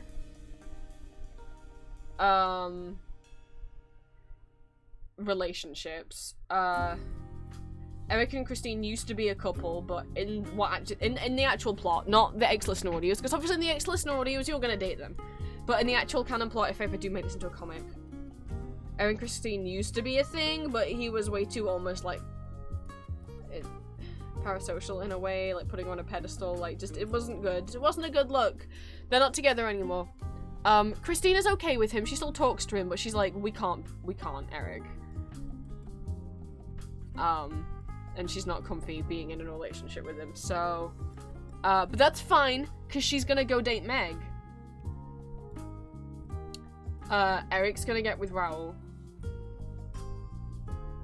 Vlad has at least 2 exes that we know about.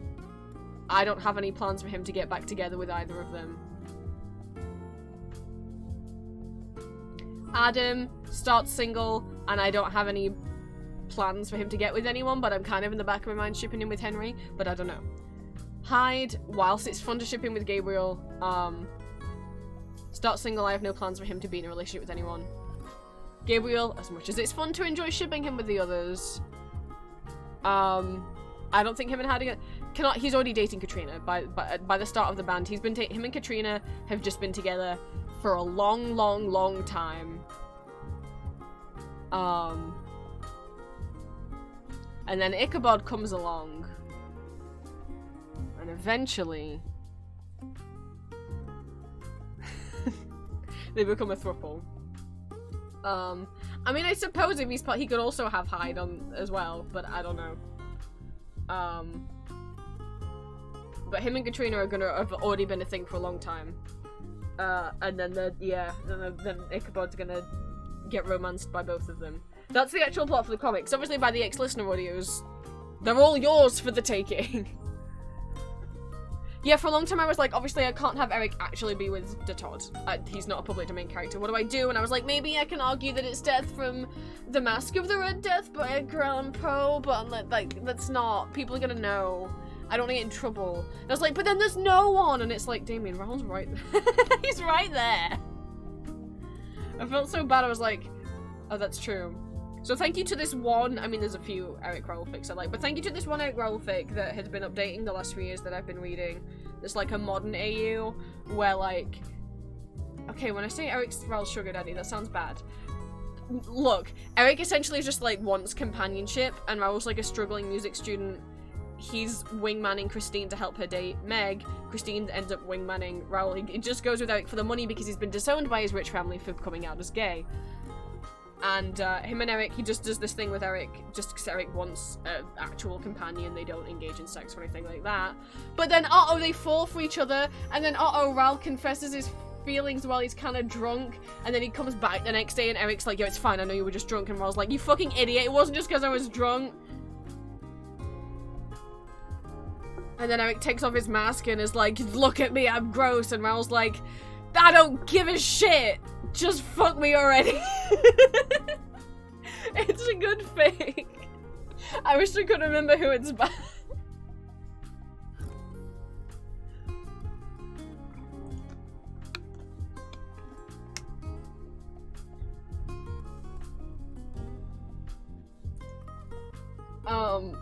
God, I don't know how I would find it. I presume I have it bookmarked on AO3.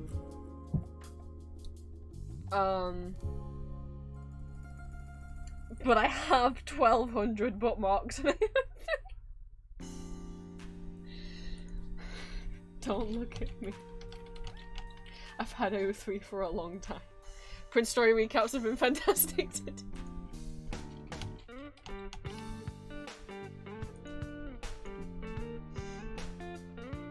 Also, well, another thing is, like, at one point, like, some paparazzi take photos. I'm gonna find it, don't worry.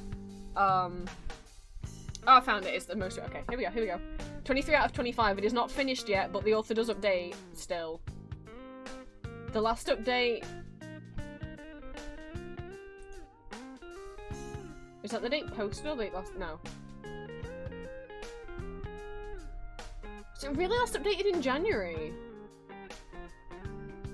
They started writing it in July 2023. It was last updated in January 2024. The last 3 chapters have been maybe like a month or 2 apart in updates. But anyway, like, so it's unfinished. Look. The way that it ends already feels complete to me. The extra chapter is just gonna be like bonus epilogue. It still makes sense to read. I consider chapter 23 as a satisfying ending. I will drop it in chat. It is explicit, but you guys should be 18 plus to be in here anyway. But obviously also only be 18 plus if you're gonna read this fic.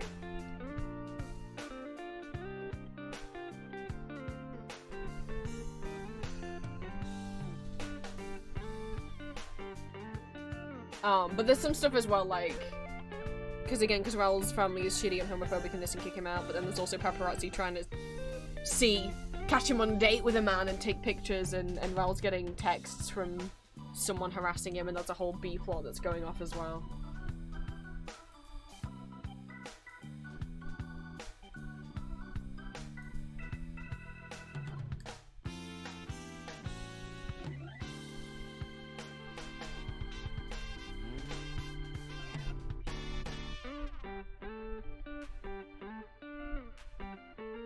Uh-oh, I've started reading.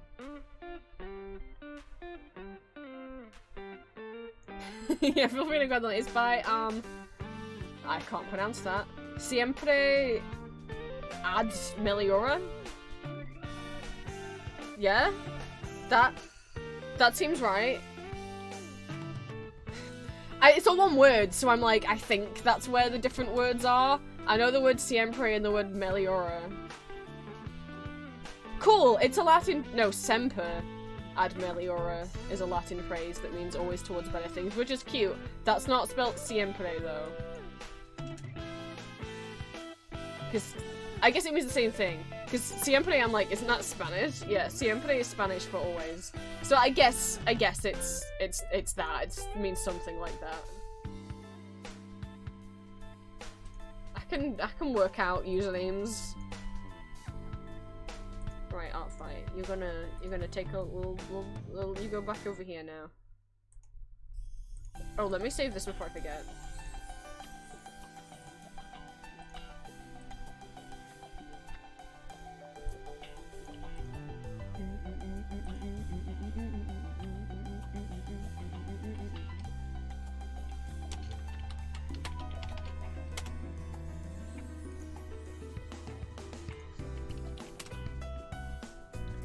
Over there. Okay. We've got... That's not right. We've got work to do. By we, I mean me. Oh god, it's almost 7 PM. I was like, it's okay that it's been 4 hours on stream. Because it won't be dinner time yet, forgetting that I started 2 hours late.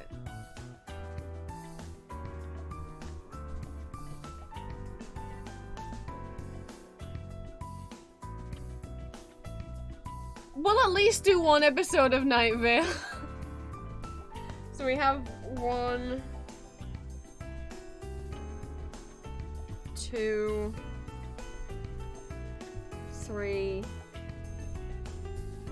4, 5. These are just to take up the space because this would have been empty if not, so I printed off some stickers to give out at con. 6, and then 1 page of badges. Wait, how many are there? I think I only grabbed 10 badge parts. There's 11 badges. I forgot there are 11. Fuck. Oh, also I forgot to get more water when I went BRB. I just went to the bathroom. Well.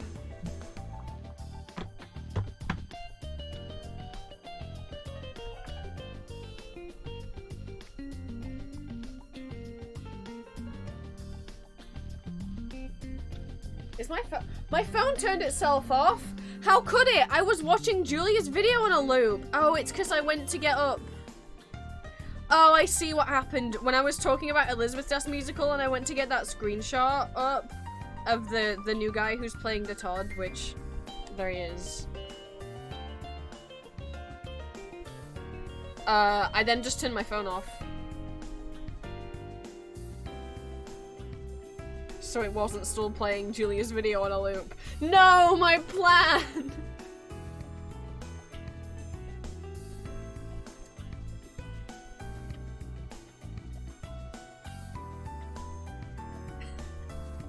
I got distracted by Elizabeth. I reached my phone because I was genuinely like, I'm gonna end up eating late, aren't I? Which was okay yesterday. Oh, yesterday was a bad mental health. I got all my work done, but I didn't get out of bed until 12. So by the time I was done, I recorded the videos and made the thumbnails and wrote the Patreon descriptions while I still remembered what the fuck I just said. If I waited until later, I would have forgotten. Because for those that don't know, my audios are improvised, so I like do them now. Write the tags now. And then went to make lunch while they were exporting and then realized it was 4:30. And was like, if I have lunch now, I'm not going to be hungry for dinner.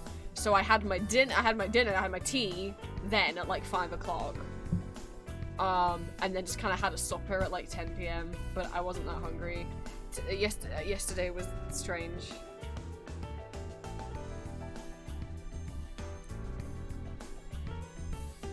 Like, what if I ordered food? Like, what if I did that?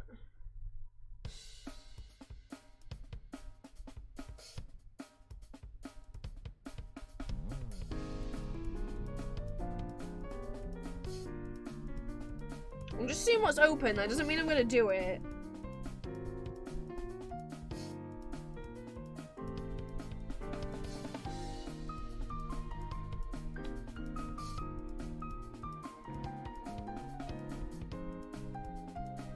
It's a shame that the one place that doesn't make my because like I started trying a few other places, but ultimately Popeyes is fine, but it doesn't taste great. It's fine, but it kind of makes me feel shit after. I don't know if that's tummy ache or indigestion or what it is. Pizza Hut, when I eat in the restaurant, I'm fine. Maybe that's because I'm having it for lunch and then I'm having something else for dinner. So I don't know if this is just Pizza Hut or if this is if I have Pizza Hut as my final meal of the day. The last 2 times it actually didn't make my stomach hurt, but, well, it didn't make my stomach hurt on the day, but then the day after I felt bad. The last 2 times I had Pizza Hut, it's been like that, where I'm like, yeah, that was great! Oh my god, because before when I was having Pizza Hut from the local place, it would make my tummy hurt every time, so I started ordering one from further away. Doesn't make my tummy hurt! Yay! But then the day after, I'm like, oh no. And it's happened twice, so I'm like, I think that is a sign that it's Pizza Hut.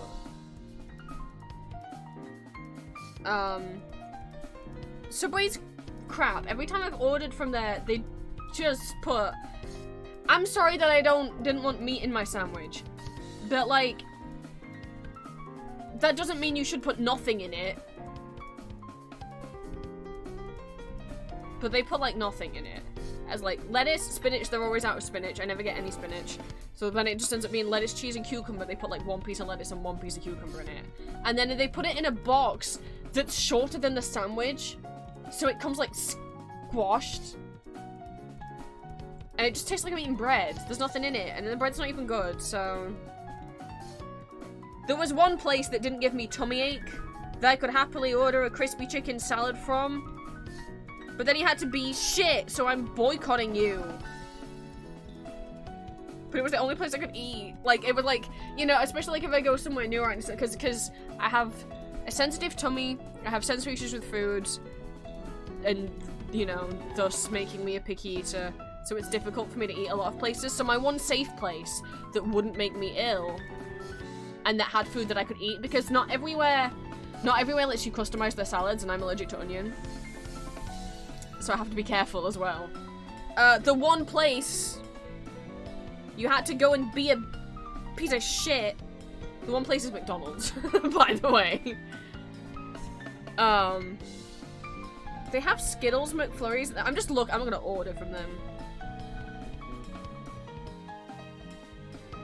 I haven't bought from them since the boycott started. It's just the fucking one place that didn't make my tummy hurt.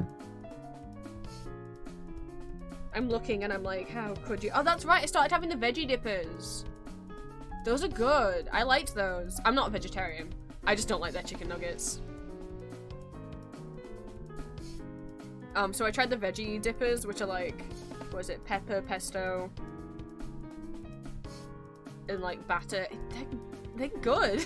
I liked them a lot, way more than I expected to. Again, before the boycott started. I'm sorry, you can get bottles of milk from them now?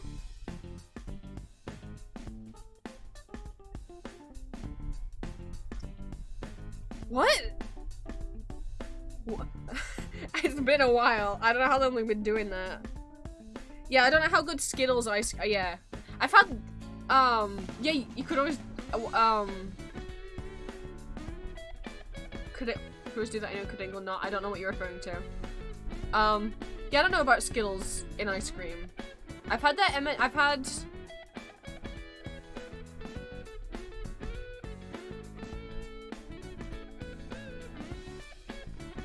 You could always do that? Oh, you were like, you could always get milk. Could you not? I guess you had rights to milk from McDonald's in Scotland, but not down here. At least not at my McDonald's. Oh, they've changed what fruit they offer again. Ow. Ow. Sorry, I scratched something. They used to do, like, the apple and grape bag. I could eat that. But then they started doing pineapple instead, which I find disgusting, and now they're doing melon, which I find disgusting. They used to do carrot sticks, which are fine, and then they did cucumber sticks, which are also fine, and now they don't have either. Oh, they do! They have the cucumber.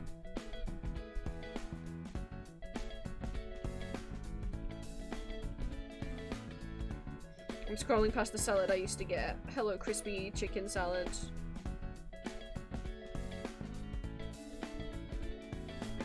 You felt healthy even though you were from McDonald's.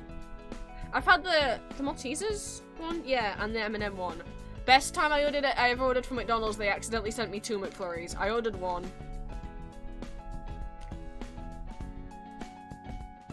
Oh no, I did actually stop ordering the salad from there. I forgot about that. I actually haven't ordered the salad in years.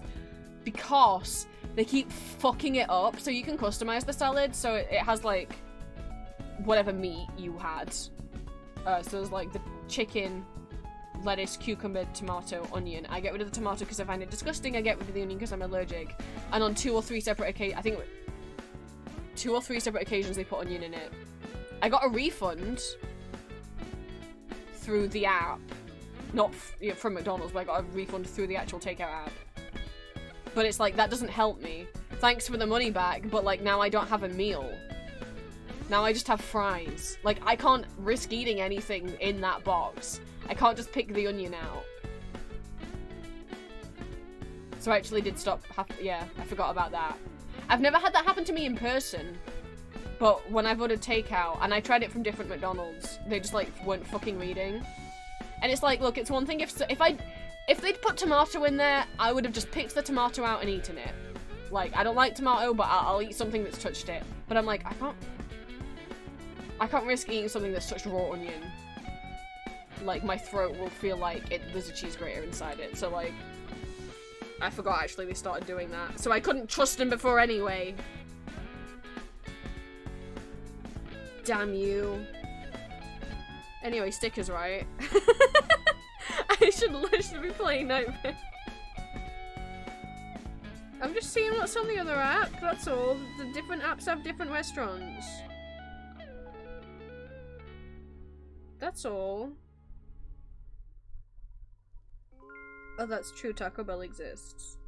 I don't think I ever had problems with my tummy after that. I just would eat too much cheese, but that's on me. That's on me ordering the fucking the tortilla that just has cheese in it. That's on me.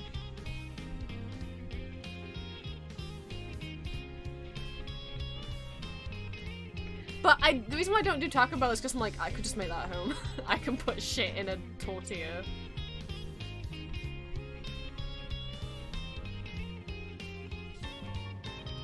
But people enjoy the part of the stream where Prince debates whether or not he's allowed to order takeout. There is a place that hasn't given me tummy ache, but it's more expensive. And one time it did. Never mind. But I ordered a side I hadn't ordered before with it, so I wonder if that's the thing that gave me the tummy ache.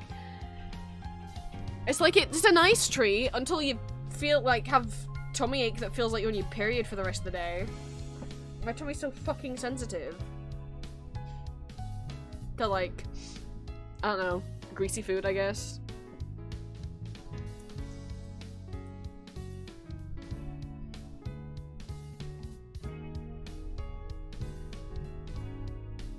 There are some fish and chip places, but they're so far away that by the time it gets here, it's like cold, and I can reheat it, and I do, but it doesn't taste the same. It's not the same.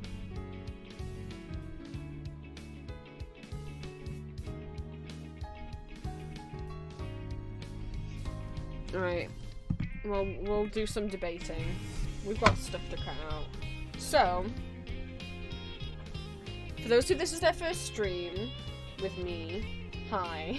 Oh, the first Monday stream. When I cut out Ezio doesn't actually do work, which I haven't been doing so far.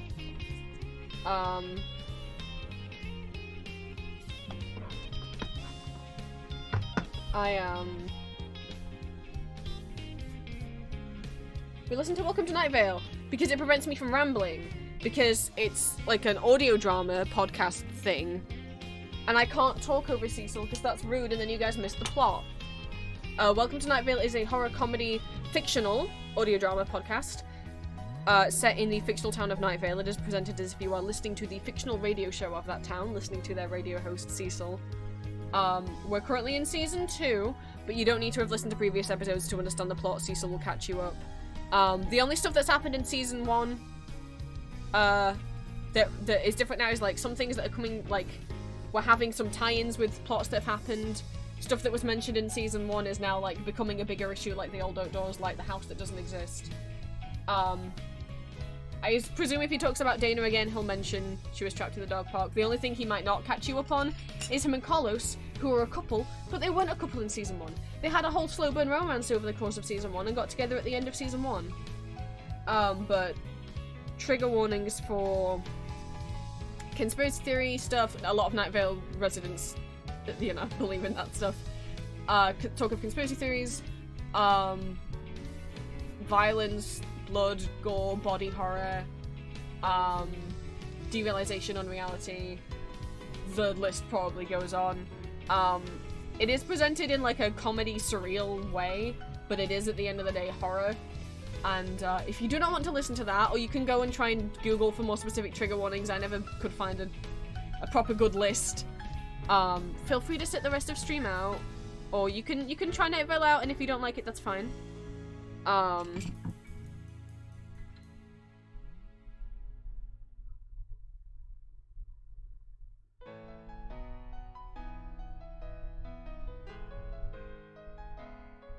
So we're gonna listen to that. What episode are we at? We just listened to the episode that was called Dana.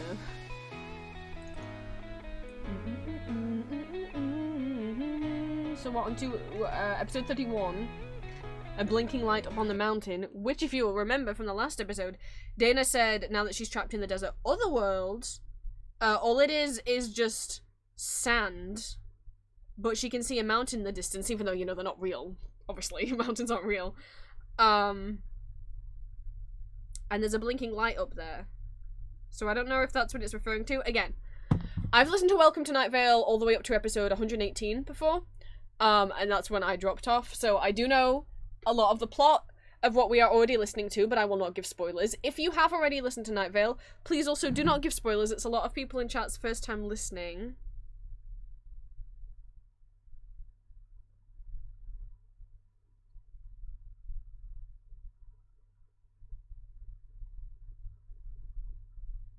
I'm looking at fish and chip places. I'm like, is that what I want to eat? I'm not sure. I normally don't get from like random places I've never heard of, because the one time that I did that, it didn't go so well. So I normally just stick to chains that I've heard of. Even if these places, because I'm like, they don't have that many reviews. Overall, it's good, but like they've got 4 stars, but like, I don't want to be mean to like smaller run businesses and family restaurants, but the fact is, like, in my experience, when I've decided to go to random places I've never heard of that are just little places, it's been bad. And I don't mean like just taste bad, I mean like, luckily haven't got food poisoning before, but it feels like that's what is gonna happen based on the experience. So I'm sorry, I would love to support smaller things, but I don't want to get food poisoning. And a lot of these look sketchy as hell. Like, the one I'm looking at only has pictures for a couple items, and they're the worst pictures I've ever seen. That's so bad. I mean, they clearly took them themselves, it's not stock photos, but no. I'll figure something out. I don't want to resort to Greg's, because that feels very sad. That feels like a sad time. Oh no, I've scrolled so far, I'm at places that have 2 stars. That doesn't feel like what I would like. Honestly, I can agree, especially in my area, most smaller places don't even have food I can eat. A lot of the time, the smaller places won't list all their ingredients as well, you know? Like, if I were to order a pizza, or at least I know what's in it. Whereas some of these smaller places, it's like, yeah, no, it's just cheese, and then it comes and it's like, you put onion on it. I have to be so fucking careful for that. It's more raw onion than cooked onion that really does me in. It just, my tummy will hurt and my throat will just like... If it's cooked onion, it can still make my tummy hurt, but if I were to have like raw onion in a salad, it's like cheese grater on the back of my throat. So I'm not gonna say for sure that that's an allergy. I don't know, I've never had that tested. But like, if I say, hey, I don't think I can eat onion because it kind of makes me feel like people don't take it that seriously. But if I say allergy, then people are like, oh yeah, shit, okay. Because I mean, it does that to me. So, I don't know. Maybe that doesn't count as an allergy, but like, if I don't say allergy, then people don't take it seriously and still try and feed me onion, so. Let's listen to Cecil's beautiful tones. Episode 31. Okay. Let me turn this. Hi, this is Joseph Fink, creator of Welcome to Night Vale. Up. Here's something. And again, Welcome to Night Vale, you can listen to it for free on YouTube and places that you can listen to podcasts. But if you like what you listen to, please consider supporting them. I don't know if they still take donations, but they do have a merch store, and they also have some episodes that you can pay for. They do live shows that they tour around, like concerts, and all of those are for sale for pay what you want on Bandcamp. You can pay as little as $1. I would definitely recommend the live show. I've listened to their first 4 live shows, and I would recommend them, which is the Thrilling Adventure Hour crossover, the Librarian, the Debate, and Condos are the ones that I've paid for and listened to. I just haven't got around to the others yet. But if you would like to support them, please do. They're very cool. Some of the stuff that Joseph will mention at the beginning in the intros, like live shows that they're doing, or donations on their websites. These episodes are from 2013, so they're not up to date. They don't run out of commonplacebooks.com anymore. They're welcometonightvale.com. You can find out about them. They have a couple novels as well, which again, you don't need to have listened to the show to listen to the novels. I'm not sponsored by Night Vale. I just feel like the least I can do is give them a promo if I'm going to play them on my stream. We have some live shows coming up. Most of them are sold out, but there are a few that are still available. The first is in San Francisco at the Booksmith on Wednesday, September 25th at 8 p.m. Tickets for that go on sale tomorrow, Monday, at noon. Now, that's tomorrow if you're listening to this on the day we release this episode. If you're listening on a different day, it will not be tomorrow. I don't have control over how time works. We are also appearing in Los Angeles at the LA Podcast Festival. We are doing a live Night Vale performance on October 5th. I remember, like, listening to Old Oak Doors, which is the finale of this season. I so specifically remember listening to that and being like, I want to see them live. And then I've never gone because I don't have anyone to go with. And I'm, like, not going to a town or city hours and hours away and then have to travel back hours and hours when I can't drive. There's not going to be a train running that late. I'd have to stay there overnight, but then how am I going to get from the venue to the hotel on my own in the dark at night? No, Panel thank you. discussion on October 6th. Tickets are available now at they come to the UK, Green. lapodfest.com. I don't know if they have a live show going right now. I can check. I think they've done London, Birmingham, and Manchester before. I'm not sure about Scotland. I'll have a look. Live shows. Live shows. Vale tour dates. No, they're both my way. Oh, they don't have one upcoming at the moment. Can I look at their previous... They don't have a live tour going at the moment. Can I look at their previous tours, though? I know you can travel, I just wanted to...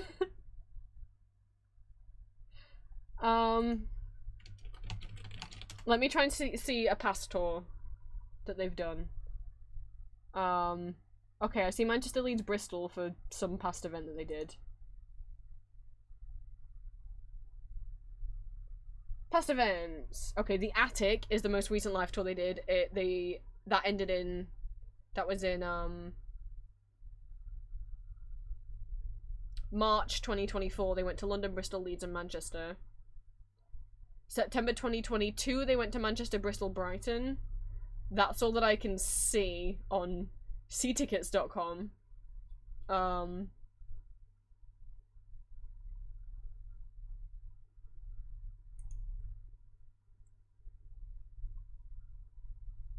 tour schedule 23-24, Old News Post. That's helpful.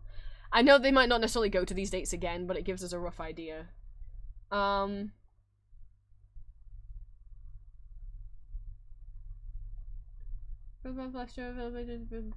Attic.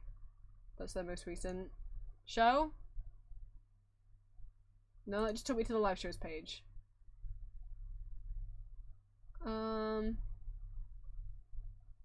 Fuck, yeah, no, that just takes you to the live page, which obviously doesn't have the information on it anymore.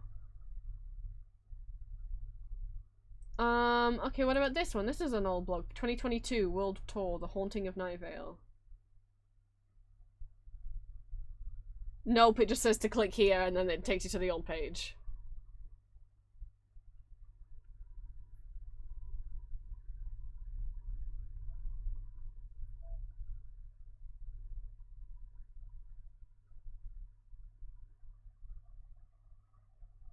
But at the very least, it seems like they do consistently do... Oh. Hang on. I see the word Glasgow. Where was that? ENVtuber.com, whatever that is. Past events.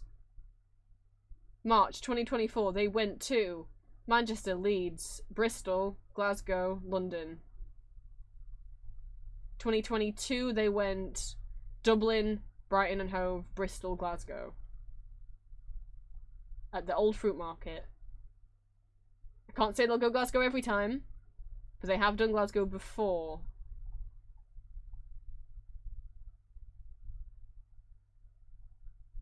Well, I don't know why the other place didn't mention Glasgow. This is the same tour. I don't know when they'll next do a tour. They tend to do every year or every other year. So the next tour will either be 2025 or 2026.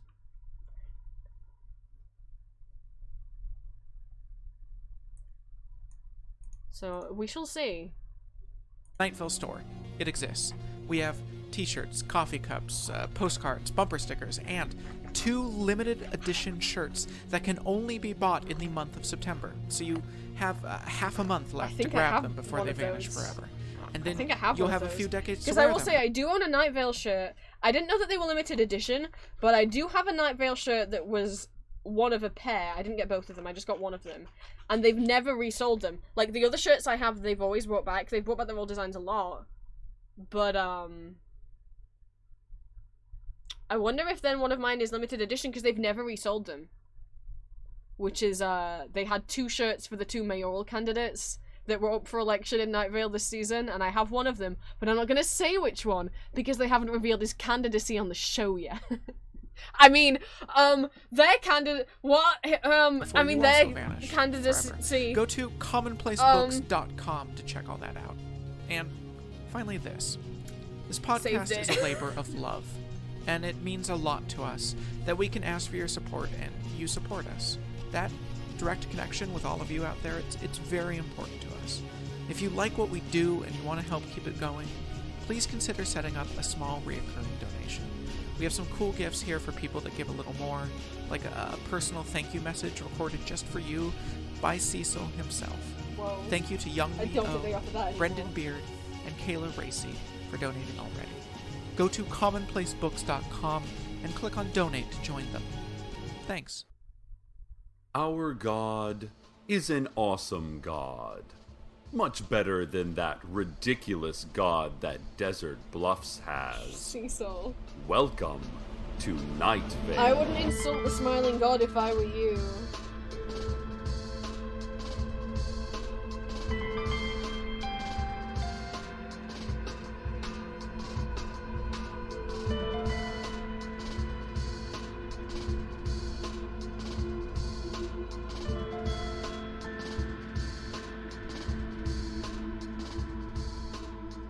There is, listeners, a blinking light up on the mountain.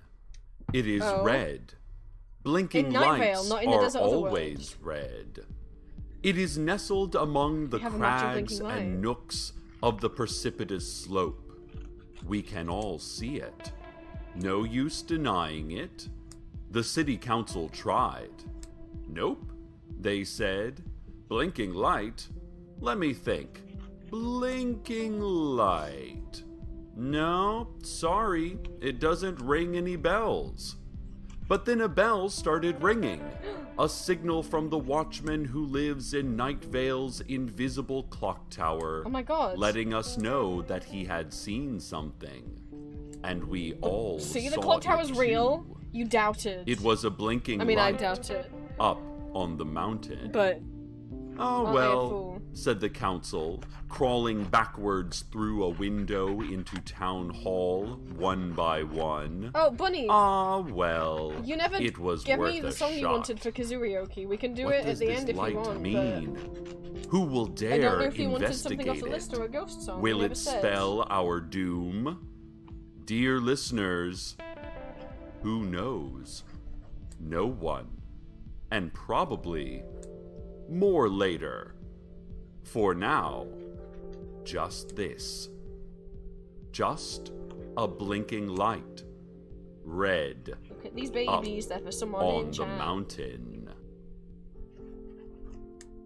Harrison Kipp, adjunct professor of archaeology at Night Vale Community College, announced an it's upcoming getting late. three-part I forgot, series sorry. on Night Vale Community Television, It's okay. defending Here you his go. fringe views Oh, it's getting late. If I'm gonna that order the food, I need to do it pyramids now. It's already and 7:30. other ancient I'm hungry.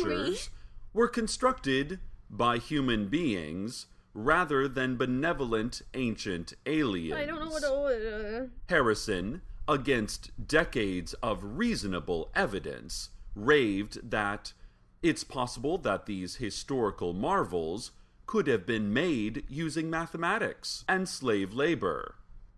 He went on to explain, shrieking like an think KFC will obvious make my tummy hurt. lunatic, that agriculture was probably not started on I've had it Mars, a long and that time ago. humanity was created through evolution And I didn't and care not about it through very much. selective breeding of alien DNA. We reached out for comment to the president of Night Vale Community College, Sarah Sultan, who is a smooth, fist-sized river rock Yes, she about is. the extreme beliefs expressed by a staff member. Sarah had no comment, as she is a smooth, fist-sized river rock and unable to speak. She can write, however, and wrote no comment before drawing Yeah, an okay. insulting It's not caricature even of okay. your humble reporter, which was hurtful and unnecessary. Listeners, here's something weird. Oh, I know you can't see it, it's something weird. but it's sitting What's weird in by the your standards, studio with Cecil? me at this very moment. And it is definitely something, and definitely weird. I'm not sure how it got here, but I'm not sure how I got here either. Causation is difficult and confusing. I haven't tried touching it. I'm going to try touching it now. Oh, I believe it likes being touched because it started to vibrate and lean in towards my body, but that could just be its way of expressing anger or immense physical suffering. When something is this weird, one shouldn't assume to understand anything specific about it at all. You want to take me to church? Is it a Okay. bomb? Is it one of those objects that isn't a bomb? Is it just a There's kind a lot of objects that dog? aren't bombs, Cecil. We don't know. And we will never find out. And we will never try to find out. Ignorance may not actually be bliss, but it certainly is less work. So, with no new information and with nothing learned, I'll repeat what I said, gesturing at it with a hand you cannot see. Listeners, here's something weird. A continuation on our previous report about a blinking light up on the mountain. As many of you noted, the very nature of our report indicated the existence of a mountain, which Yeah, is Cease, be surprising, careful. given that we live in vast desert flatness. So yes, there is a mountain. Let's start there. Oh my god. There is a groundbreaking. mountain now, rising up out of the alluvial floodplain. It is made of rock and height and awe. Hello, Julia. Its peak is higher I'm than debating where what I should am order now, for food because but lower. No, Cecil, shush. I'm talking to Julia. I rambled for a long time, and it is 7:30, and I haven't eaten dinner because I forgot, because I only just started doing Etsy work. So I'm thinking maybe I order food, but I can't decide. I could get like a pizza, but maybe my tummy would hurt. I could get fish and chips, which wouldn't make my tummy hurt, but it's not as good as when it's fresh. I could try KFC. I haven't had it in years, and I don't remember it making my tummy hurt, but I also didn't super enjoy it. I could get Popeyes, which might make my tummy hurt, and I won't enjoy that much. I could get Greg's, which wouldn't make my tummy hurt, but would be boring because I would just be eating a sandwich. Oh, these are not meant to go over here. These are a Comic Con. Ah! Do you think fish and chips? The portion, here's the only gripe I have with the fish and chip place. It's good, and it's good value for money. It's too good value for money. The portions are too big. I wish they would do a small size.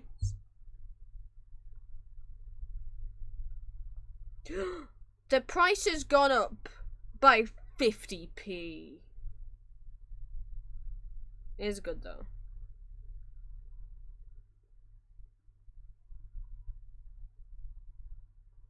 Let's try a different fish and chip place.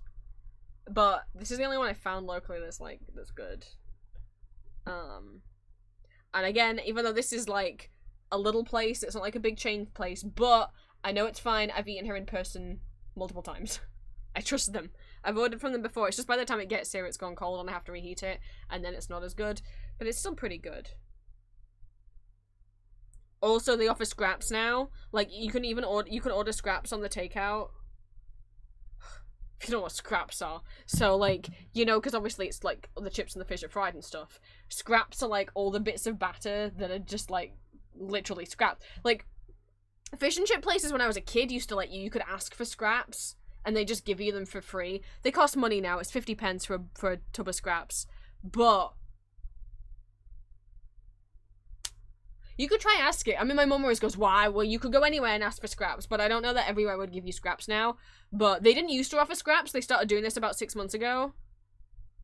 And, like, the little pots that you can get beans or peas or salad in, they'll fill it with scraps. It's good. So, pot of scraps. Let's get bread. I could get bread as well. I don't have any bread. I've only got tortillas.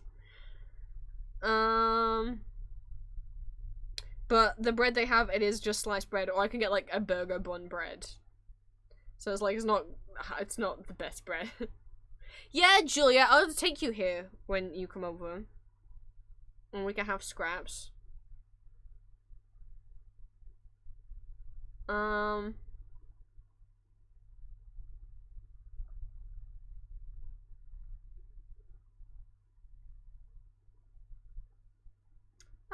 I'll get the burger bun. I don't think I'll get a drink. Because I've got drinks. Oh, you don't know what I fucked up. So, I was having my peach iced tea like I do now, sometimes. And it had gone really warm in my room. And I was like, I want it to cool back down. I'm gonna make my lunch and then I'd like it to be cooled down. It's not gonna cool down in the fridge if I put it in the fridge for 20 minutes. But I could put it in the freezer for 20 minutes. And then take it out and it'll be cold. And then I had the thought, you've forgotten to take it out. Once the last time I did it, I remembered about it. The time before, I forgot about it for about an hour or two. And by the time I forgot about it for maybe like an hour, maybe two. And by the time I got it out, it wasn't frozen, but it was like a slushy. But it was fine. But yeah, so yesterday, was it yesterday? Yeah. It was yesterday because I was having a bad day yesterday. I spilled like food on my pants and then I fucked up with my drink. So I put it in the freezer and was like, I'll remember to get it out by the time my food's done. Because I'll reach over to grab it and be like, where's my drink? Yeah, I didn't remember. It got left in there for like 24 hours. Yeah, it was solid. It took about, I don't know, I like 12 hours to defrost. Maybe more. I fucked up. I was so, because I was already having, you know, I'm already like not going through the best mental health period right now. This last week, and then I spilled my food and then I froze my drink by accident.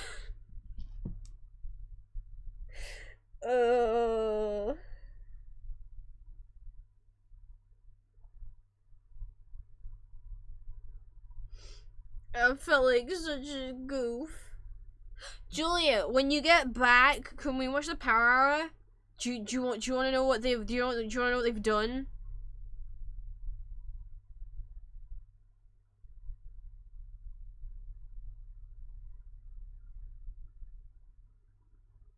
Do you want to know what they've done?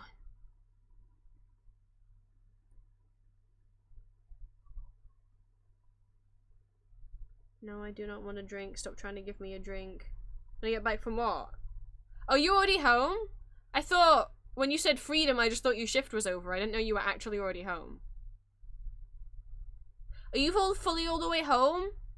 I thought you just meant your shift was over.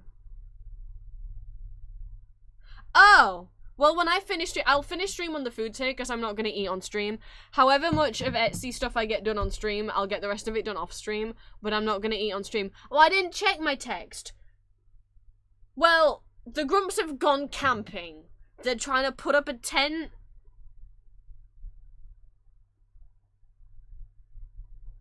They're doing camping things. And we can watch the rest of the cyclothon video, maybe too, maybe if you have the time, maybe. Since, you know, I did send you a pic of Vlad shirtless this morning. Okay, food. Okay, food. Food on way, Cecil talk.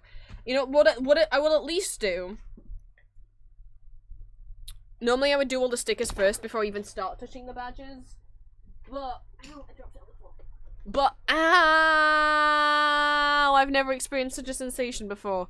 When I bent down to pick up the paper I dropped on the floor, the strap... I've got a t-shirt on over my bra, but the strap of my bra got hooked around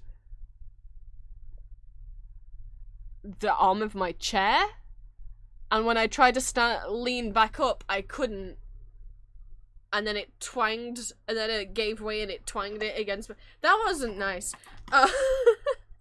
What I will at least do is I'll give you guys the swishy swishes before I go, so bear with me. Oh, that it pulled on my neck. I've never experienced such a thing before. Okay, so before we finish cutting those out, the food will be here between 30 and 60 minutes. Thank you for the headband. I will at least give you the swishy swishes that you deserve. We have a few today. We've got 11. We have Astarion, Zavika, Mr. X. Do I think I can take Mr. X? That's Mr. X. He's like 9 feet tall. Do you think you could take Mr. Sorry. I can't see Mr. X without thinking of that. If you've not heard that sound, it's actually from a VTuber. I don't know their name, but I guess someone in chat, they were like, do I think I could take Mr. X? Yeah. Oh, you meant in a fight? No. Oh, we got Leon. We got Tumesma. We got Phil, aka Special Ghoul. Yeah, he's not that big. Oh, you meant in a fight. We got Radon. We got Throlly. We got 2 Undertale ones. I don't know how their name is pronounced. I also don't know what pronouns they use. I've seen people use both. I've seen some people use he, him. But then I've also seen some people use she, her, so I'm like, I don't know. I don't know. I will just refer to them as Centrina's #1 stan, because I fucking can't pronounce their name. And I'll just use they, them pronouns until I know. Oh no. They haven't even- I've never had this happen before. They haven't been able to find a rider. So they haven't actually given my order to the food people yet because they can't find a rider available. I've never had that happen. Well, I trapped myself and put priority delivery on because it is coming from a while away, and sometimes... Oh, there we go. They found someone. Thank you. Right. Swishy swishy time. For people not familiar, chat likes the ASMR that the circle cutter makes, so we quieten Cecil while we do this.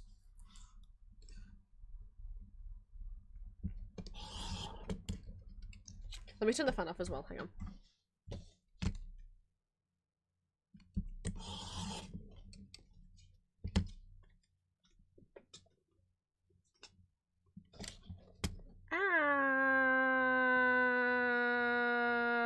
Ow, guys, always be careful when you use a circle cutter.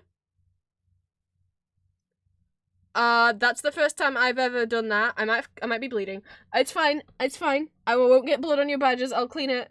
I reached in to pick it up, and I was trying to hook my fingers under here, and instead I slipped my finger against it. I'm not gonna show it on stream. I don't know if people are sensitive to... I sliced a bit of my finger. Oh, I'm gonna be right back.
Hi guys, that wasn't supposed to happen. I've been using this thing, what, once a week for like 3 years? That's the first time I've cut myself on it. I just wasn't being careful enough. I don't know why. The blade's like right there. And I grabbed it like that. Blade's here. I decided to grab it, but just had my finger down there instead of over here. Instead of on the outside, like a smart boy, I had it in there. And, it was bleeding a lot, I won't lie. It'll be fine, it'll be fine, it's not serious. It's not as bad as last time I had an accident. I've disinfected the blade, I put like a disinfectant wipe on it, and, whew, it stings. It didn't take anything off. Everything's still attached. So that's the good. It got through a bit, but there was more of it. I didn't slice a piece off. It didn't even get super close. It got like halfway. But it's fine. We just sandwich it back on. I did that to my thumb a while ago. If any of you were there when we watched Elizabeth Das musical in my Discord in February, I ran down to make food because I was in a rush, and I just slipped with a bread knife. And that was definitely more of a... That split more of my finger in twain than this. And that healed. You can't see. It was right here. There's a bit of a scar, but you can't see it on stream. And that healed fine. And that one was worse. So if I just keep this wrapped up and pressed together, it'll be fine.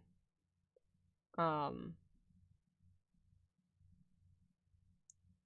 just feel silly. I didn't go into shock like after that one. I kind of went into shock for a bit because I just never slipped with a knife before. It's fine. It wasn't that bad. It's not that bad. It's worse than like a paper cut, but I'll be fine. That pro tip: don't stick your hand in there with the blade. Hold it from the outside. I'm sure I've probably always grabbed it like that, and this is just the one time that it slipped or I knocked this while I was grabbing it, but you should never grab it like that. There's a blade in there. And I was saying how yesterday wasn't my day, and oh my god, my food's already on my... Oh my god, the food's already on its way. I guess bandaging myself up took some time. Let's finish this. Actually, I need to actually be right back. I need to warm the oven up so I can put that in the oven to warm it up when I get back. I'll finish cutting these out first. Maybe this is where we end stream. I don't like us not. I don't like that we're not gonna finish the Night Vale episode, but I don't know, chat.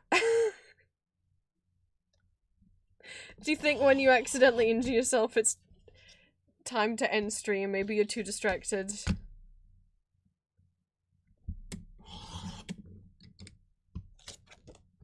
I almost did it again. I almost reached in to grab it. Don't be like me.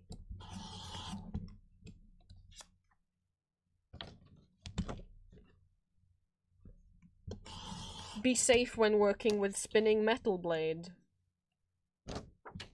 I mean, I was gonna end stream once the food's here, and the food's gonna be here in 13 minutes.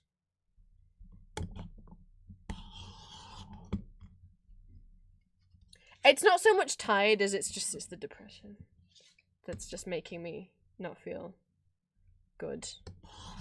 I just touched the blade again. It's I didn't cut myself. But for some reason, I went to grab it and my thumb slipped off there and went down. But I didn't cut myself. It's fine. But like, what the fuck? Please. Fucking be careful with the spinning metal blade.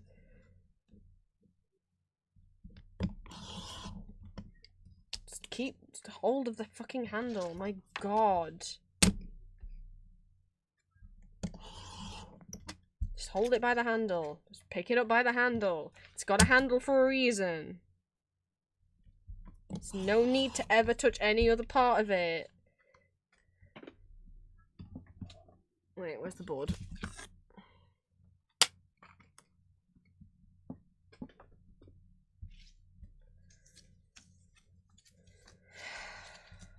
I don't think we're finishing the episode of Nightmare.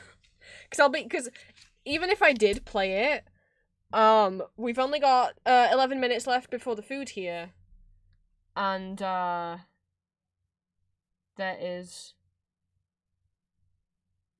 16 minutes left of the episode. I can do maths. I mean, without the weather, that might be maybe it could be exactly 11 minutes. But probably not. I don't think the weather will be 5 minutes.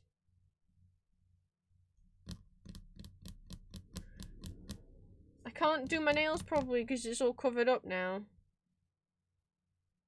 There's a band-aid and then I put bandage tape over the top because these band-aids are kind of shit.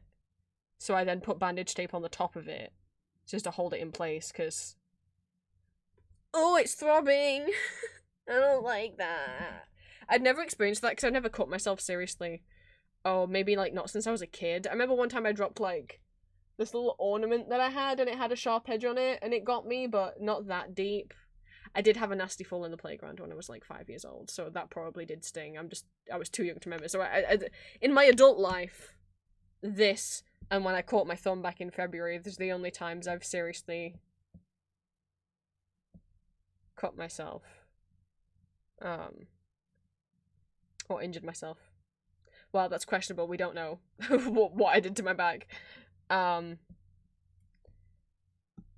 I'd only ever, if I'd cut myself, which doesn't, it just had been like paper cuts or like tiny cuts that I don't even notice happening. But no, this actively is like stinging and throbbing, and I'm like, oh yeah, I forgot what that felt like. I had that in February. I don't like that sensation. That's not nice. I'm sorry, chat. Well, we all had a safety lesson today. Don't stick your finger in a circle cutter. It has a spinning metal blade on it that spins around, as in like it goes like that, but it also goes like that way as well.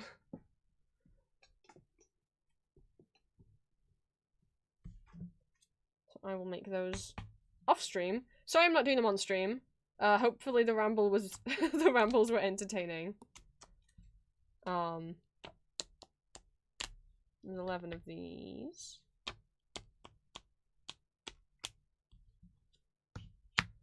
And then I don't know how many stickers.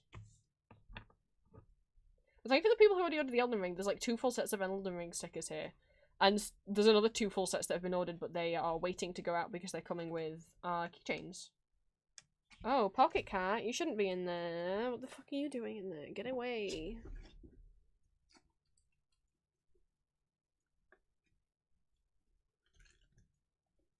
Oh wait, maybe someone genuinely did order Pocket Cat. Hang on, I can check. I don't think anybody had. I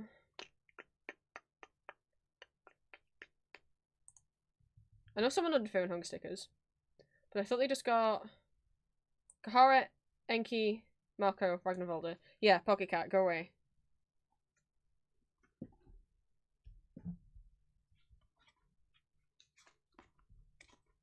I kept the right ones out, right? Marco, Ragnarvalda, and then an Enki and a Kahara. No, I think I put those away by accident. I did.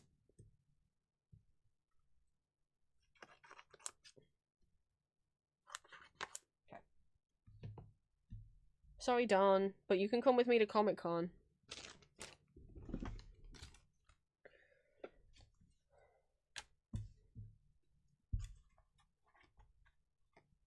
I didn't really anticipate how much bigger. I should have charged a bit extra for these because of how much bigger they are. But I didn't do that, and now I feel bad if I put the price up now. I kind of meant to, at least for, like, Radon as well. Look how much extra space he takes up. But they're the same height as the regular chibis, as you know, as these guys. They're about the same height. From, toe to hair. They just kind of look bigger because of the scale of them, but they're a tiny bit taller. But like, Tuzzo's got a pretty flat head on him. Let me compare like with Copia. Yeah, they're like the tiniest bit bigger.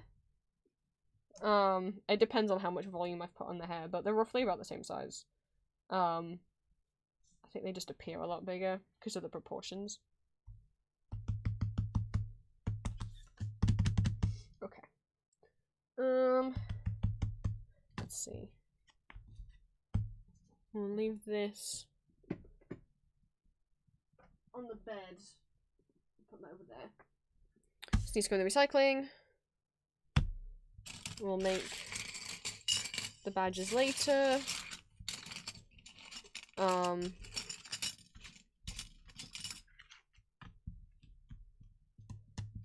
What do we talk about? We talked about art fight, we talked about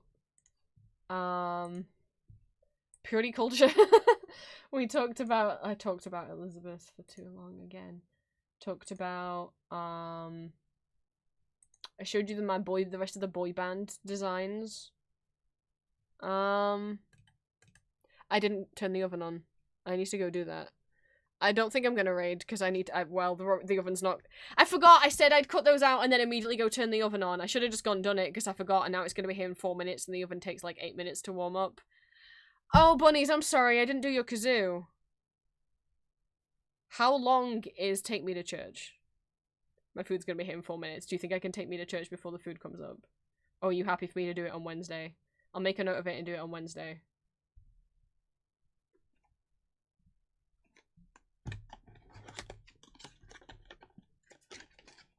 Again, it's because I didn't do it straight away. It's because I didn't do it straight away. Where's my nearest pencil? I've got a graphite stick. How you spell? Oh, who cares how you spell kazurioki? It's not a real word. This is not how I would normally write, but the surface isn't great and this pencil's not great, right? Stick that to my fucking forehead. My food's gonna be here in 3 minutes. I hope Julia will spend time with me and here. Julia, kiss my... Wait, it's on that side. Right? No, it's on that side. There, you can kiss my boo-boo. I'll see you guys for Hades on Wednesday. I'm thinking the 24th is when we'll do the celebration for 270 followers. Oh my god, 750 followers. We'll do karaoke, we'll do Magma, we might do some quizzes together. I will see you guys, but not this Wednesday, we're doing Hades this Wednesday. I will see you guys then. Sorry about this. Sorry about the stream. I'll see you guys on Wednesday. Mwah.